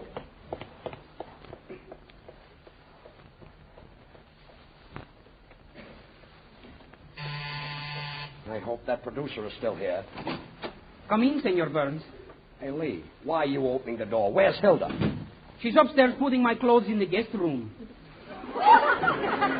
You're going to live here? Why not? If you can stand this house, I can. Hey, Lee, is there a man in here waiting for me? He left a half hour ago. I knew this would happen. Now, the whole deal is probably off. George, would you like some homemade cookies from the May Company? No. After working for weeks trying to get you that part, and such a great part, and such a great picture, and such a great story. Hello? Who? Yes? Who was that? Mr. Lasvogel. Oh, that Snoopy neighbor who's always looking in our windows. Gracie, hang up. What? Oh, thank you very much. Goodbye. George, Mr. Lasvogel said that the man who was here smoked 2 of your cigars and left a note on the piano. That guy knows everything. Always looking in our windows. Say, Gracie, look at this. Dear George, I waited as long as I could, but we'll be back tomorrow to have Gracie sign contract. Mrs. North will be a wonderful part for Gracie. Not going to do it. I know that it's a perfect part for her because all Gracie has to do is be herself. Signed, Irving Asher. Be myself? Well, that's different. Now I'll do I it. thought so, yeah. Well, I thought they wanted me to play a dizzy dame like Betty Davis and the Little Foxes. Betty Davis and the Little Foxes is a dizzy dame? Well, sure, any dame that would kill Herbert Marshall must be dizzy. Well, I guess so. I guess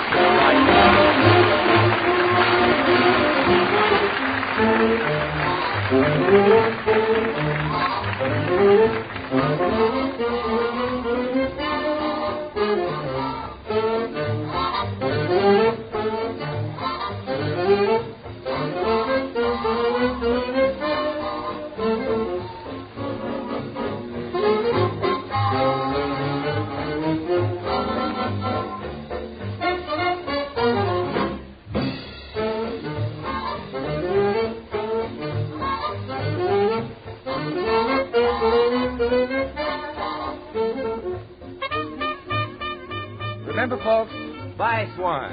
Try Swan. Get Swan at your dealers today. See for yourself that Swan isn't really 8 ways better than old-style floating soap. Now, once again, George and Gracie. Hello?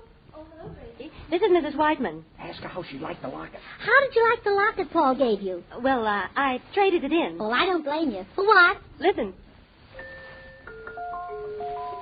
Good night, folks.